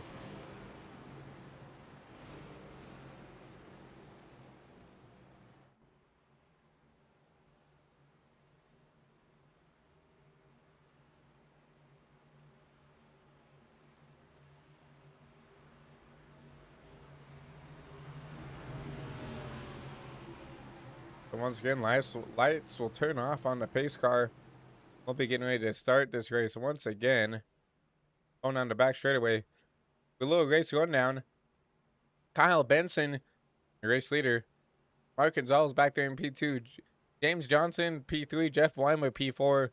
Chris Otto in the 9 machine P5 alongside Charles Roberson back there running out to row 3. James Bowles, Austin Reedy, Fabricio Lamana, Zach Phillips running out that top 10.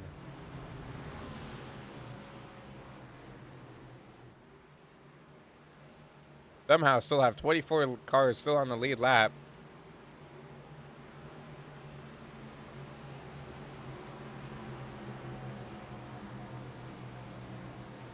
So anything can happen here. 23 going to 22 to go as you see the lights once again off on the pace car. As it will take that hard left turn on the pit road. We'll be getting ready to go green here. 23 now, 22 laps to go here from Daytona.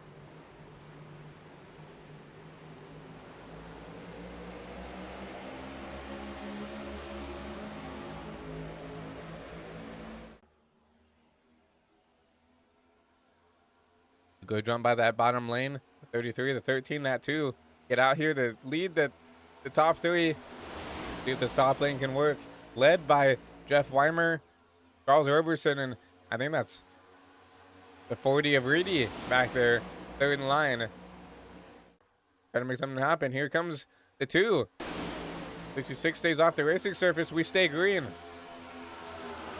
Here comes the 13 of James Johnson alongside, ooh, almost a bad push by the 2 of Mark Gonzalez, but keeping that car clean.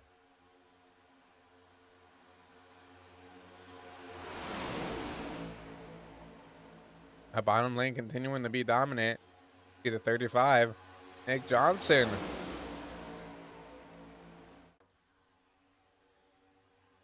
Trying to work his way back up. That is not Nick Johnson. That's James Bowles.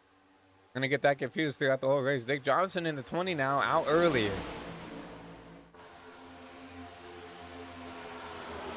James Bowles will jump up to the top side.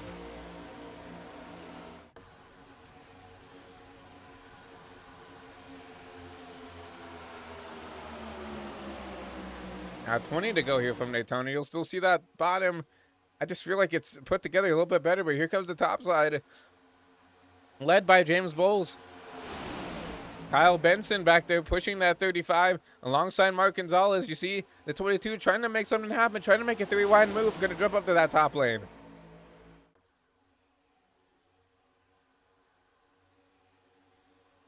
Top lane starting to roll. Here comes the blocks and the pushers and everything else. Now Benson will drop down on the bottom. He will lead this race here. Help from the 13, help from the 9 on that bottom lane. And that top lane is stacked up once again. Here comes the 22. He's going to drop down to the bottom. 35, nowhere to go. James Bull's left out the dry. Here comes the 15. Devin Trusty has made his way back up inside the top 5. So contact back up there. I think that was Perchatsky and Weimer making some contact. As the 35 is going to get hooked up the track.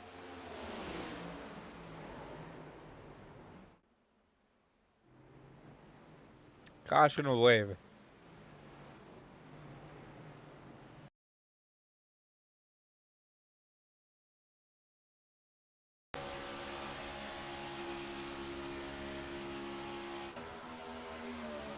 What happens to the 35 of James Bowles here?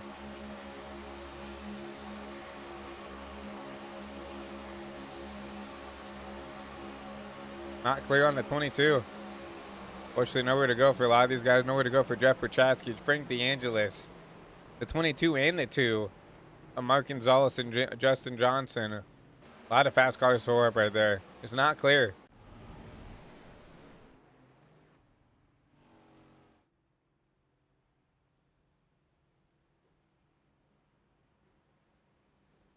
And what a shame, you know. If anybody gets taken out there, what a shame. They race for 180 laps just to get wrecked with 18 to go.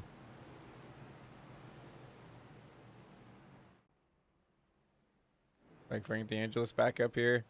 I saw him involved in that wreck. Looks like a lot of damage to that 91 of Jeff Perchatsky, unfortunately. Take a look at the camera here. It looks like the right side's pretty beat up, though, for that 91 machine.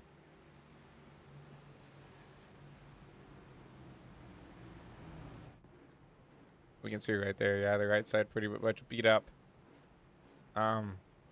Luckily, I mean, still on the lead lap. He's sitting back there in 9th, but definitely, yeah, I mean, you can see that right front damage. We're going to have to go down there, get the damage fixed. Luckily, there's not a lot of cars left on the lead lap. It looks like 24 technically on the lead lap, but he's going to have to go down and get some of that fixed. He's going to have to. There's no choice.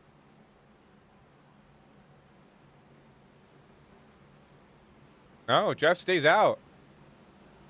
Oh, here he comes. He baited me.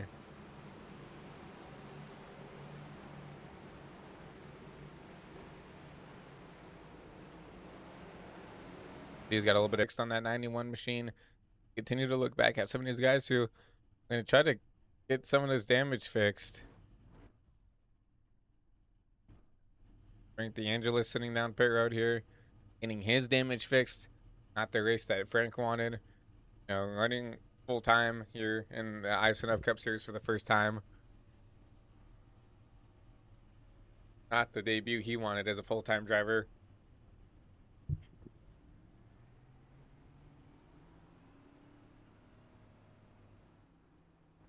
See him come out of...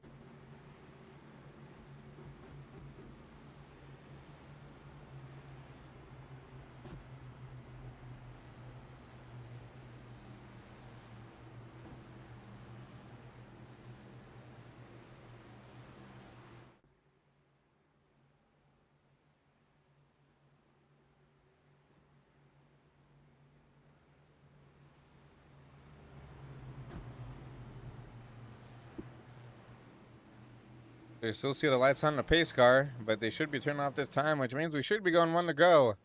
And counting down these laps slowly, 1 by 1. We go from 17 now down to 16 to go here from Daytona. And what it's been an eventful race here. Obviously, you see at the top of that ticker, 20 cautions tonight here from Southern Florida.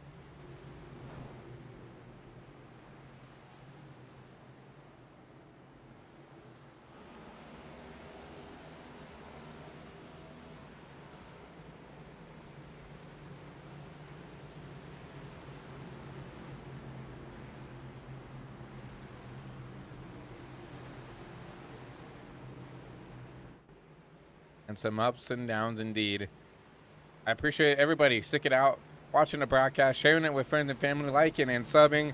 We definitely do appreciate over here at High Velocity TV. We have a lot of talent here who's working their tail off behind the scenes that you don't even know of, to make sure that this show goes on in the background huge shout out to like Rhea Ferris for making sure that this SDK setup is as good as it can be. Obviously, we are an ATVO primary network, but we really want us to come down and cover the cup races for the season here for season 11. And shout out to her for making it as easy as it can be to get this up and going, and just a short notice. So, thank you, Rhea, for all you do for the network and all you do for the league. Honestly, I don't think a lot of people realize how much she puts in to make sure this league runs as well as it does. So,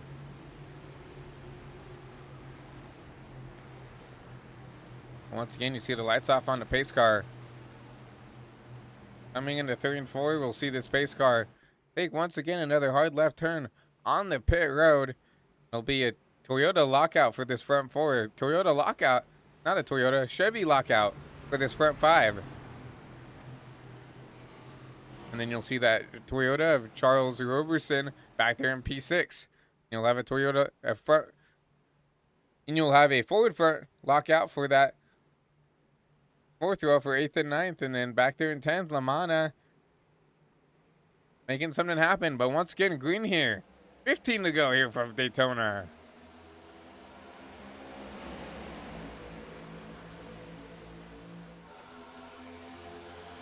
Good lockout. Chevy lockout for that front 4, all in a row here. Now it's front 5, actually. See the 7 of Zach Phillips somehow miraculously making his way back upside the top 5 here with 15 to go. E2 Toyota side by side. No, Roberson is in behind that Toyota teammate of the 43. Now here he comes to follow the 43 to lead this top lane.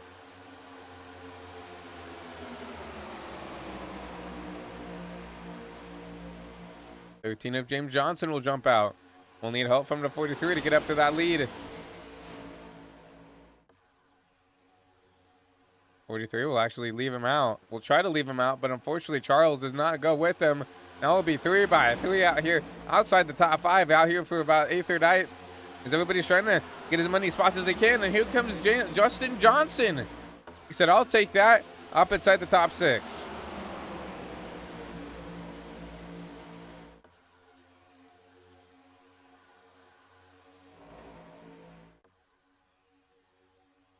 Everybody being aggressive here, 14 to go. I mean, it's time to start to figure out where your friends are and where to find them. Fortunately, Justin Johnson doesn't have a whole lot anymore, as he lost his teammate in the 2 of Mark Gonzalez. He has a 66 right there. He has the 60 of Jeff Weiber. But besides that, that's about it for Ford. You see Rhea Ferris back there as well. He's trying to be there as a teammate. Obviously not race for the win. Rhea Ferris is multiple laps down. They're trying to show up to, maybe help this way to get the victory lane. You have the 38 as well up there. Chris Van Bastrick has kept that car clean as much as he can. And speaking of that, caution will wave once again.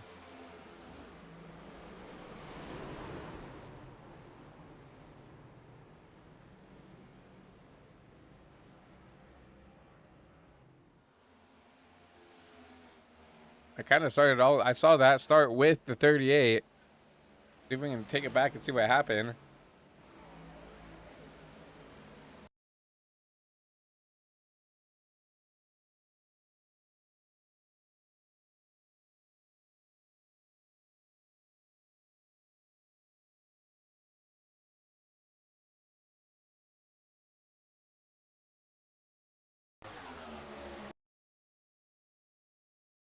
So the 13, I see, gets upset here from something. We'll have to see what that is.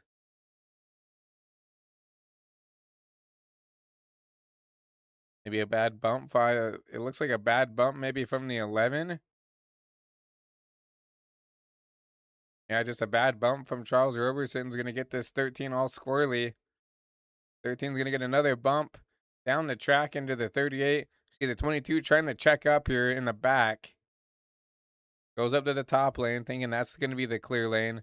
Fortunately, the 13's going to get hooked back up the track here sooner or later.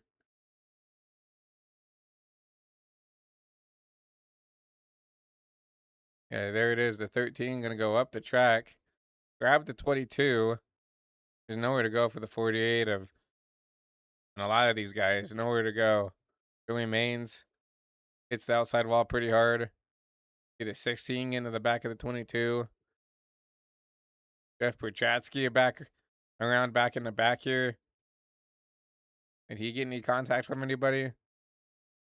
No, just kind of just self-spun trying to get out of the way here, unfortunately. But I mean, no damage for that at 91.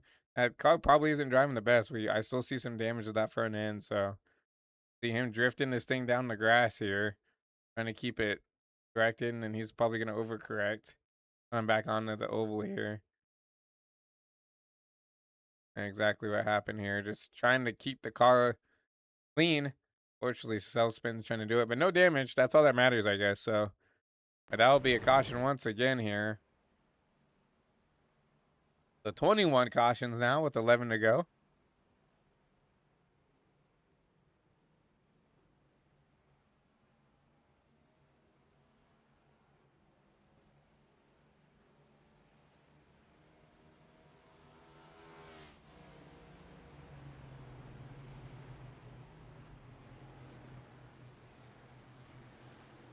We'll show you your top 20 up on the left side of your screen here.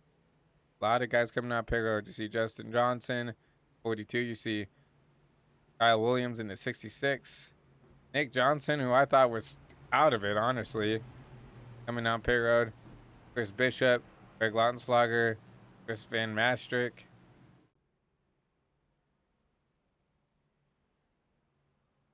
All coming down pit road here. Like Jeff Prochatsky just coming out of pit road as well. Trying to get as much damage as he can fixed.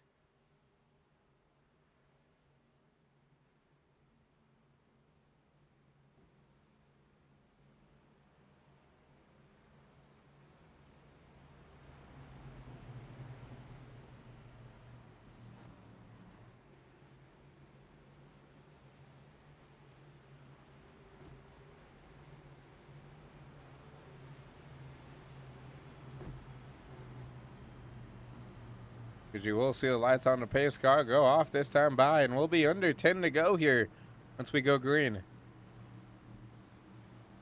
This might be a Kyle Benson win if they keep wrecking. I mean, he's continuing to put himself up towards the front and continuing to put himself in the right place when these cautions come out.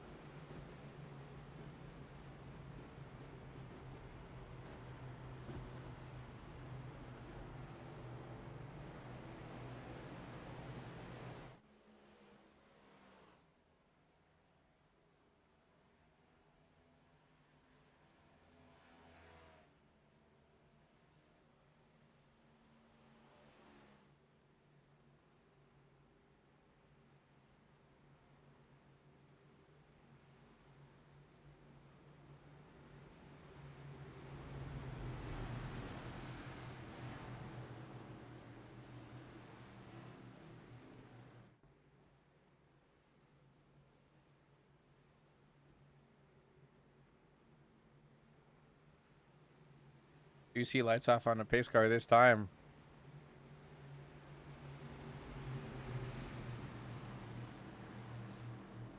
Starting to see the car count start to dwindle now.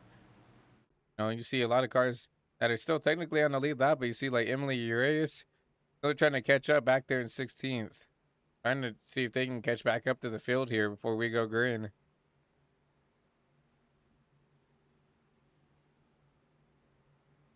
But the pack's starting to thin and the herd's starting to get smaller as we continue the wreck here. 21 cautions tonight here from Daytona. And now we're under the lights. 10 to go. Gonna be 9 to go here once we go green.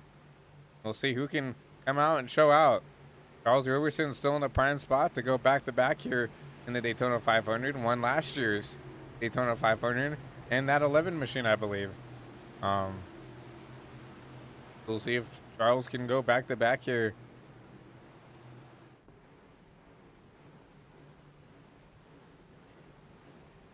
Once again, you'll see the pace car take a hard left turn. Kyle Benson, Chris Otto, Devin Trusty, and Zach Phillips leads us back to green.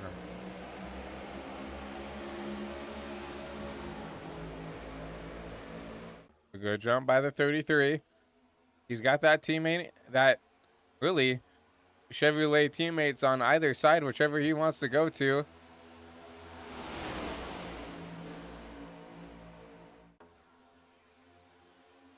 And now it's about what lane do you pick here with 9 now going to 8 laps to go if you're this 33.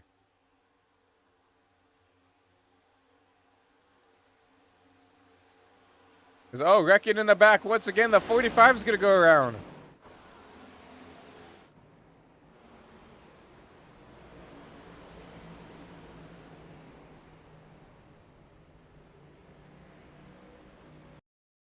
They cannot get it together back here in the back. Take a look back and see what happened. 45 trying to squeeze the 71. Unfortunately, 71's there. He's going to get hooked. Going to grab the 71 and the 48 here. The 91 gets a little bit of damage once again. And nowhere to go for the 42 and the 16. And 9's going to plow into the back there as well. I'm not sure who that other 9 car is.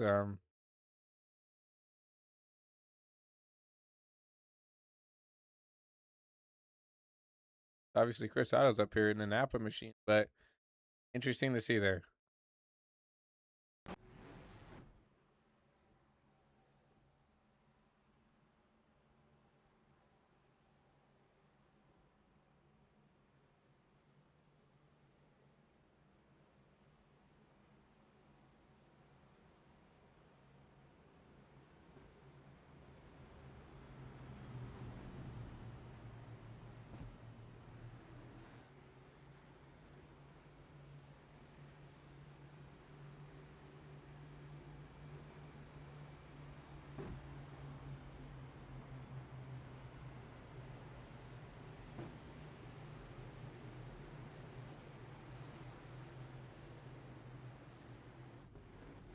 Bob Wyckoff in a 9. He's supposed to be in the 41.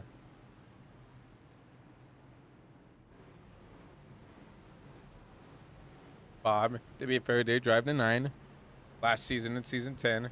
So mistakes happen. It's okay.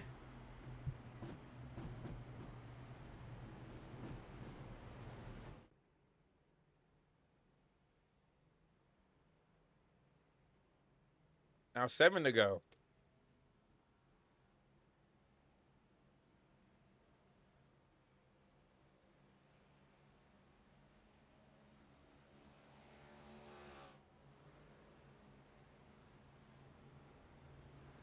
And we appreciate everybody coming out and watching the broadcast, whether you're here at the start, whether you're here during the middle, whether you're here now. We've been streaming for broadcast for about a little over 4 hours. Man, it's been an eventful race. Obviously, now our 20-second caution. Wish we could see how many lead changes we have, but I don't know if SDK will show us that.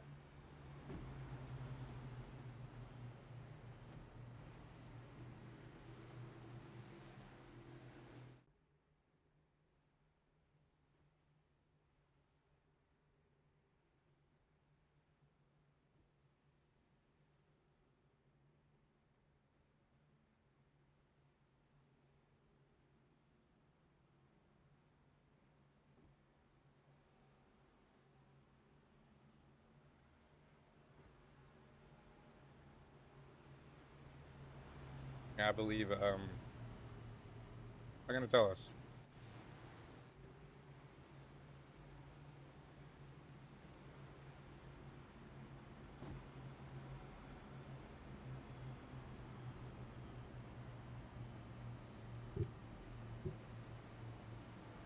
So we should be going green with about 5 laps to go here at Daytona. So almost 200 laps complete, and it's going to come down to a 5-lap shootout here for the win potentially.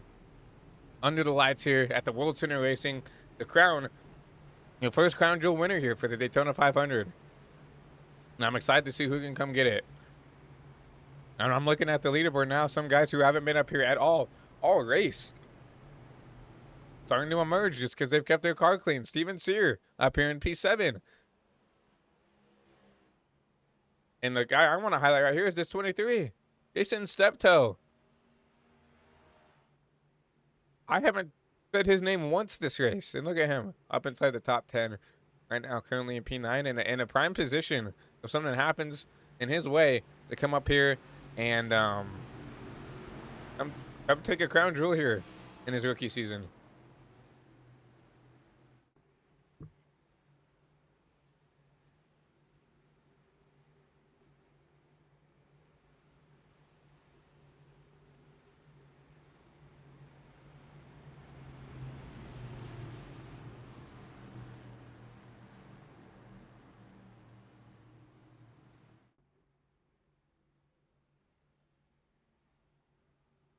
So look at some of your biggest movies right now. Kyle Benson's still up there in the lead, up 44 spots.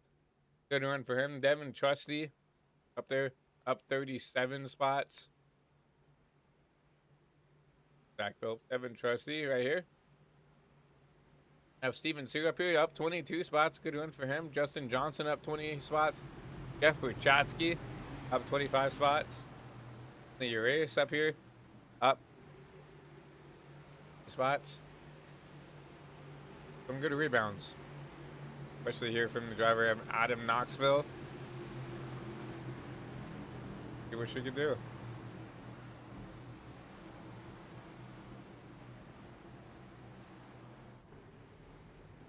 So the pace car will come down.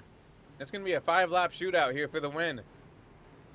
So Kyle Benson, Chris Otto, Zach Phillips, and Devin Trusty. We're going to lead us back here. 5 laps to go here from Daytona.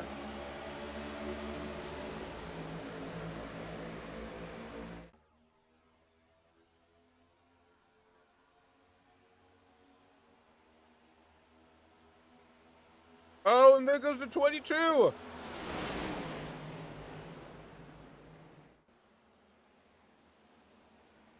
Caution wave once again.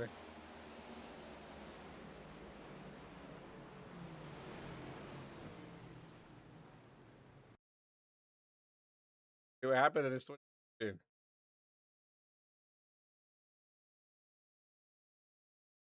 Oh, man. This one might have been an internet-related one. Looks like the 23 goes inside of that 22 car. I mean, he's fully in there. Unfortunately, that's net code. Hooks the 20 down. That would explain why I didn't take out any other cars, so.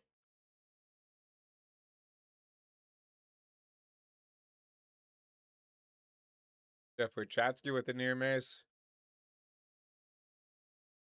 Joey Maines right there with good wreck avoidance, and just awful luck for that 22 late in this race. Was leading the race.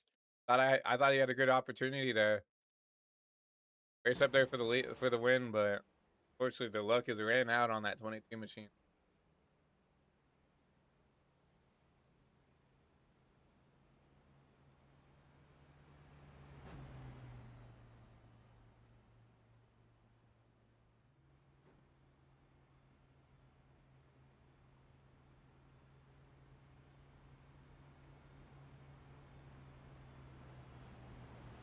I can officially say that we cannot beat the caution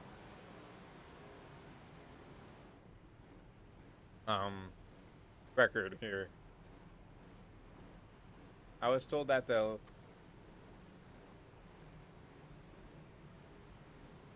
I was told that the caution record is 29.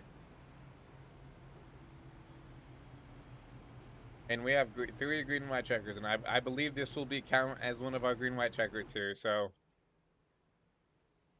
for everybody at home, we have 3 green white checkers. So the way that this works is we'll stack everybody back up, and we'll try to do a green white checker. We'll go green.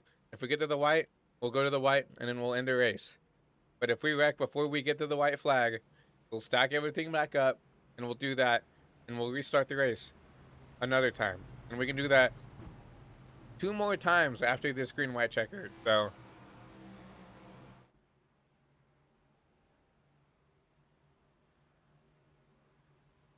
this might be a natural green white checkered. I'd have to ask.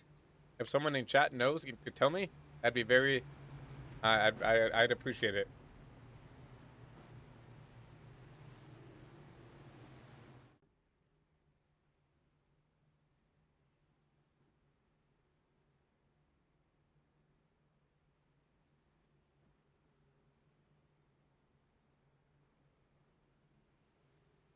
This is either a natural green and white checkered, or we are using one of the three up right now.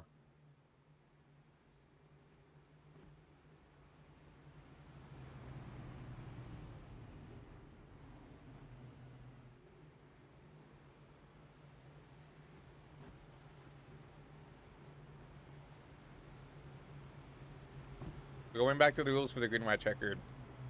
If we get the white flag before the wreck happens, and we race back to the flag, old school like Winston style. That's how iRacing works. The whole field could wreck. A caution is not going to come out.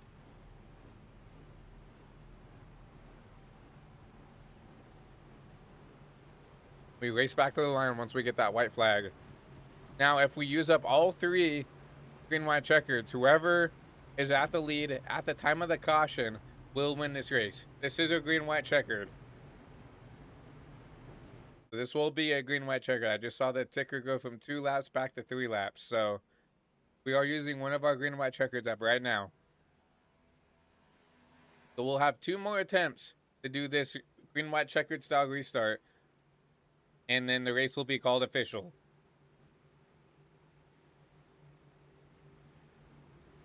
Now we do have some hungry caterpillars in the field still. Obviously, Kyle Benson has led the majority of this, I would say, last third of the race. 33 machine. He's looked really impressive. And granted, we've gotten a caution about every couple laps here, so take that with a grain of salt. Devin Trusty has worked his way up to the top 2. He has had a very impressive run for someone who has not had a lot of starts here in iSNF. Charles Roberson, don't need to say much about him. Defending Cup Series champion, defending Daytona 500 champion. So, I mean, he will be a favorite here on that road too. Chris Otto, admin of the series, a veteran of the series, very, very good driver in his own right. Look out for him. Jack Phillips Sr., another veteran, has fought and clawed his way up back inside the top 5. Look out for him. Look out for Steven Sue to maybe get one of his first wins of this of his career back there in that 5 machine. It's so many people who could have. This would be huge for their careers here in iSNF. So a lot of hungry hippos, a lot of hungry caterpillars, whatever you want to call it. But where we're going, NASCAR overtime here, as we'll see that pace car take a hard left turn back on the pit road. Chevy front row. Toyota Chevy lock out that fast 4. It's going to be once again Trusty and Benson leading us to grid for NASCAR overtime.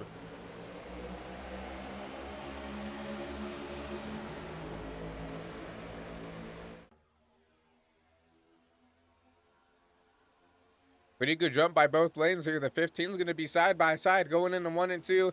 Help from the 9 machine, but the 33 has the help from last year's champion, the 11 of Charles Roberson. Now it's just about who do you trust? Who do you go with as the 60 gets turned? That will not be a caution. He is off the track. As here comes the 48. The 48 is going to get turned, and we'll be going under caution once again here from Daytona.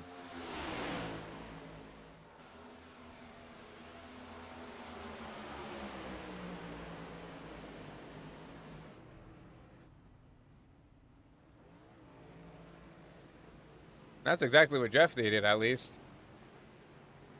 We'll go back and look at this 23. He had a good shot of this wreck.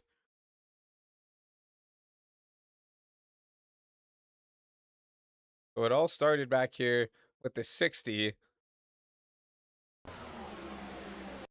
60 gets hooked by the 23, I believe.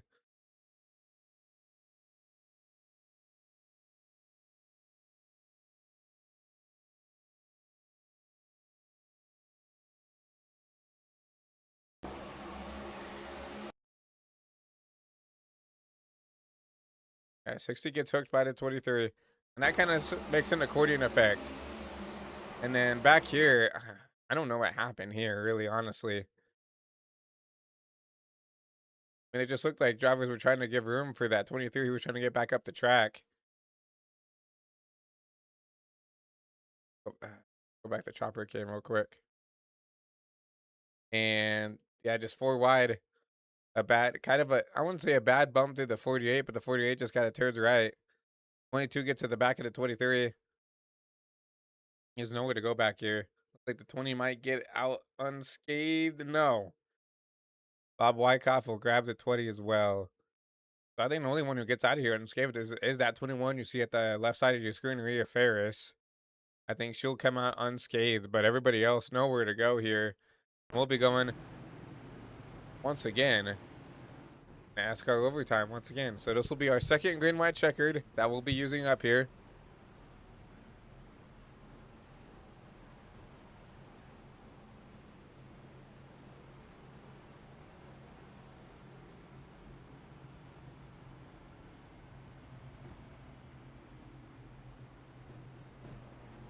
Rhea Ferris gets the lucky dog.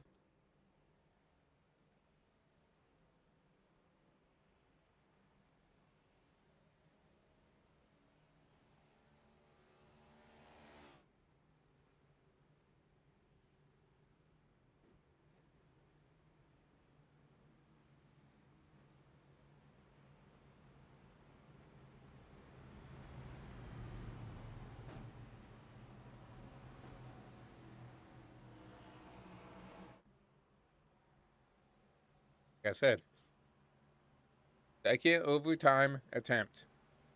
If they wreck again, we get to do this one more time. And then after that, the race will be called official.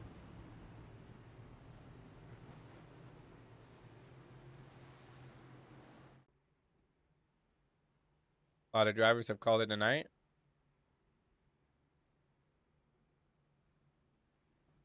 Rick D'Angelo's, I'm pretty sure, finally put his car on the hauler and called it a night.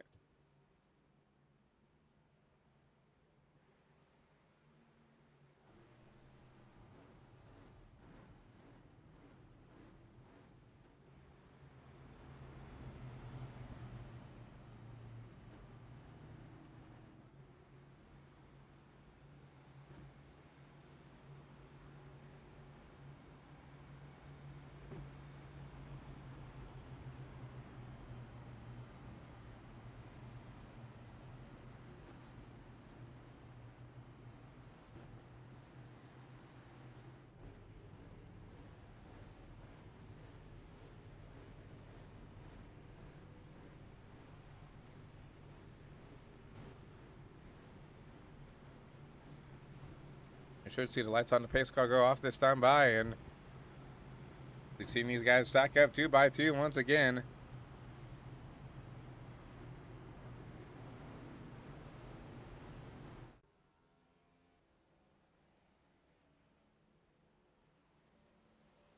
For Kyle Benson's, Evan Trusty, Charles Roberson, Chris Otto, Zach Phillips, Jeff Perchatsky, Steven Sear, Kyle Williams, Justin Johnson, and Craig Landslaughter, your top 10. Coming into the green white checkered. Bishop, Ben Mastrick, Weimer, Roberg, Maines, Johnson, Steptoe. The last drivers on that are on the lead lap here, so everybody else is pit or laps down.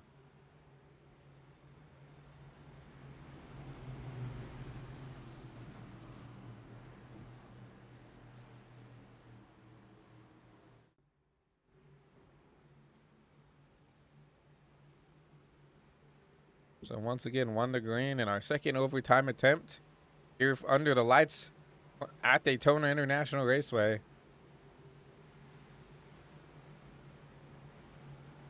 Speedway, International Speedway, my apologies.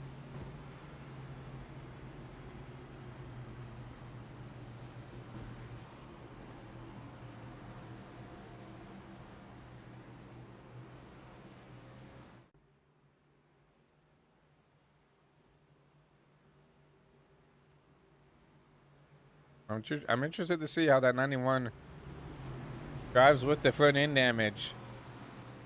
Now Jeff is in a decent spot to maybe steal one if something happens here, but I don't know how much that nose damage is going to affect his speed. So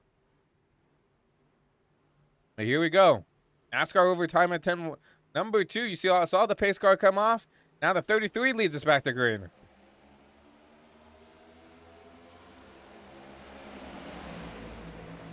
Trusty sneaks into the bottom lane right there. Gonna get help from the 11.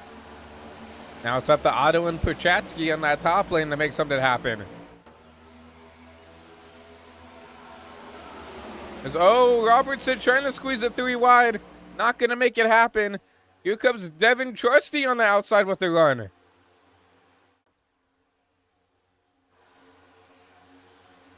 Trusty, help from Otto. Gonna be clear if he wants the bottom lane. He's gonna take it. Otto turned off the bumper of the 91. Caution will wave.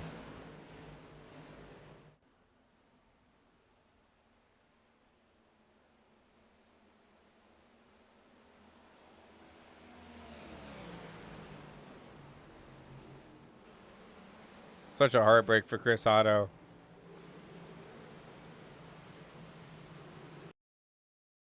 I don't know why he keeps going to the nose cam, everybody. Very annoying for me as well. We saw right there, Berchatsky, the bad bump to the 9. And I think that kind of freaked out the rest of the field here.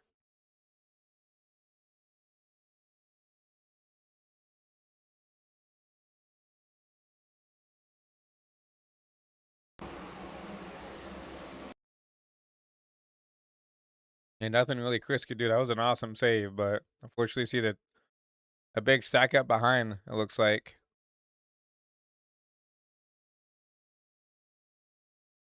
And you see cars wrecked back there. So unfortunate for the 9. I mean, he was in a great spot to pitch the race for this win.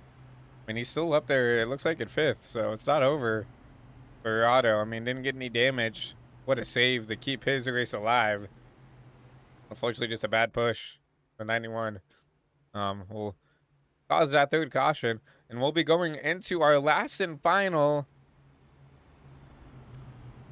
overtime attempt here from Daytona. So hopefully we can get to the white, or looks like maybe Devin Trusty or even maybe Kyle Benson might be stealing a win away here in the Daytona 500.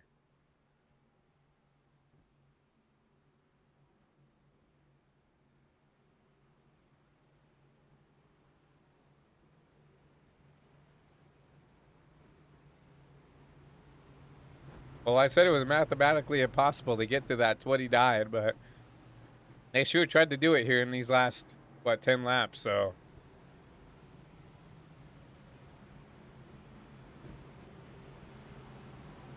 They got the 25.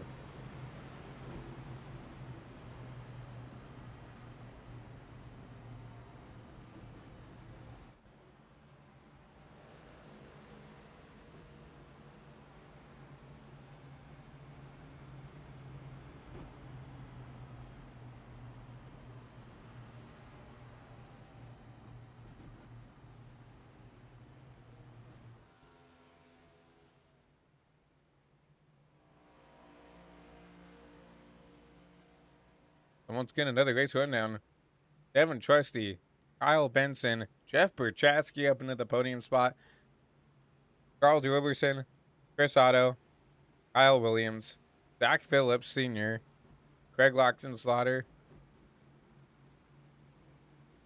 Martin Roberg in that 43, Nick Johnson in the 20, and Justin Johnson right behind him in the 22. Joey Maines, Jason Steptoe,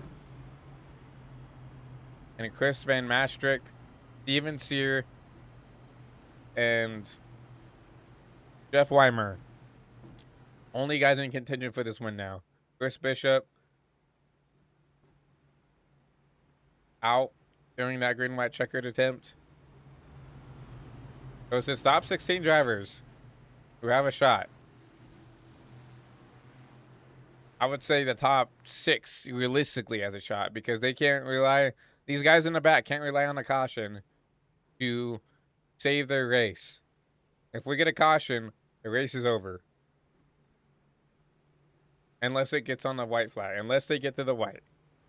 If they can wreck all they want on the white and potentially have an upset winner and have like Joey Maines come from 12th to the lead or something like that. But they have to get to the white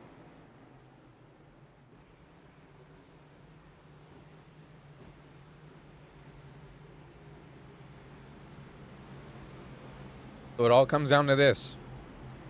1 restart, 2 laps to decide who wins the first crown jewel here in season 11 of the iSNF Cup Series. Not only that, the first race of the season 11 series of the iSNF Cup Series. Gonna be interesting because you have some guys up here that aren't running full time. You have the Bensons, you have the Prochaskis, you have the Kyle Williams, who are part-time drivers who could come up here and upset, get a crown jewel victory, and not only that, at least for Prochaski, get his first win in the iSNF Cup Series at Daytona. What a story for that to be. I believe Kyle Benson does have some wins under his belt. Take a gander here. Yes, 2 wins for that driver out of Pennsylvania. And then Devin Trusty, right? Hasn't ran a whole lot with us. To get his first win here at Daytona would be awesome. I mean, he's ran a phenomenal race, kept his car up front, and put himself in a spot right now to come out here and win one of iSNF's 3 crown jewel races this season. Like I said, it all comes down to this. The pace car will take a hard left turn, and we're going for our 3rd and final green and white checker attempt. It's going to be Benson, Trusty, Prochaski, and Roberson leading this to green.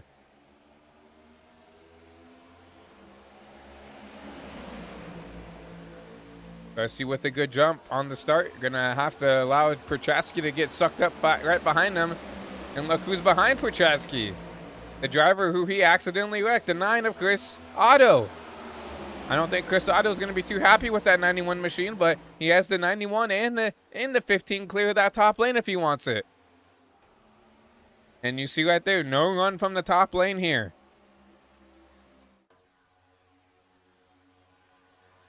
Going back into 3 and 4 for the second to final time. Prochaski all over the back end of this 15. As we go through the tri-oval, we'll get the white flag. White flag in the air for Devin Trusty.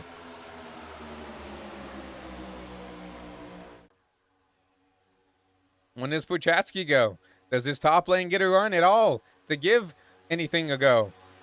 Does Otto leave out the 91? What happens here? You see this top 4. Nose to tail. Nothing happening. I thought the 91 was going to jump out there. No. Prochaski's going to try to get clear of the 9. Not quite there. 91's going to go around. Devin Trusty in the 15's going to get out clean. And just like that, no one to pursue him. Devin Trusty took the lead on that last green white checkered, and he's going to come out and win his first race at Daytona. And look at that, Chris Van Mastrick going to come out here P2. Jeff Weimer started outside the top 12. He's going to come home P3. What a win for this 15 machine. Imagine me saying that a Rick Ware Racing Chevrolet would win your first race of the season. I mean, what a performance by this 15. I mean, I cannot believe this. That was a phenomenal race by this 15. Wasn't the flashiest, but put himself in the right spots every time. Come out here and win. I thought maybe Prochaski was in the driver's seat there. Tried to pull out, and you see Prochaski, I don't even think got to finish the race.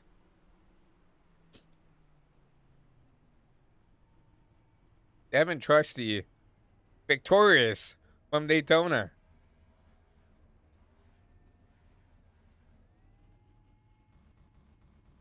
If he do any victory donuts here, here he goes.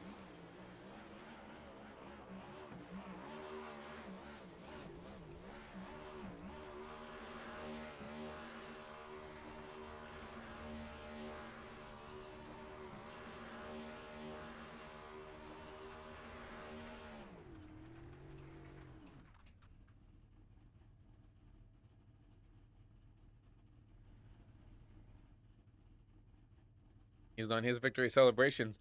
I'm going to take a quick commercial break. Get ready for your post-race show. And we'll talk to your top 3 finishers, including the man you're seeing right now, Devin Trusty. Took it home tonight here from Daytona. Racing isn't easy, but experiencing it is. iRacing puts you in the driver's seat with the industry's leading sim racing game. Drive on laser scan replicas of the greatest racing circuits from around the world. Go head-to-head against other drivers chosen by skill-based matchmaking to ensure competitive racing at every level. Compete across all your favorite series. In officially licensed cars, engineered to deliver the most accurate driving experience possible.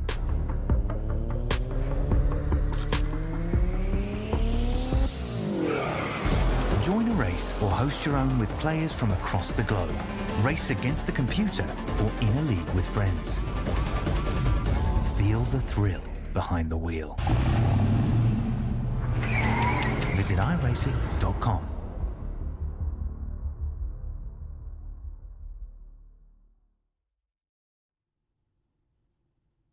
Welcome back to Daytona International Raceway Speedway, as we're back here for the post-race show, as we just saw Devin Trusty come out here and win his first race of the season. You know what? Let's go ahead and talk to the driver here of this 15 machine. Let's go ahead and get him in the booth. Devin Trusty, it's Christian up here in the HVTV booth. You got a copy? Christian, copy, man. What's going on?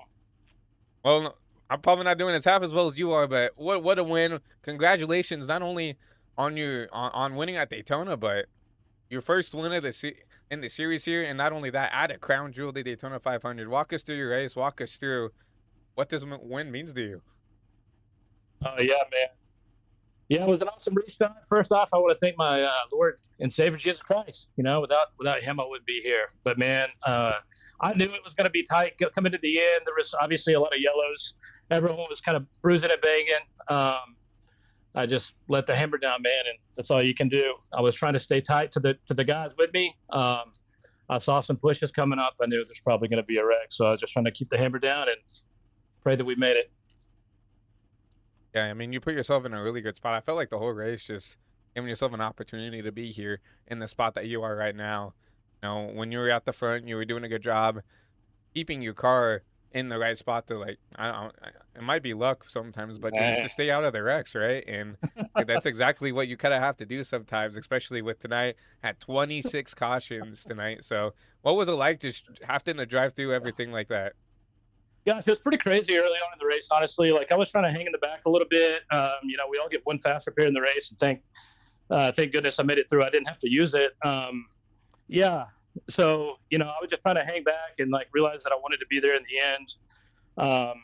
And I think it was like lap 150, lap 160, somewhere in there. I knew fuel was going to come into play too. So we kind of pitted and, you know, took some spots back. And then obviously the cautions fell in between those, between that gap there. So, you know, made up a lot of ground and just was able to be there at the end. You definitely did a phenomenal job, you know, taking the lead there on those last couple of restarts to give yourself an opportunity to sit in victory lane tonight here for your first win. Not only that, here at the Daytona 500. Oh, yeah. Let's go. Let's go. Yeah, man. Heck yeah, man. Before we let you go, is there anybody you want to thank for this win tonight here at Daytona? Well, yeah. I want to thank the Cannon Cranes crew for, you know, the sponsorship. You don't see it on the car, but these guys helping me spotting on Discord. I want to thank the sponsorship and the whole RWR team. Scott Trusty, my teammate, and just everyone behind the box. Once again, congratulations on your first win of the season, first win in your iSNF career, and hopefully we can see some more up here in victory lane with time to come. Yes, sir. Thanks, guys. How was your race winner, Scott? Devin Trusty said very excited to, you know, get one. You know, he did. To be fair, he did what I couldn't, and he only took 3 starts. So congratulations to Devin. We're gonna go talk to, you know, Mr. Where did he come from? Go ahead and talk to the second place driver. Hey, Chris, it's Christian up here in the HVTV booth. You got a copy? Good. How are you guys doing today? Pretty good, I guess. Mr. Where did he come from? You know, you come home with the second place finish. Obviously, we know you're one of those kind of guys that lay back and wait on the wrecks to happen. And I think that's exactly kind of the race that happened tonight for you was, you know, we wrecked 26 times. And luckily you were fortunate enough to, at least get unscathed the least. And then obviously that big last lap crash. Walk us through your race. Walk us through what got you up here. Well, I was running. I was kind of up and back during the whole race. Had got damage, I think, with 20 to go. Pretty serious damage. And that last restart, I was just trying to get what I could get because I couldn't do much. And somehow I missed the wreck, and this is my first podium ever. That's awesome So to I'm see. excited. Yeah, I can imagine. I mean, you've come so close to, doing something here, and unfortunately, there's always something, right? I mean, I know the feeling. So, but walk you through this race. With the 26 cautions that we had tonight, what was it like just having to get around the chaos tonight? Well, I've kind of made a career in iSNF of this, just trying to lay around, trying to keep from wrecking people, and try to stay out of the wrecks. And hey, sometimes it don't work, sometimes it works great, and it worked great today. Yeah, obviously, that last lap caution was exactly what you and I think even Jeff, who finished in third place, is what you needed to kind of get up there and give yourselves a chance to go up race for the win. I mean, unlucky for you, the Devin was leading and got away from the wreck, but for you to come home with a P2 finish, I know that's got to feel awesome. Only 6 top fives here in ISNF, and obviously you said your first podium. So once again, congratulations on that, your first podium here in your ISNF career. But before I let you go, is there anybody you'd like to thank, shout out, or anybody for this podium finish tonight? Well, I gotta thank everybody in ISNF. Rhea does so much for this league that no one sees behind the scenes like I've seen in the past, and she does a great job. You do a good job with the broadcast, and I'm just it's good, Bill. It's a good race. I'm just happy. Yeah, I don't blame you, man. You've been through a lot here in ISNF, and once again, congratulations on your P2 fish. Hopefully, we could talk to you uh, some more down the road. All right, that'll work. Thank you. Yep, you have a great rest of the night, Chris. Yep. And I saw Jeff Weimer in the booth. Like he might have left us early here. In pink the Cup Series chat maybe. Um,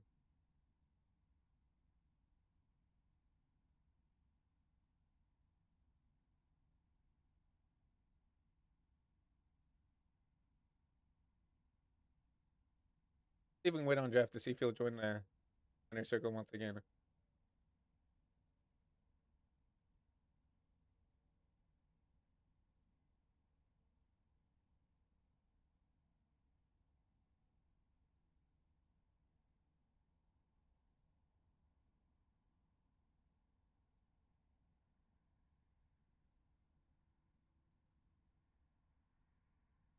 Well, while we wait on Jeff, he decides to come back. Let's go ahead and go through your unofficial race results here from Daytona.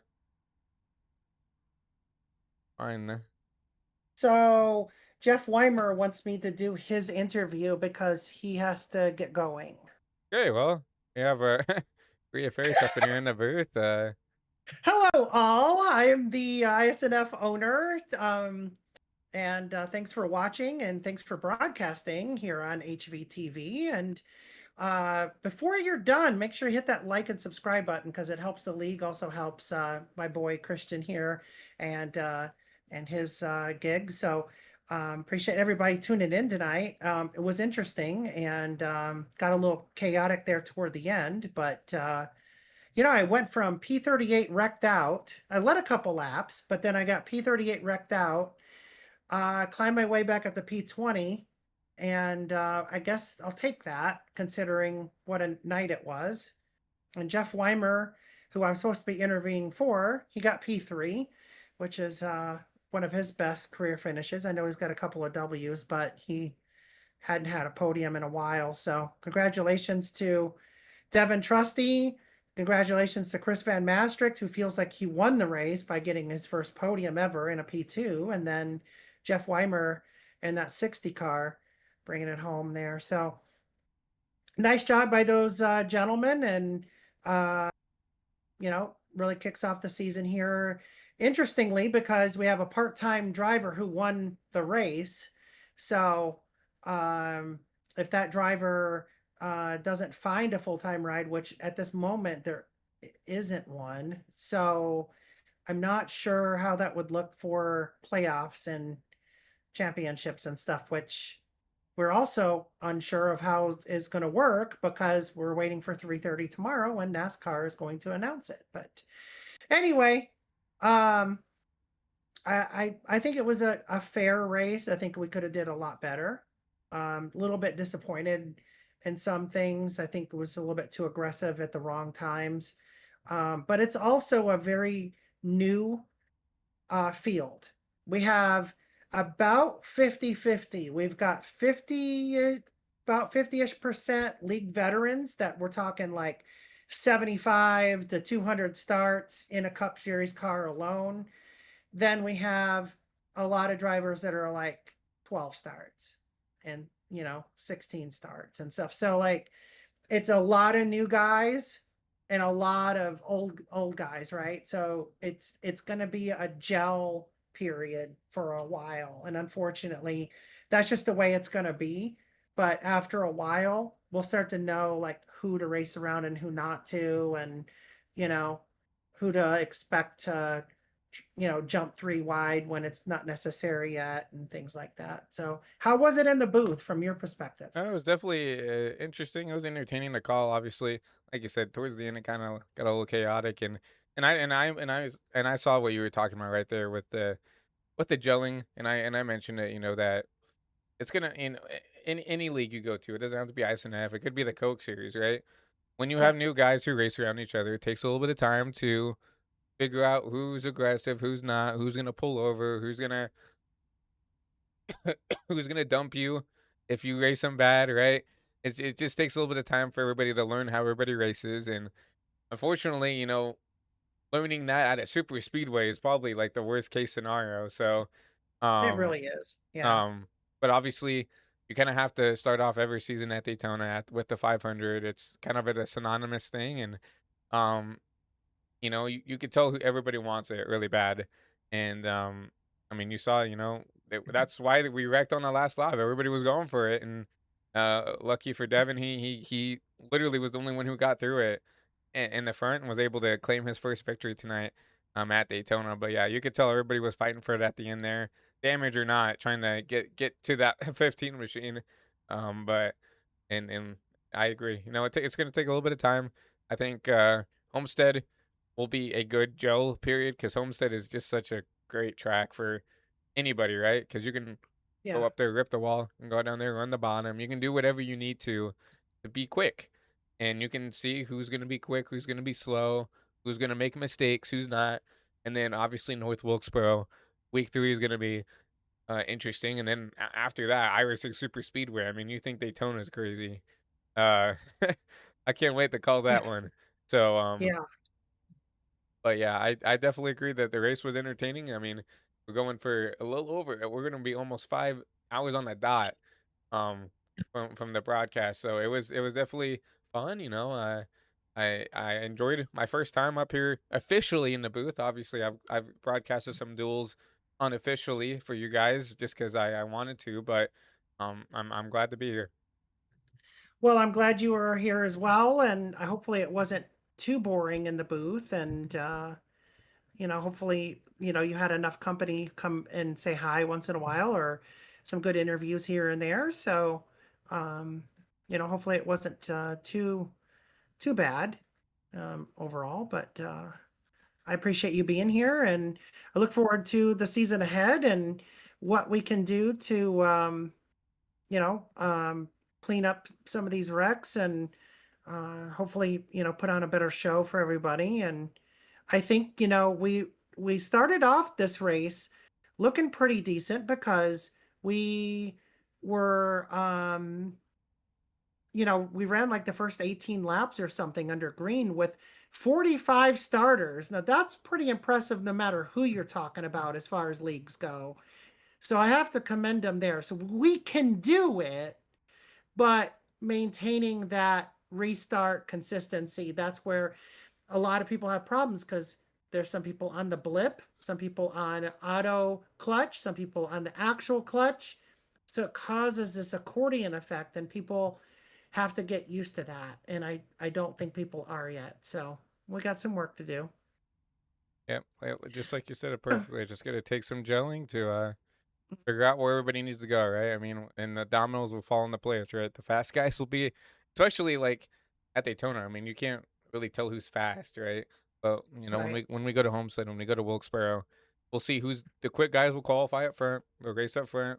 The guys who need a little bit of help will be further back, and that will just kind of sort itself out throughout the season, and we'll see who's going to be our contenders for the championship or to get into the playoffs or whatever that needs to be. And yeah, I'm looking forward to next week. Homestead's one of my favorite tracks to race, but also to call, like, just because of how dynamic it can be.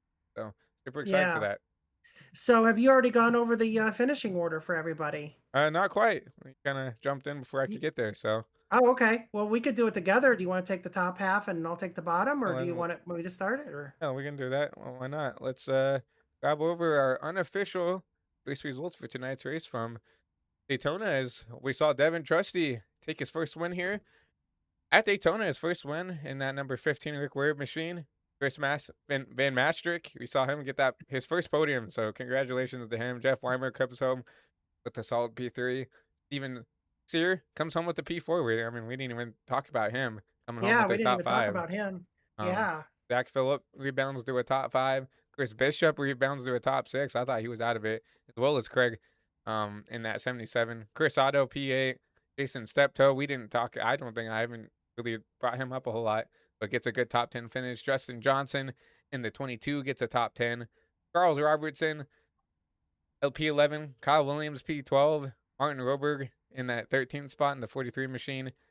Kyle Benson, I thought he was maybe the guy to beat here, but he'll come home P14 after getting caught up in that big one at the end. Jeff Prochatsky, P15. Nicholas Johnson, P16. Joey Maines, P17. And P18 will be Scott Trusty in that number 51 machine. Emily Urias in car number 19 brought it home P19. Yours truly, Rhea Fair, top 20, P20 here. Let's see here. Blake Hewlett in the 45 car comes home 21st. Parker Standret, 22nd. Jimmy Johnson in that 13 machine, he led some laps tonight. He finishes 23rd. Fabricio Lamana out of Portugal is where he currently lives. So he got home 24th. Eric Jorgensen 25th. Bob Wyckoff P26. Austin Reedy in that 40. Was he in the 40 tonight? It was in the 40 tonight. Okay. Yeah. So he was driving the 40. He got P27. James Bowles 28th. Mark Gonzalez 29th. And Frank D'Angelo's P30. You got Will Austin, our pole sitter. He had a night that he just as soon forget. P31. Josh Coppernall subbing in the 24 car today for Thomas Flynn, 32nd. The Canadian of Eugene Thorne, 33rd. Cody Meadows, 34th. Mike Iskandar got P35. John Hopley, 36th. Dylan Lansdale, 37th. Don Blazier in his first Daytona 500. He got P38. Chuck Cobb, 39th. His teammate. Michael Lester in the 50 car, who was very controversial tonight on quite a few cautions and displeasure amongst drivers. P40. Matt Metler, P41. Philip Manzo, 42nd. Clarence Prince subbing for Alyssa Sharp tonight, got P43. Rodney Roberts, 44th. And Gabe Ledger for RCR, he got P45 tonight. So some heavy hitters got knocked out at some point during the race here. A couple of names would probably be Will Austin, Mark Gonzalez, and let's see. I mean, Fabricio was running up there really good there for most of the race, so unfortunate break for him too. So Cody Meadows. So yeah, it's too bad. And then we had some guys that normally don't run up front that were up there for quite a while, like Hopley and Eugene, and some of those guys thought maybe we were going to have a good race, but ended up not doing it. But we'll have to wait and see what Homestead brings us, and hopefully it'll be a good one. I definitely agree.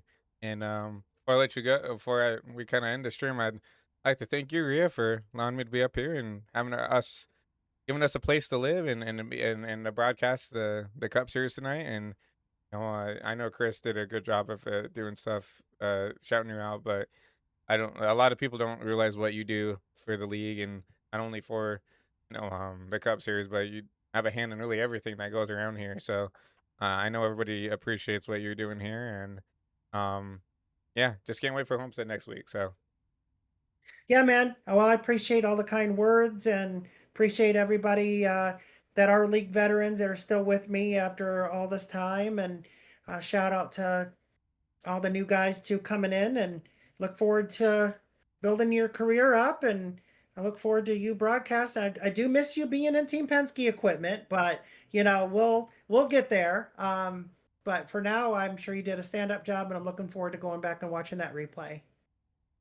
well, we appreciate all the kind words from you as well, Ria, and I think it's time to call it a night here from Daytona. We're now past the 5 hour mark, so I think Yeah. everybody who wants to call tonight, it's what 8:30 there on the Eastern Seaboard and 7:30 here in Central Kansas. So I appreciate everybody coming out and watching the broadcast. Once again, my name is Christian Delgado, the lead producer and commentator for tonight's race here for the Daytona 500. We'll be back here next week for Homestead Miami Speedway, and obviously it'll be a fun race to call there. But I appreciate everybody coming out. If you don't mind hitting that like button on the broadcast, sharing it with friends and family, and just hitting that subscribe button so we can grow this network as big as we can. Like I said, it's my baby, and I want it to do as much as I can with it. So I appreciate everybody coming out, and I hope everybody has a great rest of the night.